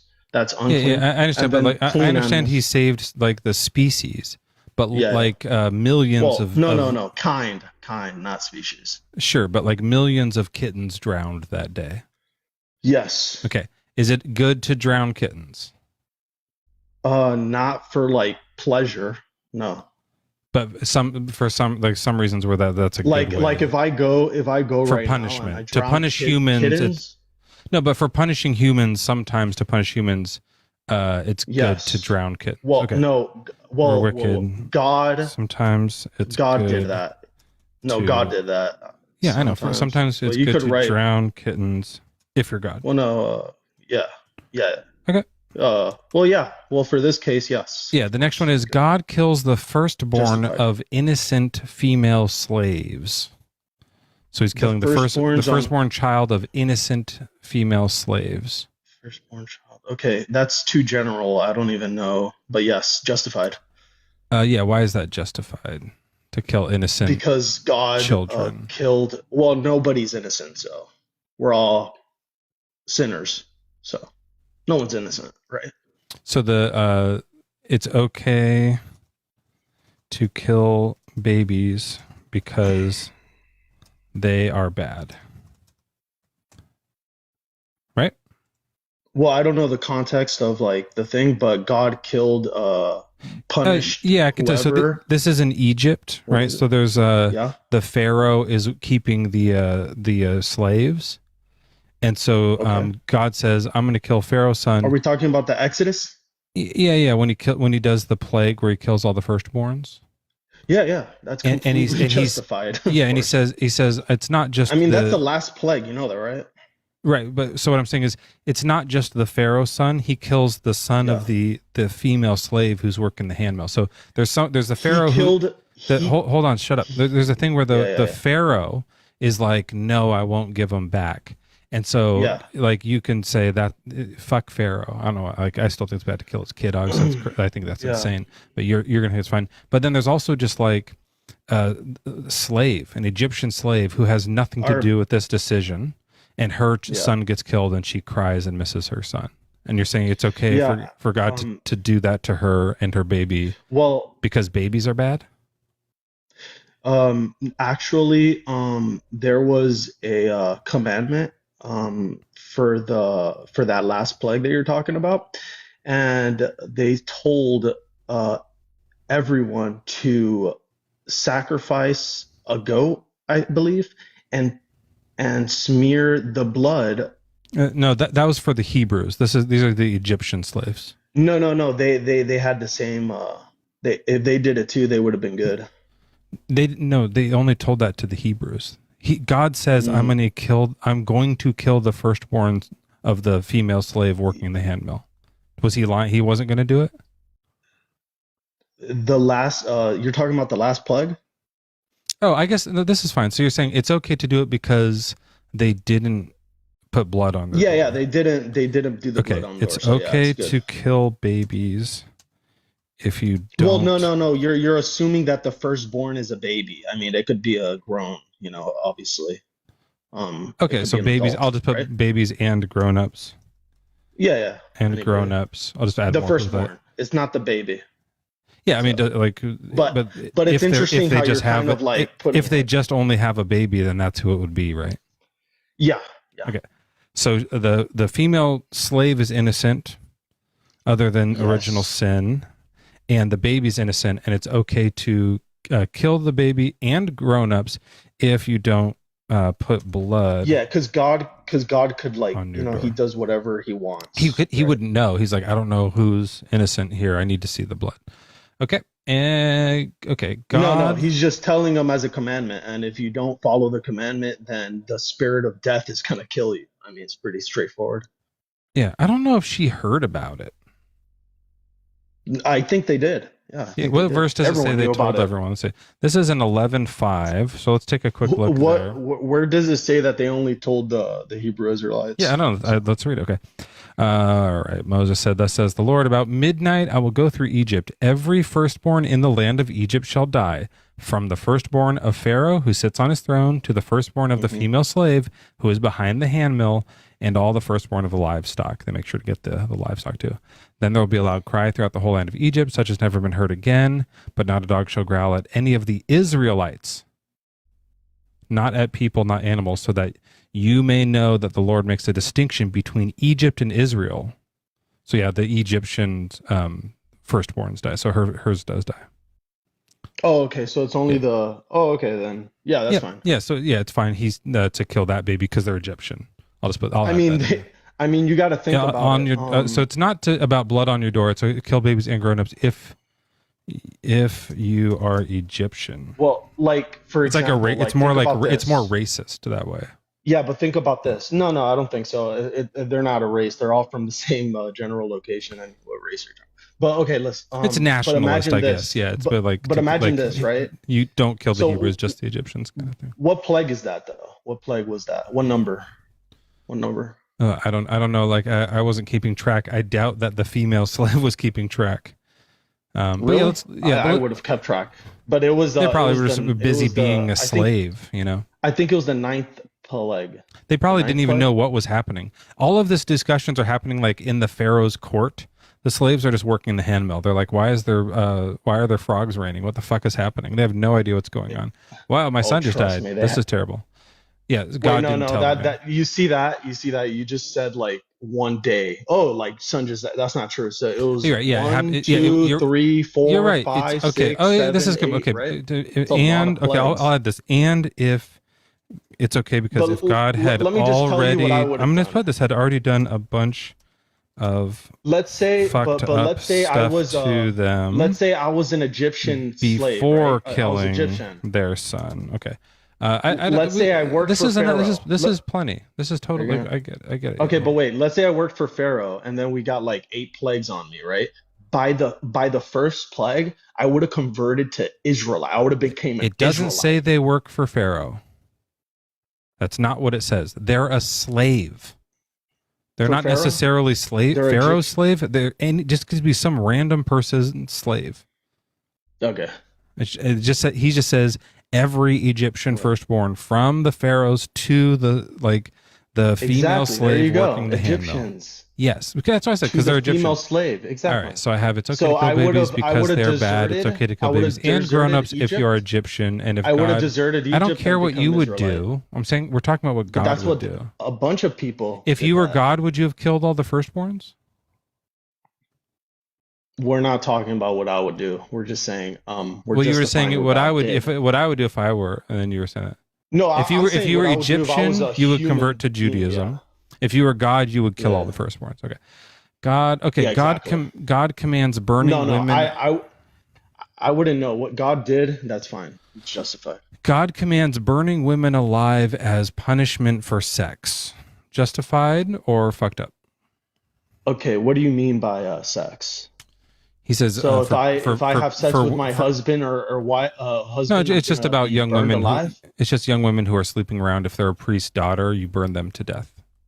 Justified. Okay, how is that justified? I'll say and Because start like this. So God's- this helps a because lot. God If you said go, the sorry, just it Yeah. helps make sure that Sorry. you're on task. If you go like it's Yeah. it's okay to burn women alive because No, wait. But what can you tell me the actual law?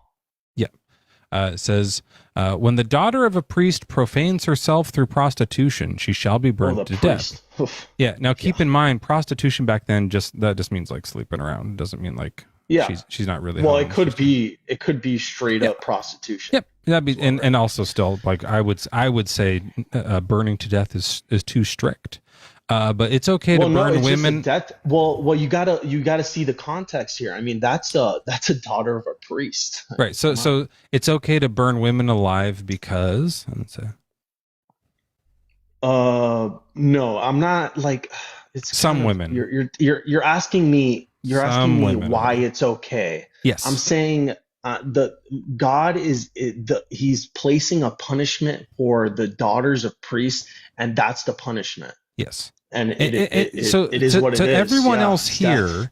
to everyone else here, that sounds Yeah. disgusting. That sounds unjust. It Well, sounds that's- horrific. well, that's But you're going to subjective. say, That's yeah, subjective. exactly. It's but we are wrong. Even though it sounds so gross to us, you're we are subjectively wrong. saying something is disgusting and Yeah, gross. Like, it is what it is. I mean, isn't it to you that like kind of like to watch somebody be burned alive like that? Like, doesn't that kind of like freak you out? Okay, Like, if somebody murders somebody, is it okay that we apply the death sentence against them? in my opinion, or God's? Your opinion. No, I'm against the death penalty. So you wanna use our taxpayer money to house a murderer? Yeah, absolutely. I think that's what taxpayer money is So- for. so It somebody- helps run a better society. Absolutely, yeah. Okay, so you think that somebody who took somebody's life, they're not breathing anymore and enjoying anything. You think that they should be chilling, playing poker in a jail, right? In a I prison. think they should be rehabilitating. Yeah, Rehabilitated. yeah, if they can. Okay, and and then if when they you- can't, then just keep them locked up. Yeah. How do you know if somebody's rehabilitated? Okay, anyways, let's just move on. Yeah, But, there's all kinds of obviously- psychological tests and stuff. Yeah, we disagree on this, but I'll tell you what. I'll Obviously, tell you what there's a we big might agree on. disagreement there, Do you think they so. should be burned alive, Man, or is that too? That's like- too. That's too like. Well, the too thing is for this cruel and punishment, unusual it's- punishment, right? No, this punishment is more severe because it's the daughter of a priest. So it's like Okay. if you're if you're like the daughter of the priests- president, there's more of a stricter Deserve punishment according to this law, of stricter- course. Punishment. Yes. Of course. Yeah, of course, they don't like choose to be the daughter of a priest, but they deserve stricter Nope. punishments. Okay, so I mean, they chose to be hoeing around. So okay, but still with the knowing burning, the law is out. still with the burning alive is still too strict, isn't it? hey, if you're the daughter of a priest, you're going to be burned alive if you hoe around. And they're like, I don't care. It's like, dude, what do you want me to do? But what do you want to do about that? Yeah, I think that the first part is the bad part where you tell them that. I think you shouldn't threaten people with that, and you definitely shouldn't follow So through you with think it. that nothing? That's just my opinion. So you think that we're you still think trying to you should figure out be why able it's to hoe okay to around, burn right? them alive. Why is that particular punishment okay? You said for Well, death. it You said seems- for it death. seems like- In your view, Yeah. if someone murders someone, we take their life. Yeah. if someone sleeps around, Yeah. we burn them alive, we torture them to death. Is that what you're saying? Well, no, burning alive isn't necessarily torture. It's just a It just takes a different way while. of death. The fire starts at the feet. Well, we don't I'll know put the that. way of Maybe I'll just put like burning someone alive. being burned You don't know how alive. they're burning these isn't people that alive, bad? so It's I probably. mean, not it didn't that say bad. burning at the stake, right? So She shall be burned to death. So she's alive and then she's Yeah. dead. Yeah. Okay. yeah, it could be like, hey, jump in this pit and then burn, right?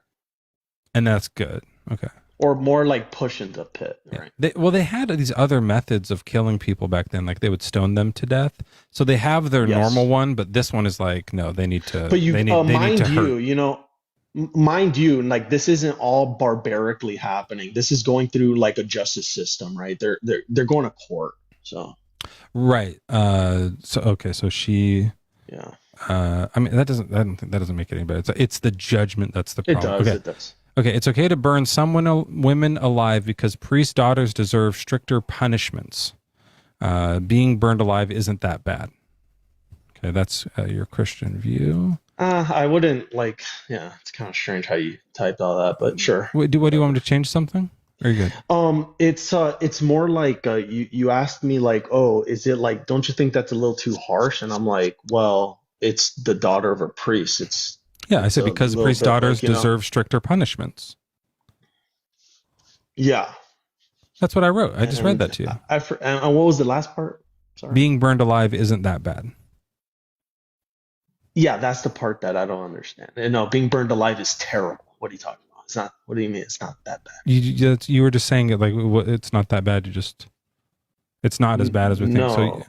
So I'll put being burned alive. Let's just retract that. Yeah, Okay. it's a terrible way to die, of course. Like that's why it's. But how does that make death it okay to do something terrible to someone who's like hasn't done that bad of a thing? Well, she did do something. But she that deserves a death penalty. Something very bad, of course. Deserves a death penalty. The death. Prostituting herself. Can I ask why you think that having sex is worthy of the death penalty? Well, no, prostitution. This is prostitution. Yeah, right? yeah. So this is right, but like you said before, it's like a person takes someone's life, they're not breathing anymore. You would want them around, I'm still like no, but like you wouldn't. But now it's like a lady goes out and does something with her body that's hers that she wants to do. Yeah, like what's the problem? What's bad about this? Who's hurt? Adultery. Who's hurt? She's fornicating. Who's hurt? Well, you don't know. Well, it's not. We that, don't know who's hurt. You don't it doesn't necessarily have to hurt somebody. So. Okay, so you're putting death penalty even if she didn't. If it doesn't hurt anybody. somebody else. Right? Yeah, it seems like she makes her like she's like less deserving of it. But let's go on. Okay, God condones slavery. How's that good? Yeah. Slavery's okay because condones. God condemns kidnapping. So clearly the slavery is different. Right? Can I be honest with you? I agree with that one. I don't think we should kidnap people. Exactly. I agree with that law. But then with the slavery one, I disagree with the slavery one. So there's clearly something going on there. It's not kidnapping. They're not kidnapping people. So it's not like we're going to Africa. No, they're and just enslaving them. kidnapping people. Yeah, it's the enslaving part. Yeah. So they're not kids. They're grown-ups. Slavery. Yeah, that type of slavery isn't the same as kidnapping. That's the slavery. No one's that saying we kidnapping, but abolished here in you. America. We're talking about owning someone as property, making them work for you, and passing them down to your children as property. Chattel slavery. That's justified. Yeah, and so that's justified because, like for example, say why it's good to do slavery. For example, I'm a slave of Christ right now. I'm a slave. So were you forced into it, or was that your choice? No, like I said, the slaves that's justified in the Bible isn't kidnapping. So yeah, no one's talking about kidnapping or being a slave to Christ. We're talking about the slaves from the nation around them that are their property. They may be your property. You may keep them as a possession for your children after you, for them to inherit as property. These you may treat as slaves? Why is it okay to treat these people as slaves and pass them down to their children? You would say it's good to do slavery because, or maybe I could put to be a master. It's slaves master. You're asking me it's good to be it's good to have slaves. We said this is justified. This is good. So explain that to me, because at face value, well, yeah, it's a this law, is at face right? value. This is disturbing. I'm like, whoa, that sounds like slavery because it says slaves. Well, you wouldn't be disturbed if you lived at that time. I mean, we weren't disturbed. But now I am. So justify it now really for me disturbed. why it was okay back then that this happened. Okay, but or you can say this one's. I don't have a justification for this one. Like you can pass. No, I do have a justification. Yeah, let's hear it. for Let's this do it. one. It's for example, right now I'm a slave of Christ, so it is what it is. So it's good to be a slave's master because it is what it is. No, that doesn't really so justify that. That just makes it seem like it's like nonchalant. I don't understand the question you're really asking. Yeah, the question is, how is it good for God to condone this kind of Yeah. slavery that he condoned? It's not that slavery is okay and it's right. Yeah, Chattel slavery. Okay, let me do. Okay, let me just write that. What do you mean by chattel slavery? What is like when that? you own someone as What- property? That's what. That's the word for it. Yeah, but how did they Chattel just did means they like own property. these people of property? Did they go to Africa and kidnap them, or some of them, yeah. Or Yeah, the nations around them.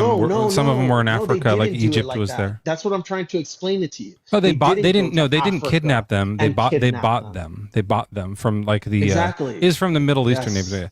Okay, so chattel Yes, they bought slavery is good as long as you as long pay as it's legal. money, as long as you pay Yeah. money for the slaves that you Not like going are around going to kidnapping force from tribes. into labor and beat them. Yeah. And their children. Okay. And beat them? Yeah, they did that too. That's, Okay. that's like Yeah, part of but- slave. So like part of slavery is that also- you force them to work for Yeah. you, and then you beat them if they don't. That's just like part of What are the. you talking about? Dude, Have you the never heard of Israelites slavery? were the best slave owners you could ever imagine, bro. What happens What are if you talking about? What happens if you beat someone like with a stick until In they the die? Bible, it literally says that if you even knock a tooth out of a slave, you have to set them free. Did you know that? What? Yeah. What happens if you beat up a slave So and they don't die and they don't lose any teeth? if you What's the rule? if you knock What's the out rule if their you beat them up? teeth, you have, dude. It literally says to treat your slaves Well, hold on. like Hold on. nicely. Okay, calm down. Let's You find it. understand? No, I want to find it. Let me see. Yeah, yeah. Let me go to the slave verse here. I got it. And find the one that it says that if you knock down their teeth, you have to set them free. Knock that one out. Find that one. Okay, it's just by here. Okay. Sorry, one second. You're gonna find the I got which it here. one? So yeah, very. The master of a basically the best slave will slave owners come ever. that slave who Israelites, knew his master because wanted to not God prepare made the himself law. do as he wanted will receive a severe beating, but the one who did not know and did what deserved a beating will receive a light beating. Excuse me. Say it again. The slave who did not know what they did will and deserved a beating will receive a light beating. Yeah. But the one that did know will receive a severe beating. Okay. So what? You think they're just beating slaves for no reason? No, if the slave does something you don't like, you beat them, Yeah. and you can either be severe or light. No, it's not something you just don't like. Well, if they don't follow the It's rules, like that something, you made. if they do something wrong. I Yeah, don't if they know. do something wrong, which like isn't slavery, but like if they like don't. In this case, it's let's see, trying the slaves himself masters to like beats the other slaves. Let's just like into pieces. That slave who knew the master. Oh yeah, they knew what the master wanted, but did not prepare themselves or do what was wanted. Yeah, that's exactly it. They just didn't do what the master wanted, so they will receive a Yes. severe beating. Okay, yeah, there we go. Okay, hey, slave, go get that goat. The slave's like, no. And it's okay to give them a severe beating. Well, can you look at the law that says if you knocked out their tooth, then you got to set them free? Don't knock their 'Cause then teeth out, that or, would or be- don't knock their teeth or their Well, eye there out. you go. Hit him in the It's back. just- And what you don't discipline your kids? I don't hit him in the back. Okay, why not? Just because that would be child abuse. So spanking your kid is child abuse? Yeah, I think it is, but like that, they're talking about beating them within an inch of their life. If your dad, Don't try to pivot right now, Ben. You're trying to Wait, pivot. wait. Nope. No, don't do it. Don't do it. okay, There's a spanking one That's coming fine. up. We'll We'll just go get to back. it. We'll just okay. All right, let's find the verse Okay, you were so- talking about the teeth. Is that an Exodus? Yeah, because I think that's very like that's in context. I mean, Oh, this it's going is to be great. I mean, I could just knock a teeth out. Okay, and the be like, hey, laws set me free. concerning slaves. Yes. Right? When a man sells his daughter as a slave, she shall not go out as the male slaves do. Oh, so this is interesting. So this is about the Hebrew slaves. So the Hebrew men only are slaves for 6 years and then they go free. The other nations stay for a lifetime. The Hebrew women are forever slaves. Daughters are slaves forever, for the whole life. They don't go free. Can you read that? Yeah, when a man sells his daughter as a slave, she shall not go out as the male slaves do. Before it's talking about how like the men go free after 6 years, but the daughters don't. So they don't get to go free. It's just because like God values women lower. When an individual's quarrel strikes, when a slave owner strikes a male or female slave with a rod, and the slave dies immediately, the owner shall be punished. Yeah. But if the slave survives a day or two, there is no punishment, for the slave is the owner's property. So let's be clear. What is the punishment if you hit a slave with a stick and they die? Punish. If you hit us, it's punishment. I don't know the punishment. It doesn't really say. It's just they're punished. It doesn't really say how. It's not clear. Yeah. What's the punishment if they survive? Well, if they survive, there is no punishment. There is no punishment. Okay. So is it okay to beat them as long as they survive? Not in the tooth or the eye, but if you just like beat them within an inch of their life, like on their body, and they survive, is there a punishment to the owner? No. Yeah, there's no Right? punishment. There is no. Yeah, it says there's no punishment. That's fine. So, Yeah, so that's is it- fine. That's fine. Okay, so is it okay to beat your slaves? Yeah. Okay. So then just to clarify, so chattel slavery is good. Obviously not to death, right? So. Yeah, okay. Chattel slavery And is obviously, and do you have any verses that say like to treat your slaves good or no? No, you You don't treat have them any as slaves, yeah. Okay, you Chattel don't have slavery those. Okay. is good 'Cause as long it's littered in the Bible. they talk about that with the Hebrew slaves. They say treat them good, treat the other ones. No, that's not true at all. Sure, let's That's not read it. true at all. Let's read it right. The only difference I do what have that we one. said Let's about that was that they could be freed in 7 years, the Hebrew slaves. And if any of you are dependent on if any who are dependent on you become so impoverished that they sell themselves to you, you shall not make them serve as slaves. They shall remain with you as hired or bound laborers. They shall serve with you until the year of Jubilee. Then they and their children with them shall go out from your authority. They shall go back to their own family and return to the ancestral property, for they are my servants who I brought out of the land of Egypt. They shall not be sold as slaves. You shall not rule over them with harshness. Because But fear your God. they got into slavery because of poverty. So. Yeah, it says don't be harsh to them. Don't treat them as slaves. Don't be harsh to them. As for the male and female slaves whom you may have, this is the one we read, it's from the nations around you. Yeah. You may keep them as possession for children after you. These you may treat as slaves. But as for your fellow Israelites, no one shall rule over them with harshness. Don't be harsh to the Israelites, but it's okay for the other ones.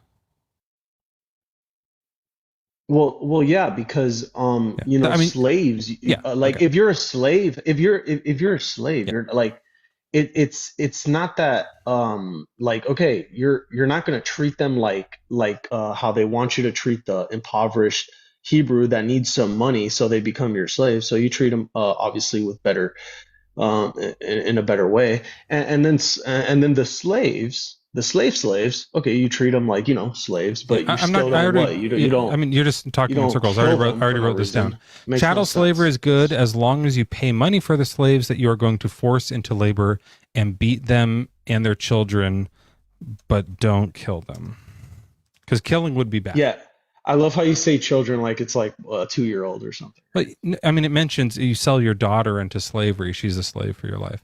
She's your daughter. Like it's 10-year-olds. Those are kids. Okay. Let's do. Yeah, the they're not next one. 10-year-old kids, but sure. How old were the daughters?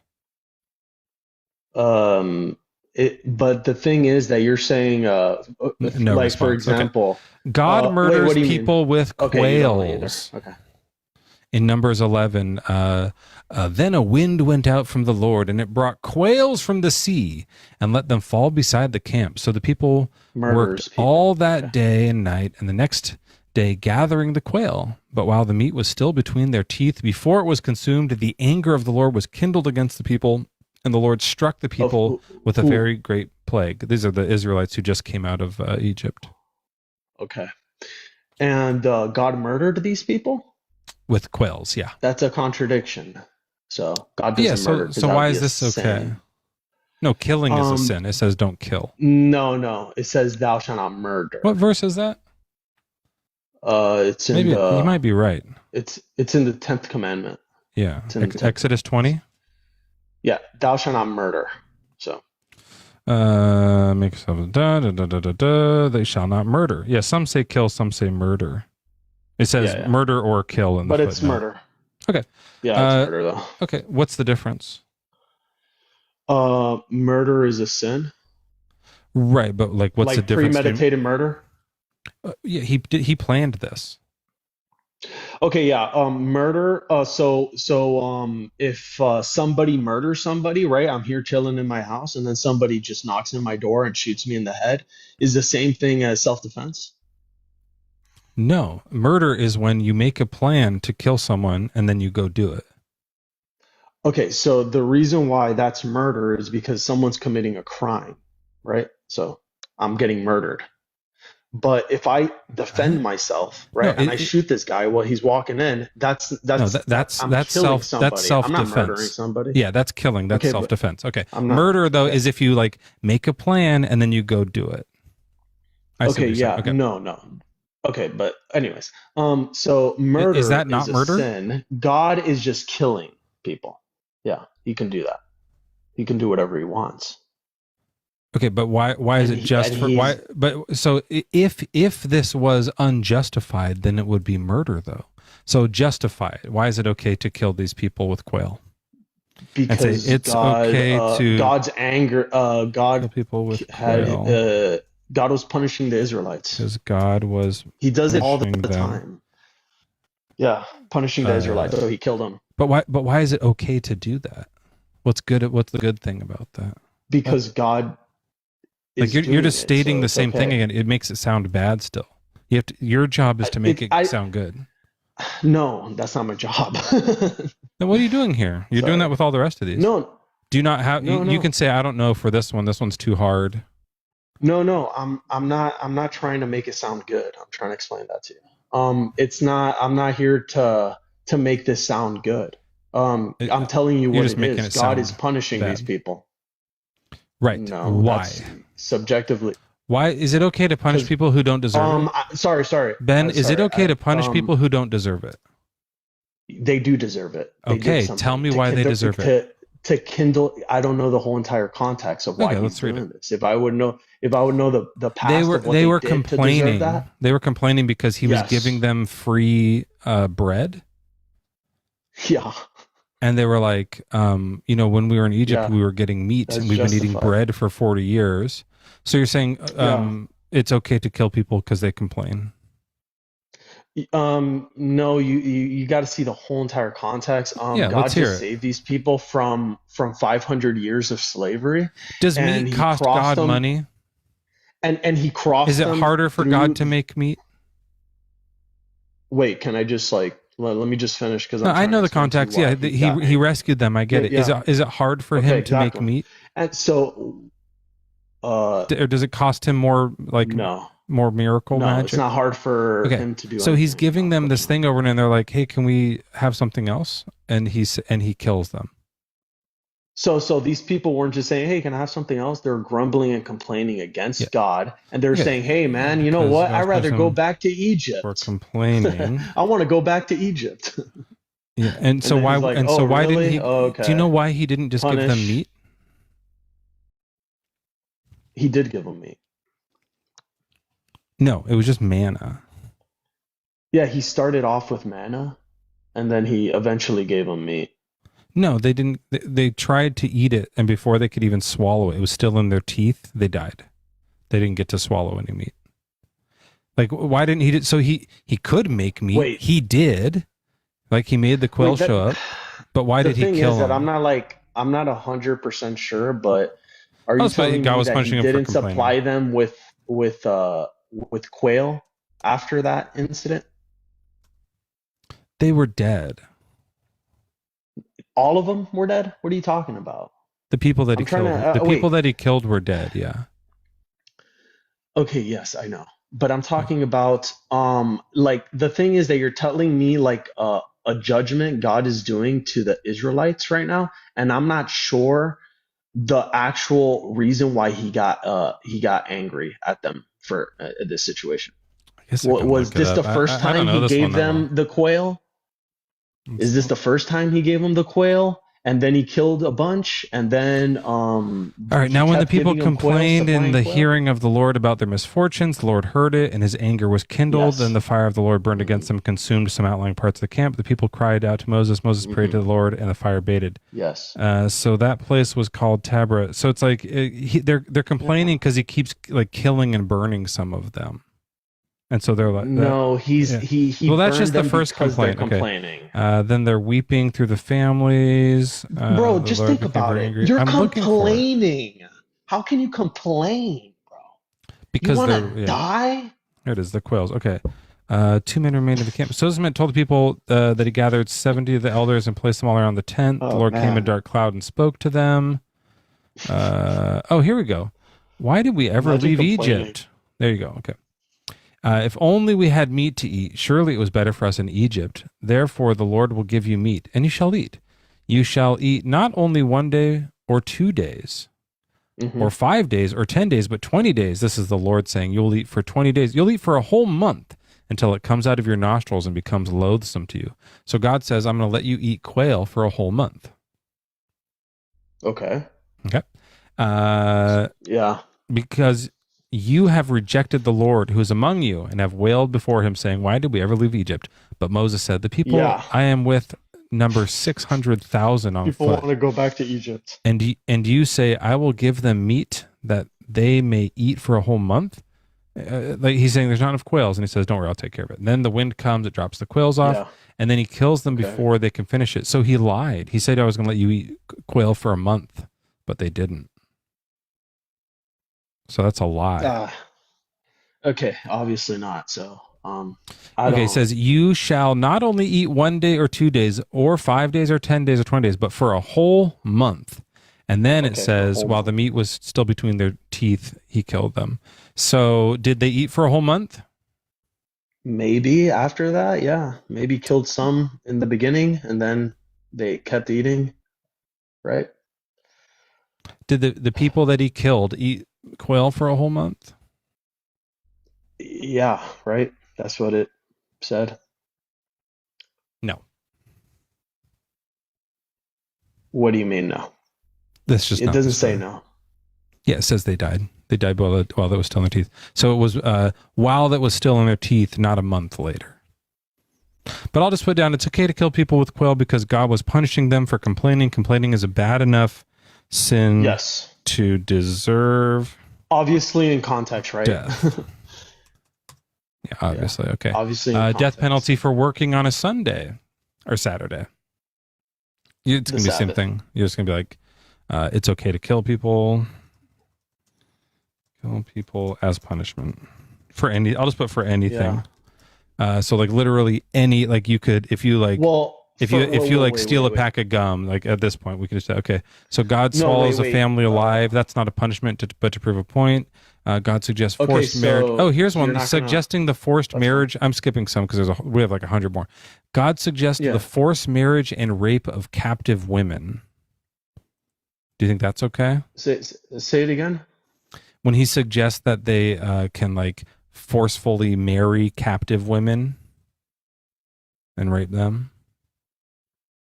I wouldn't say rape. Rape is a sin. Why would God tell his people to sin? Right? Yeah. So can captive women can captive women consent to intercourse?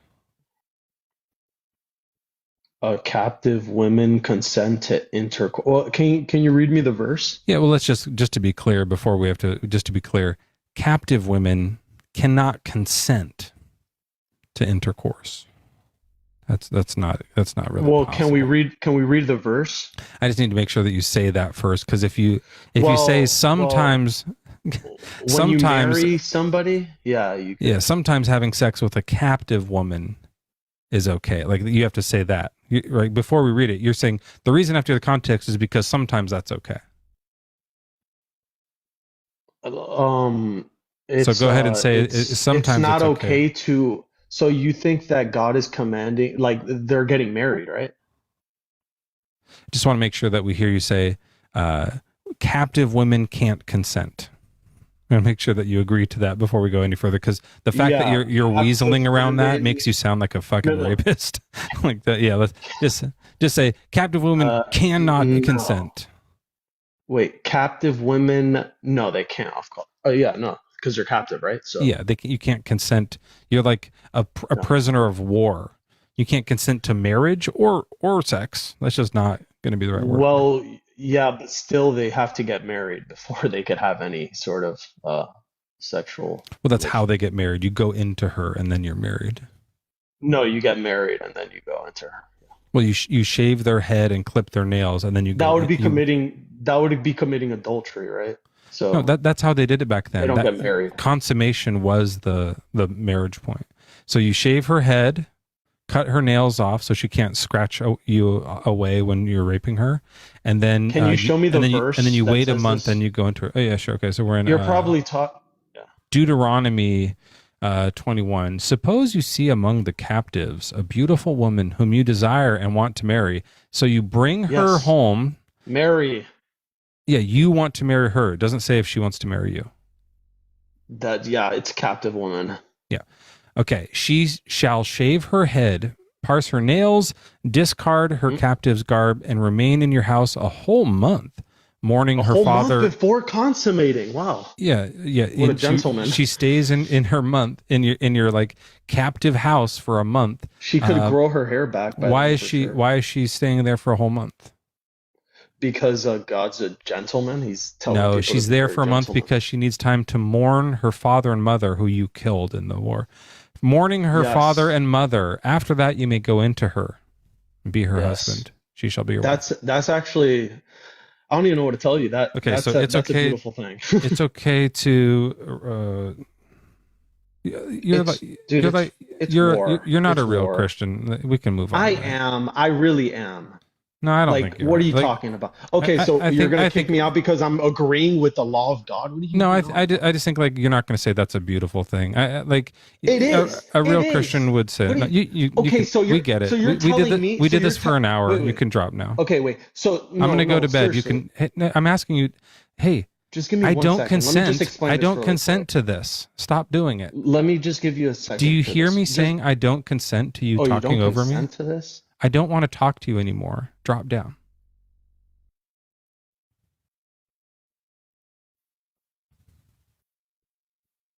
Thank you. Yeah, I think he was just a troll the whole time. I can't imagine that Christians.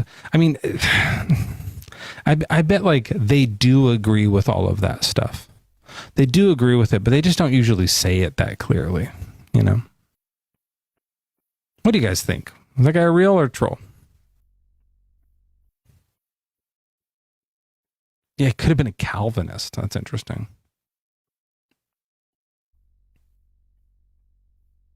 I can imagine them saying it, but like, not to go like, I think that's a beautiful thing. I like at that point, it was like, I think the gig was up.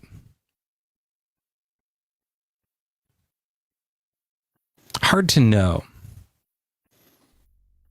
I tell you what, let's read the recap and see what it says. God killed animals because humans were wicked. Let's get a little background music for this.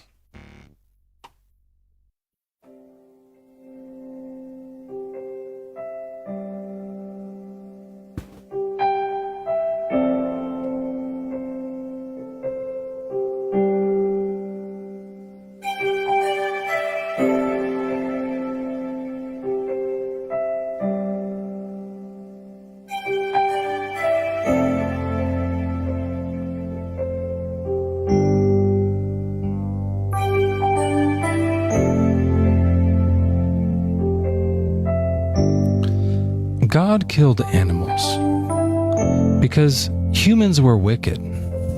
Sometimes it's good to drown kittens if you're God. It's okay to kill babies because they are bad. It's okay to kill babies and grown-ups if you are Egyptian. And if God had already done a bunch of fucked up stuff to them already. It's okay to burn some women alive because priest daughters deserve stricter punishments. Being burned alive is terrible, but she did do something that deserves death penalty, even if she didn't hurt anybody.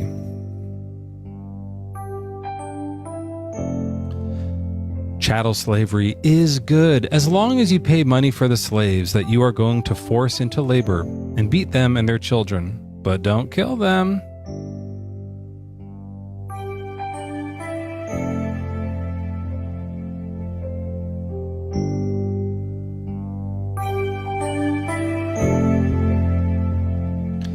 It's okay to kill people with quail because God was punishing them for complaining. Complaining is a bad enough sin to deserve death. It's okay to kill people as punishment for anything.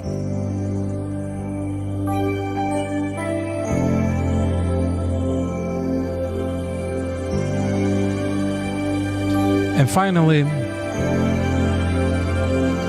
it's okay to forcefully marry and rape your captive prisoner of war because it's a beautiful thing.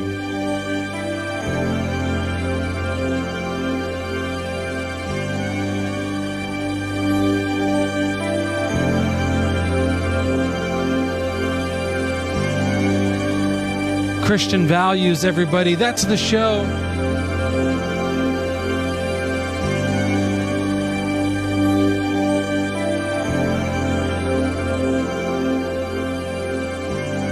Thanks for coming by this Friday. My plan is to show up for Atheist Sunday School this Sunday, bright and early.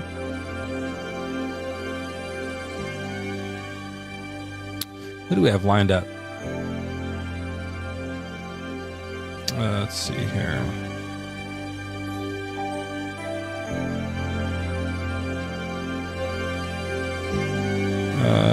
Okay.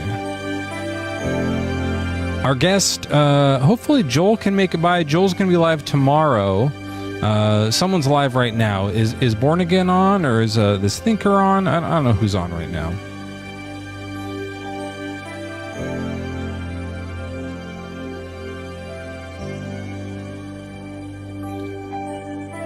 No one's on? Someone's on.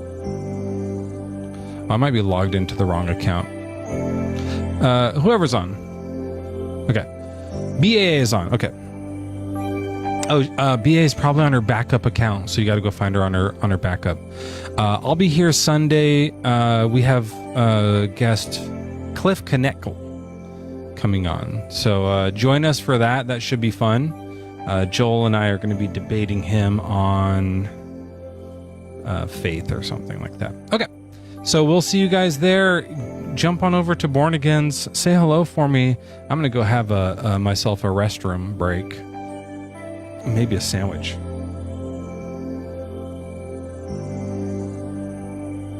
Good night, everybody.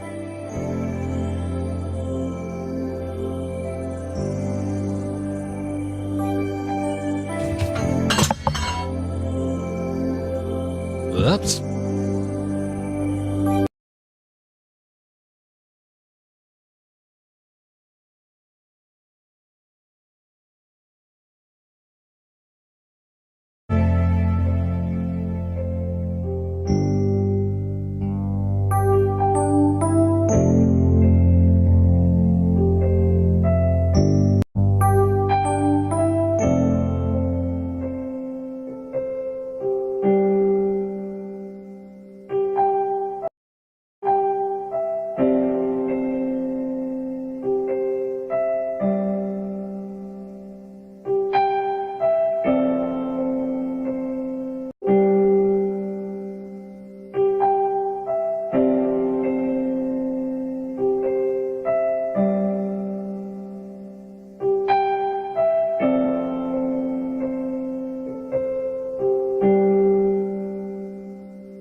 You'd be surprised how much people will pay at a restaurant for what I'm talking about. Like, I'm talking about Michelin type shit where you're paying like $50 a meal with that type.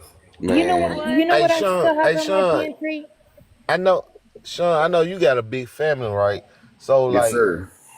me and my wife, we'll go to like Costco's or Sam's Clubs, and man, we stock up on beans, rice, and like,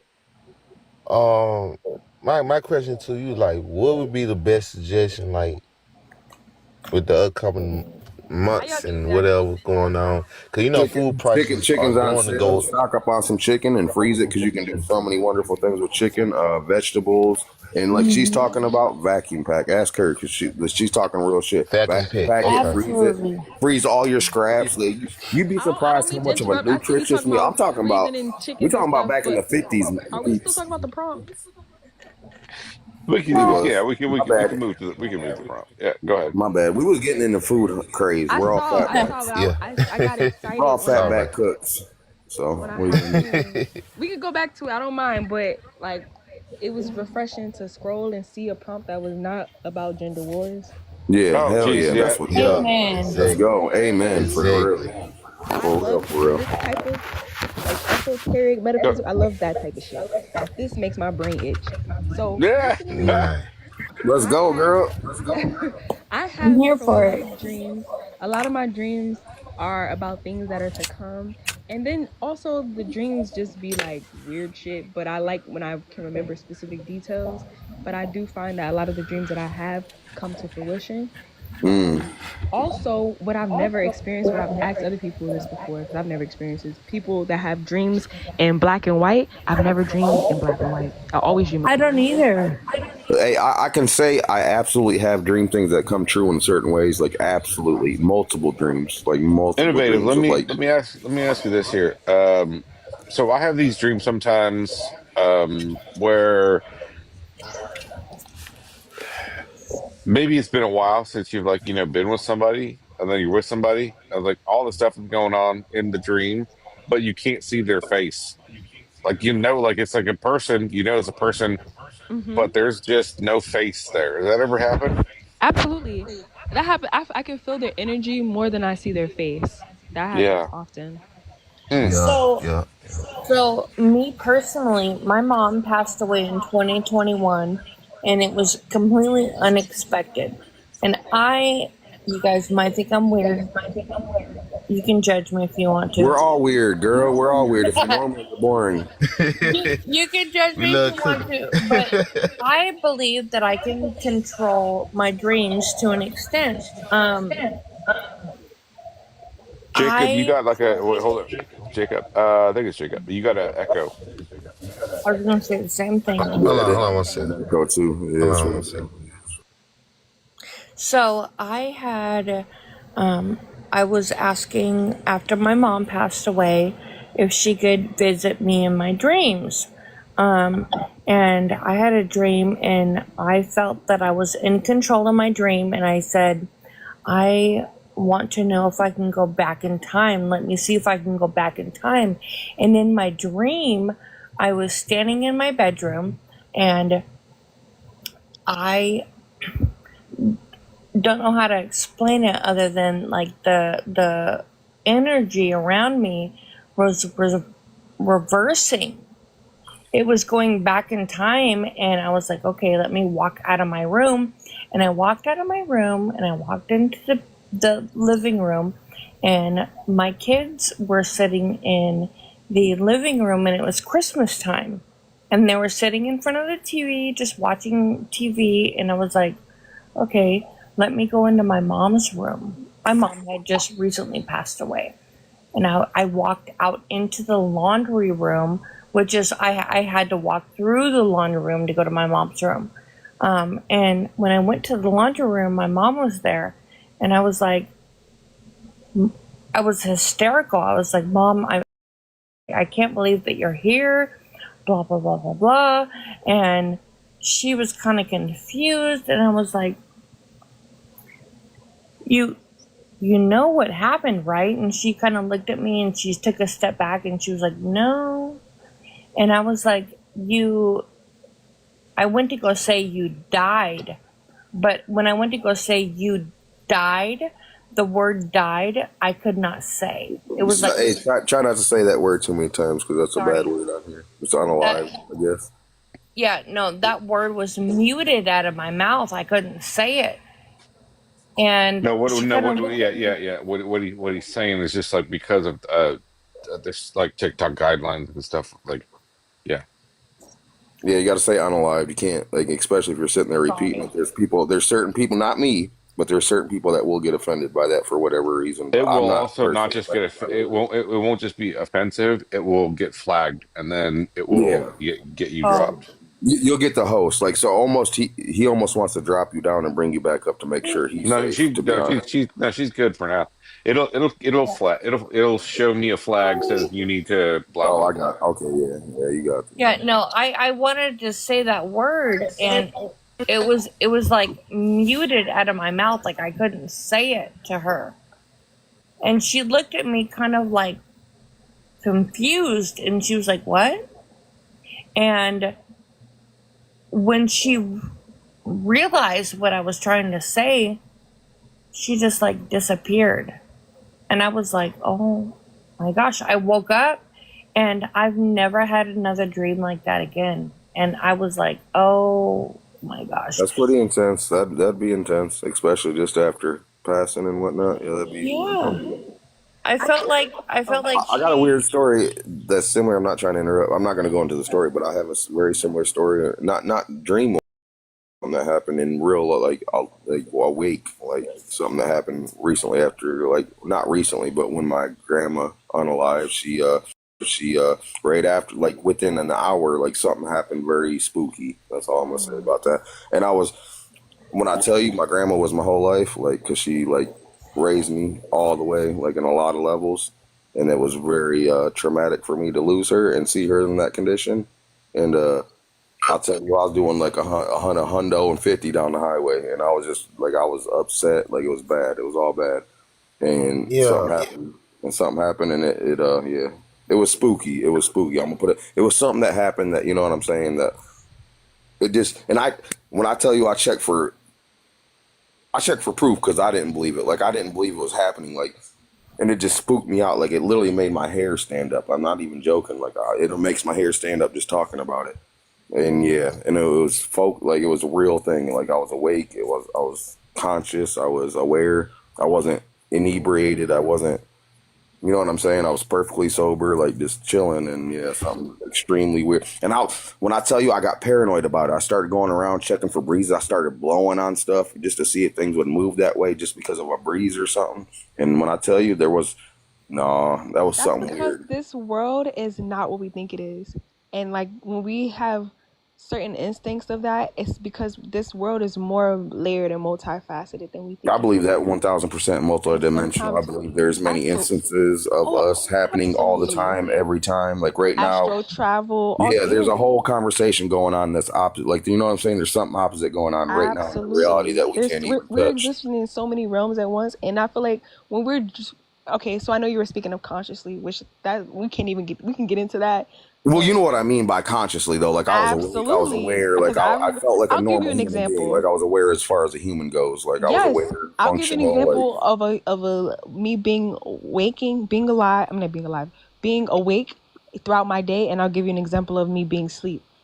The first example of being awake, I was with my partner at the time, my boyfriend, and we went to CVS because I had to use the restroom. I had just met him after work, and we like went to CVS or whatever.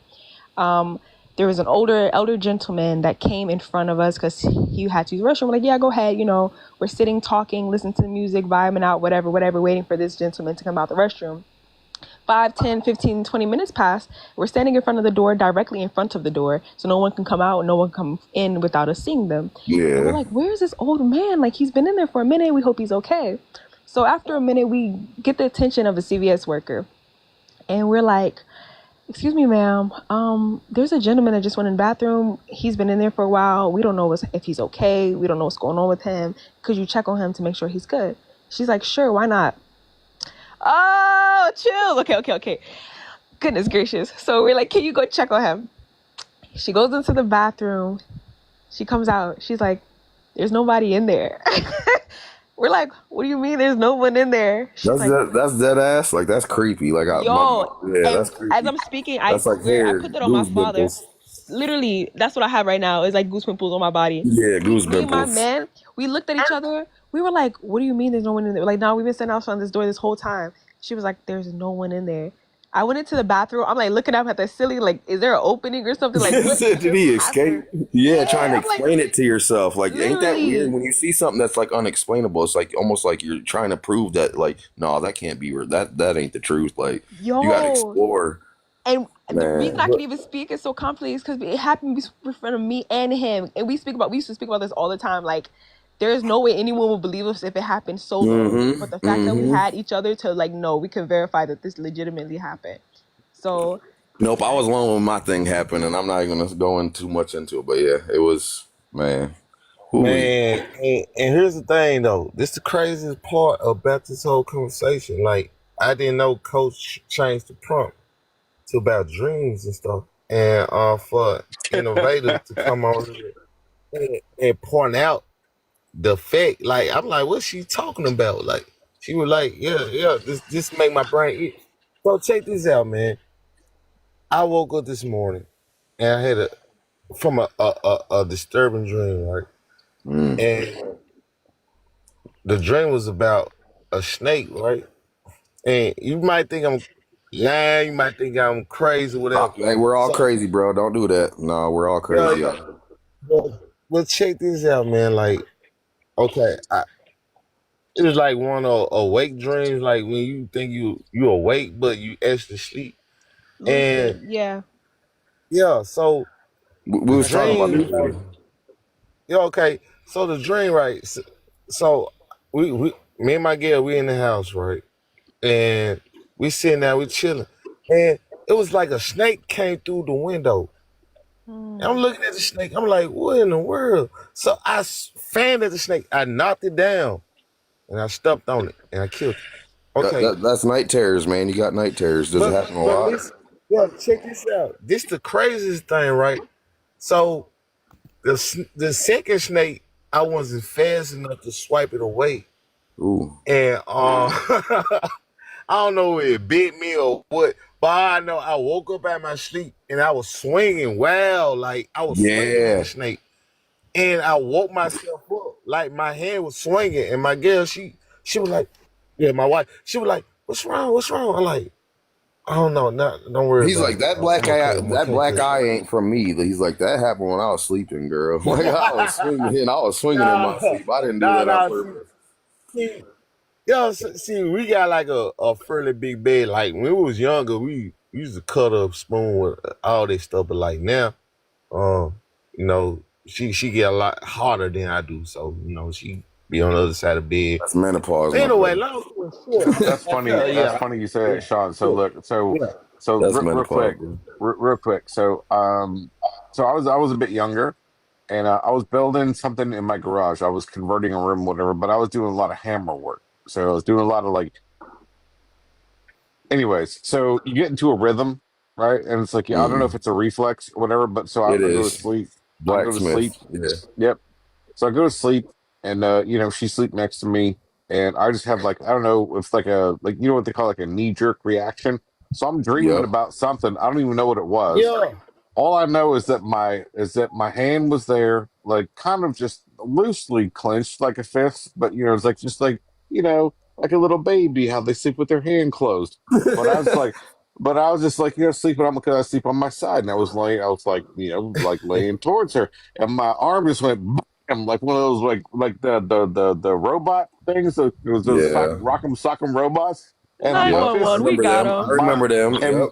and my fist just like as a reaction thing, I was like, oh my gosh. And I woke up instantly because I didn't know. It's like, you ever like feel like you're like having those dreams where you're falling and your body Yep. just like, I don't know, like springs awake. Just You're like, I jerks. miss Like it those jerks. yeah, dreams. Yeah, it, it yeah. jerks you awake. But Yep. it just happened to be like my hand and my arm just like flung out in front of me, and her face happened to be there. And then, but she got a black, but she got a black No, eye. no, hold up. No, And I then, got a similar story. I got a similar story, man. That's why I brought that up. Because I'm telling you, Oh my I left a god. bruise on her, bro, because I kicked. And I remember dead ass. I remember being in the dream and like, I don't remember exactly what was happening. Like it was a cloud dream, but I remember like it was a tense situation, and it ended up swinging. I was swinging on someone. They was swinging on me, and then I remember in the dream like doing a Sparta kick, like reaching out and like kicking forward, like kicking with all my might, bro. When I tell you that it jerked me awake when I kicked, and long and behold, I was actually kicking in real life, like out of the dream, because she had a big ass bruise, bro, like a Yeah. huge one. I must have healed her. Like I must have caught her just right. Like I Sparta kicked in my dream, bro. And man, she had a huge bruise, bro. And I'm like, man, that's messed up. yeah. It made me scared. She's like, I don't want to sleep with you no more. She's like, I'm changing Get him bed. if your eyes are closed. You said what? I said it's all good to get him if your eyes are closed. Right. No, but no, that was a dream, bro. Like, and I remember the Yeah, dream. try Like, I remember explaining what I that was to try doing. explaining that to the family though, right? It's like, people's like, oh, I ran into a doorknob or I fell down the stairs, but like, I was like, I don't know. He was just Well, look, dreaming and he punched me in the yeah, face. luckily hers wasn't like her face or something. Like, it was her leg. Because No, I actually like straight connected with her, like just like I mean, I hit her straight in the dome, man, dude. he's like, I mean, it's like he was dead ass. Like, this is for that gross ass lasagna last night. I've done that, but I like kind of woke up like mid swing, and then I was like, "Oh shit, go back to sleep." Yeah. Yeah. I feel like Well, I've she used to only also. done And that now, when I was younger, when I was like 7, and my mom would sleep in the bed with me and my brother at night when we couldn't go to sleep, and she would wake up with like, she would be like, we kind of are vicious at night going to sleep. Damn, y'all And kicking she would that wake up with punching that blisters and man, stuff that's because my we girl. wouldn't That's mind. why we sleep apart, because she fights in Into her that sleep. kink. You know She what I'm fights saying? in her. She's But full she on don't, scrapping yeah, someone in her yeah. sleep, bro. But the thing about it, here's the crazy thing about it. She says she don't be having dreams or anything man, like one But she time, don't okay, remember it. I had a sore tooth, right? It was on the verge of having an abscess on it. And Oh, she my bad. was, I thought you meant like sore from her messing you up. My bad. I remember one well, time yeah, that you can say that. Look, listen, here. So I had a sore, it was on the verge of being an abscess. So while she was sleeping, she just started swinging her arm, wailing and moving her crazy. And she hit me in my mouth, where the sore tooth is at. And my whole face just swelled up. Oh yeah, no.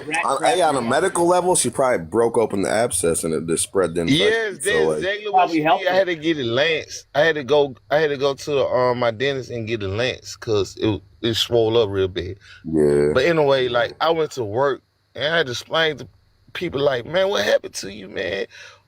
I She like, said I man, got beat up in my my sleep. wife. My wife, whipped my ass when I was hit me. sleeping. Yeah. My wife beat the shit out of me when I was sleeping. Why she was Almost every kind of pain there is. An abscess tooth is right up there. Oh yeah, I've had abscess too. Oh That shit ain't man, no joke. I've had promise the you. whole side of my face swelled up. And it doesn't go away. It doesn't go away. It doesn't stop. Dude, Antibiotics, let me tell you. man. You gotta take them Let me antibiotics. tell you. Let me tell you. I had caught a stray bullet. It was back in 2001. We were leaving high school. Some guys were shooting each other, and I caught it in the chest. I had a collapsed lung.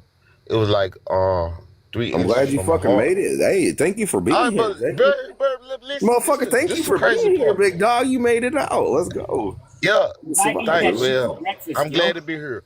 But I'm a glad you're bullet here, bro. wound. For real. But listen. The bullet wound doesn't compare to a fucking toothache, dude. Like No, it I don't. was It ready to don't. take It some literally does vice not, dude. grips No, and rip this motherfucker out my mouth, man, cause Bro, like it hurts your on a whole pain scale, head. no joke. They say a toothache is worse than a natural birth. Pregnancy. Like, yeah, it's Yeah, worse than I natural believe birth, it. and I I believe it. believe that. I believe believe it. that Only thing 1000%. Like worse I that's can say is severe like 3rd-degree burns. That's the only like. yeah, no, That's the yeah, top like of a my list. 3rd-degree burn over your body, like that. That might be maybe Yeah, up I've there had like too. 22% of my body freaking roasted. That's Man, I'm rough. sorry to hear that, You bro. can't even move. How'd with it that. happen? Yeah, that's rough. How'd it happen? Well, twice it happened. Once when I was like 5, 6 years old or whatever, and we were just running around a campground, and I tripped and fell into the fire pit. And the second I had a time, my buddy was trying to friggin' make a trail from the fire pit with like the breather spout of a gas can. He was trying to make a trail like a fire to light my shoes on fire. But in the process, he like ended up spilling some gas on me, or whatever. And so I fucking bitch smacked him and said, "You can't fucking pour gas on people around a fire. That's fucking dumb." He said he's sorry. And so like 10 minutes later, you like kick a log over in a fire to get the unburnt part. Man, I'm sorry, bro. I kicked it over, and Your name ain't Nick, is it? In real life, is your name Nick? No, it ain't. I got a step nephew, and I swear to Jesus, his story is like damn near 99% similar. From a good old Missouri boy, we're talking about a big old bonfire, gasoline, and yeah, he looked like Freddy Krueger after it. Like to this day, he looks like Freddy Krueger. I was wearing shorts and a tank top, and so my skin, like, because it was mixed gas, like oil and gas, and so the residue of the oil was still on my skin, so it didn't evaporate like just gas would. Yeah. When I kicked the log over, my skin and leg and shorts freaking caught on fire, and then I swatted down with my hand to put it out, and then my arm caught on fire because it had gas. Lord. And you know what they tell you to do when that happens? Put a blanket, suffocate that damn shit. Get a blanket ASAP if you got one. Stick a fork in and say you're done. No, they say stop, drop, and roll, but I'm telling you. No, that don't work with gasoline, buddy. No, it did not fucking work. So it was good. I had a few fucking homies there, and they all just dogpiled on me and smothered it out. Yep, that's the thing is you got to you got to have a blanket completely smothered, or you got to have a chemical graded fire extinguisher, a chemical. Yeah. And the thing is, there's a creek like 15 feet away. I'm sorry, man. I'm sorry you had to go through that. Like I said, I got the next 10 days. I'll tell you half of his face. He's like, my leg was so burnt that my toes like swelled up really big, and so I'd have to keep it elevated.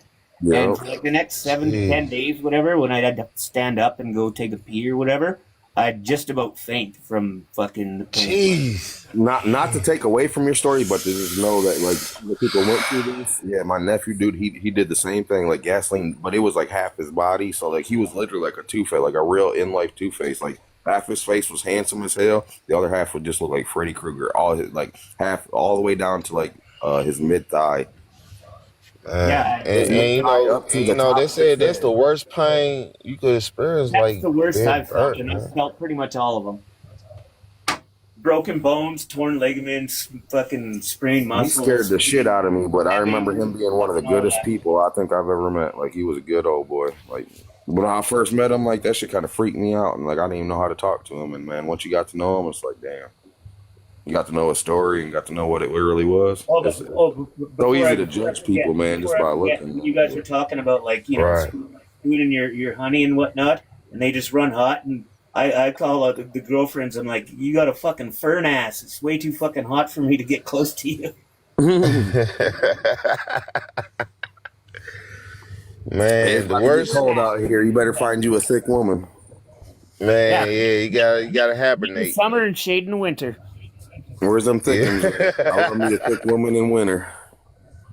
Man, like the worst part that I ever experienced, man, me and my dad, we were hanging Christmas lights, right? And this was my first time, cause normally my older brother, he go up there on the roof. My dad, my older brother, he moved out. So I'm on the top of the roof, you know, I'm feeling like a big Feel guy like or a whatever. boss. He's like, big bro ain't here. I'm gonna show up. He's like, I'm gonna show up. Watch. I know exactly what's going on in his mind. He's like, I'm gonna show up. Look at this shit. I'm gonna show up. Let me tell you the craziest thing, right? I slid off the fucking roof. And I'm not even trying to he laugh, man, but damn. Yeah, he tried to dive for me, but I slid off the roof. But somehow I had landed on my feet. But when I tried to stand up, it didn't feel right. Like my legs feel like spaghetti. Yeah. And my dad, he slid down the ladder and he came check on me.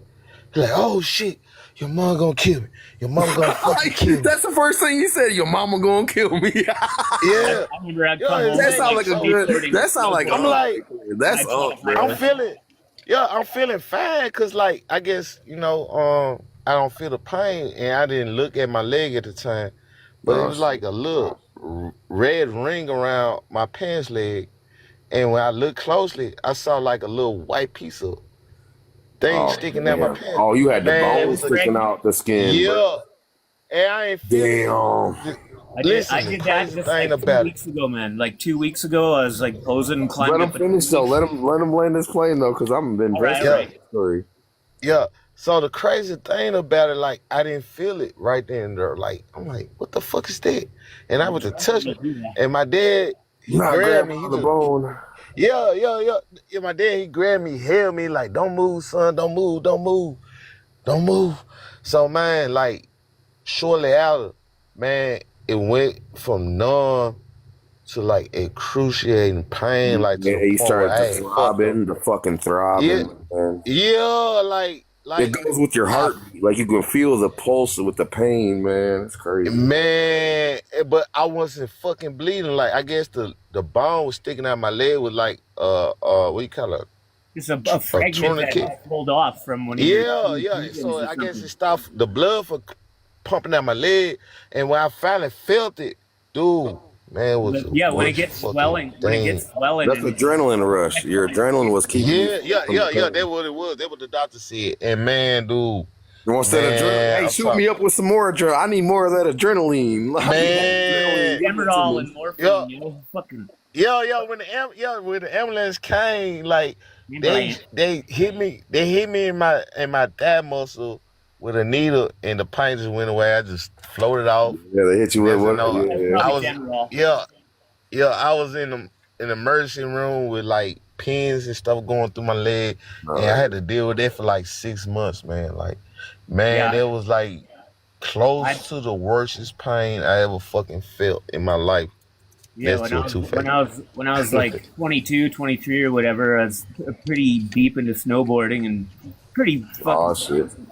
And so I like flat landed a 50-foot fucking tabletop and pushed my femur in front of my shin bone. Ooh, yeah, and so that's my bad left knee. And so just a couple weeks ago, whatever, I was like all, liquid courage and climbed up a tree to get a good picture. And dumbass, I was just like a cat that didn't want to come down it.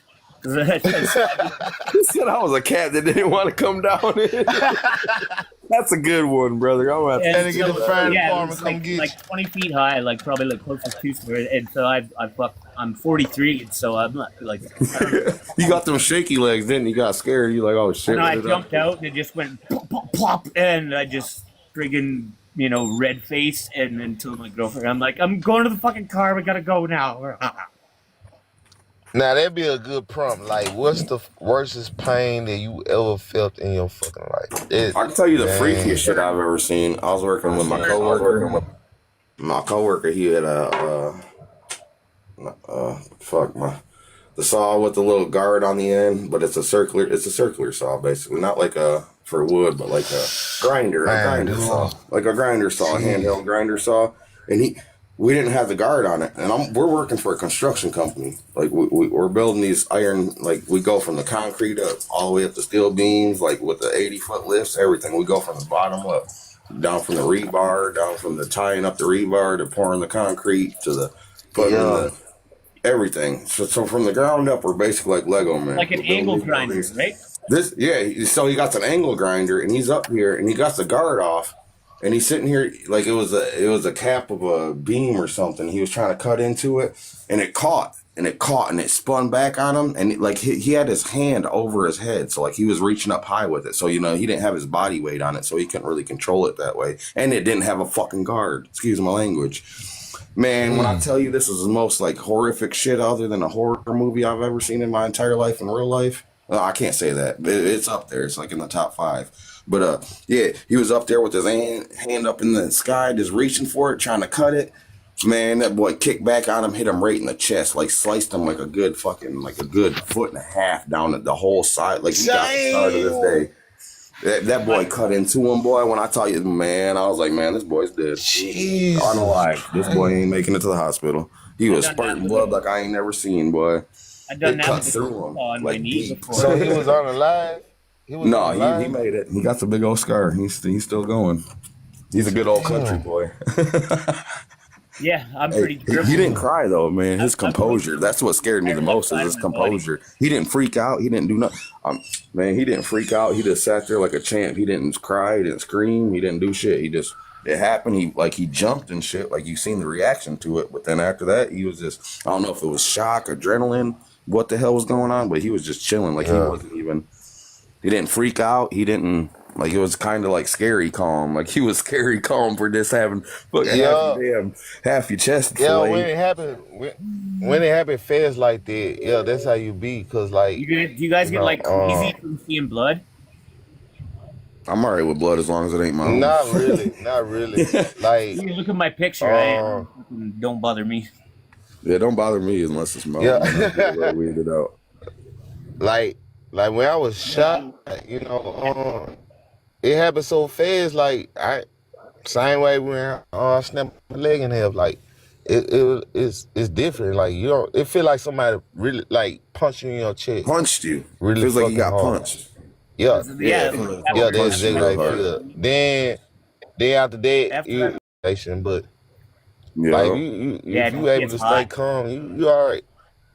Yeah, that shit burns After I blew out my knee from snowboarding, I was skateboarding that summer, and then I friggin' bailed on a friggin' handrail, and then so right at my shin, my knee went like 90 degrees to the side, and I felt like the inside of my knee hit the friggin' concrete. I'm starting to think you like the pain. Yeah, but it's my best friend. It's never left me. Fuck this shit. And I did that. And I looked at my leg at like fucking 90 degrees, and just on its own, it went like and flopped back into place. And I was like, like a little pukey. And man, I feel. And so it was gross. And so when it hurts a lot, I start giggling. I start fucking giggling. And they're like, "What the fuck are you laughing at?" I'm like, "This hurts really fucking bad." They're like, "Why are you laughing?" What the fuck? I was my 30-degree burns. If you could survive it, any pain I did is like getting pinched. Cause man, I'm telling you, man, like me, myself, I almost got my thumb cut off, and it didn't hurt that bad, man. Like I feel like the deeper the cut is, like it's like them damn paper cuts that hurt. The deeper it is, it's like the less it hurts. Did it reattach it?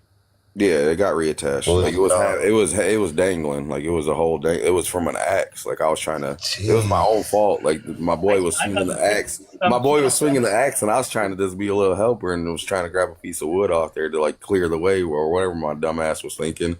And he was coming down at the same time. Boom, caught my thumb, and it was dangling by some skin, and it didn't hurt like that though. Like I was freaked out. Like I was mentally freaked out, but it didn't it didn't hurt. Like it didn't. Did the nerves return to your thumb? Like yeah, I got a friend. I got the only thing is I can bend that thumb all the way back and touch my wrist with it. Yeah, I did. My friend wiped out dirt biking, and when I put my handles into the fucking. Hold up, I'll show you. I'll turn my camera on and show you. Freaking peeled right back, and so yeah, I can do that too. I could show you. It's fucking gross. Yeah, it's gross. Like I'll show you. Look, here's my thumb. There's my wrist. It's going straight back. Here's my whole hand. My thumb. It's not going forward. It's going back. Look, all the way back. Dude, stop. Look, that's the front. That's the front. That's the side. So I'm going all the way back to the back. Like this. Okay, that's my thumb. Man. That boy got I can still move it though. Like I can still grip. Like it's still a finger. I went to the surgeon specialist or whatever and told the fuck. And they said, they're like, well, we could take like a tendon out of your forearm and replace the one that you tore with your finger and your thumb. But with your age and your past record, if you wreck it again, you're not going to have a working thumb. So they're like, you might as well just keep the freaking mobility it has. Mm. So yeah, they basically told me I was too old and wrecked. Excuse me. Sorry for that noise. That was me trying to drink some damn vodka. Hey, listen, I'm drinking tequila myself. That shit messed me up. I ain't gonna lie. I was like, oh, shit, that hit a little hard, bro. I straight up gagged. Canada, and man, and that's crazy because I had the same thing with vodka. Like if I drink too much vodka, man, like, I'm a Russian, bro. I'll drink that shit straight. Like I don't need no chaser. Until I good. Hey, have you ever drunk Core? It's a Russian liquor that's very famous down here in Tennessee. You ain't talking about no damn Ciroc, are you? Yeah, that's it. Sir, no. It's not Ciroc. It's called Core. It started with a K. Oh, that Grey Goose, man. That Grey Goose sets me right. Nah, fuck that. I can't never drink this shit. Yeah, that Grey Goose sets me right. I was at my brother's wedding, man, and he had some Grey Goose. It was like a giant bottle of this shit. That shit go down too smooth is what it is. You don't even realize. Man, exactly. Dude, I woke up in a detox tank and I believe it. It's going down too smooth, especially once you get foreign, bro. It's going down like water, bro. It's a good block. Yeah. I don't remember the guy that I fought, man. All I know, both my feet. Remember the guy I fought. Light was scoffed up. I had broken tooth in the back of my mouth. And I was in the detox tank for like 2 days. That sounds like some tequila. That don't sound like no damn. Nah, that was fucking Grey Goose. It was fucking Grey Goose. He said, I ain't gonna forget it. No, Grey Goose had me sitting in the bullpen. He said I was sitting in the bullpen for 48. He said I was smelling all them stinky fucks for 2 days, man. You showed up what to say, cause those guys. He said, "Give me that toilet paper. I need a little headrest." Then it was this one guy that was down there. He was on meth, right? Like his scabs, he'll peel his scab off and eat it. Yeah, you gonna catch some diseases out that shit. No offense, not even trying to be like that. Not everybody's like that, but yeah, they share stuff. Yeah, I don't trust that. Listen, he was peeling his scabs off, right, and eating it. I asked him why he do that. Man, I could never do that. Hey, don't even get me started on that shit. Do any of you do that? Have you ever picked your scabs and ate them? Like I couldn't. How the fuck do you do that shit? Yeah, I seen him like pinching and squeezing friggin' shards out. Yeah, that's exactly what the fuck he was doing. He was like, squeeze it, your own scab, and peel it off. Nasty. Cause they get rehab off of it. Man, I suck my own blood. Like I used to think as a kid. Hey, dead ass. As a kid, I used to think if I would suck my blood, it would go back in my body, and I wouldn't unalive. So like that was my thing. If I ever got a cut, I'd start sucking on it, thinking I'm putting it back in my own body. Like I'm not gonna lose no blood. I'm putting it back in my body. That was like a thought I had. Like I really thought that. Like I thought like say if I was bleeding out, as long as I'm putting it into my gut, like I'm still okay. Nah, you just digesting your own body fluids. Too much blood of your own or whatever. Well, I didn't understand, obviously. Like I'm talking about when I was younger. You know how you have a weird ass. Like you realize when you get older, like what the fuck was I thinking? Like how the hell does that even make sense? I used to think monkeys. I used to think little monkeys, like or like some little thing, like little creature was in the stop or the stoplights, like changing it from red to green. I deadass I'm so serious when I tell you I can remember thinking that as a kid. Like I remember like believing fully believing that there's little monkeys Hey, and don't them feel lights bad. changing. Don't feel bad because the crazy thing, I used to believe like there was like people who live up on our toilets used to eat our shit. Like, I don't know. What? It just No, was, that's kind of crazy. You yeah. said there's someone in there Real, gobbling up the no, shit. like, cause I couldn't understand, like, when you flush your That's crazy, bro. I thought my when you monkey flush and your the lights was turd, crazy. That's crazy work, bro. That's some man, wild shit. I truly used to believe that, like, there was people, like, when you flush your toilet and your Where the fuck turds does go it go? down, He's like, there got to be some people. yeah, His little kid ass brain was like, somebody that down got to be there, going somewhere. I'm feeding the whole family, man. Like, Where's all this I food gotta eat. going, bro? Someone's eating this shit. On a turd. Oh, yeah, that shit's great, dog. I love that shit. Now, here goes Snicker bar. What's y'all's crazy? Hosty, what's yours? I know you believe some crazy shit as a kid. Hosty, he done fell asleep. Esther? Yeah, Coach, he's somewhere knocked out, man. He Nope, I don't left fall his asleep. head I off at listen. us. He said, I You guys, listen. He's like the you Terminator. guys think I'd be falling asleep, but I don't fall asleep. Yeah, You guys are having a good conversation, so I'll be chilling. What's yours? Do you got one, these Coach? guys are fucking crazy. Like, these guys need medication. I know you. I know some of y'all been remember something from a kid that you remember. Like, oh, what the hell was I thinking? Like, well, how could I think that? Like, where did that even come from? Like, that make a good movie. Oh yeah, no, I got plenty Shit of monster, the shit monster that eats your shit. Man, somebody monkeys up in the on the lights. toilet bowl waiting to be All right, let's fed, go to man. before we get to the shit monster. Let's go, Nicola. What's good? Bro, the shit monster be just like I have one. Look, real quick. This is not even a dream. Like this is all facts right here. I might have been 4, maybe 5. I know I was like in maybe kindergarten, so maybe 5. And I wasn't allowed. Like we weren't allowed to go to the bathroom alone because like somebody had to be there so that you like make a mess all over the toilet. But it was like real late, and I had the the warm and squishies in the middle of the night. And so I remember just kind of dancing around, like, clamping my hands around my cheeks, trying to not let that shit drip out. Just don't And let it I out. was like, I couldn't wake, like, you can't wake up dad because he worked construction. So don't wake him up because, I mean, he wakes up like bro, it's like a bear hibernate. You wake him up, he will eat you. He's gonna beat the shit out of you. Yeah, he will eat you alive and forget you were his son. So I had to You forget he's groggy. You're like, this is gonna hurt me more than it's gonna hurt you. I don't even think he would know. It would be plausible that I mean it's like bro, it's like I don't know, it was a crime of passion. I don't know. He trying to wake me up. I think my own. I don't know. I bit his head off, and I don't know. But so I'm trying to wake up my mom. Like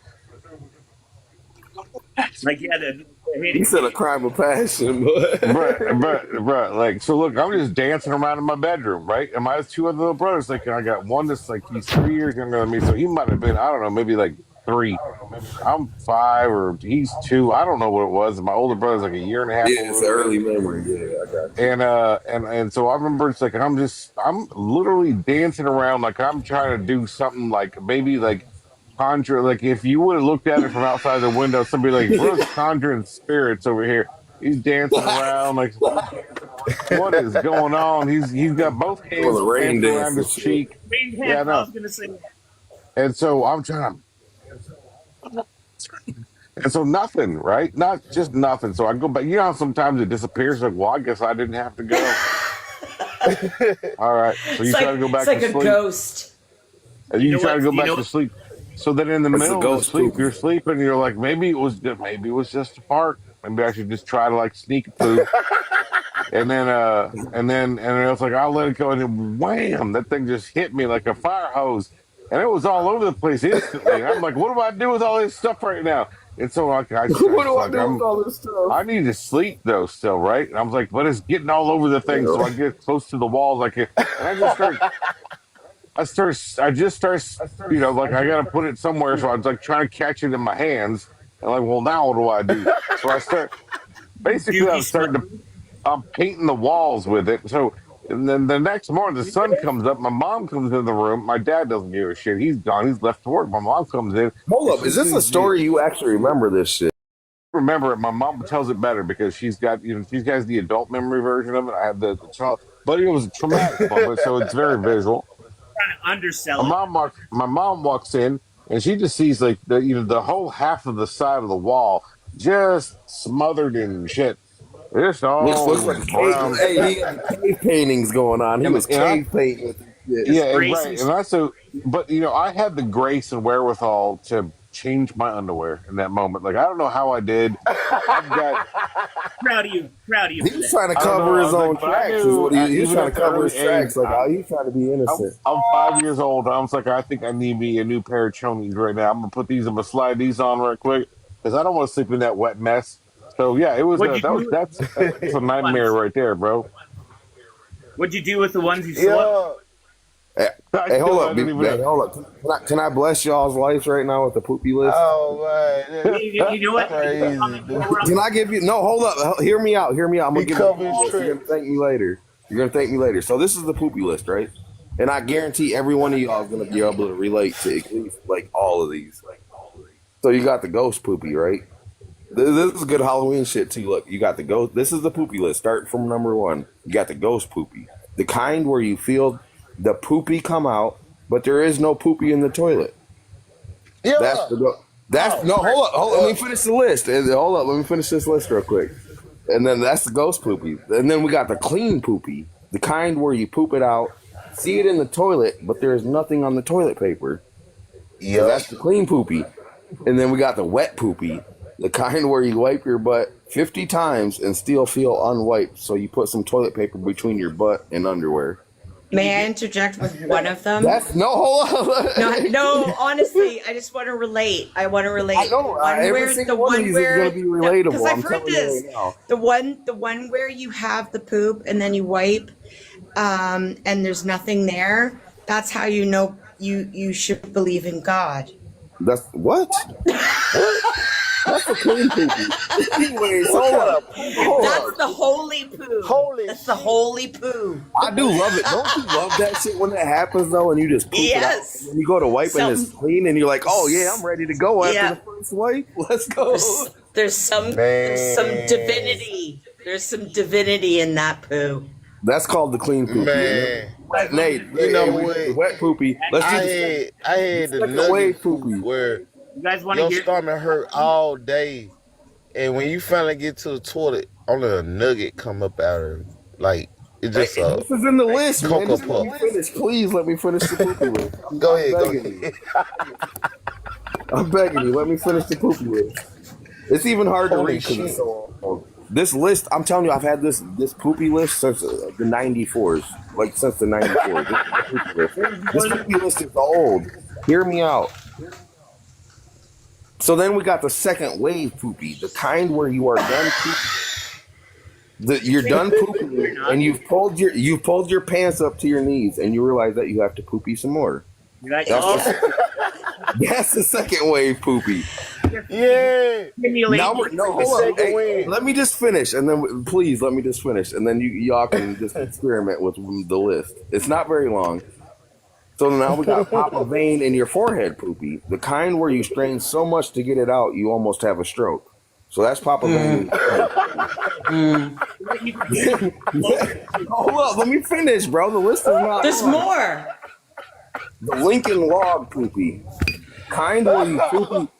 The Lincoln Log poopy, where the kind where the poopy is so huge that you are afraid to flush it without first breaking it into smaller pieces. Brush. Man, that's Lincoln Log poopy. Oh my god. Then we got the gassy poopy, the kind where your poopy is so noisy that anyone with earshot is giggling. That's easy. That's gassy. Then we got the drinker poopy, the kind of poopy you have in the morning after a long night of drinking. It's almost notable trait. The almost notable trait, hold up, is the skid marks on the bottom of the toilet. Self-explanatory. Just freckle in the sides. Yeah, it just grapples onto the edge. Yeah, but and then we got the corn poopy. The corn poopy, that's self-explanatory. And then we got I'm almost finished. Gee, I wish I could poop. Gee, I wish I could poopy, the kind where you want to poopy, but you just sit on the toilet and fart a few times. Yeah. Then you got the spinal tap poopy, the kind where it hurts so badly coming out you swear it was leaving you sideways. Your tailbone. You feel like you lost your virginity. And then we got the wet cheeks. We got the wet cheeks poopy, the kind that comes so fast your butt gets splashed with water. That's the wet cheeks poopy. The sweaty butt. Dude, you got a whole catalog, man. Like, then we got the liquid. I think we can invent some more too. The liquid poopy, the kind where yellowish brown liquid comes out and splashes all over the toilet bowl. That's the liquid poopy. Then we got the Mexican food poopy. It smells so bad your nose burns. No. That's also called jelly belly. You didn't hear the Indian last three. This is the last three. Hear me out. This is the last three. Upper class. The Indian poop is the worst. The upper class poopy, the kind that doesn't smell.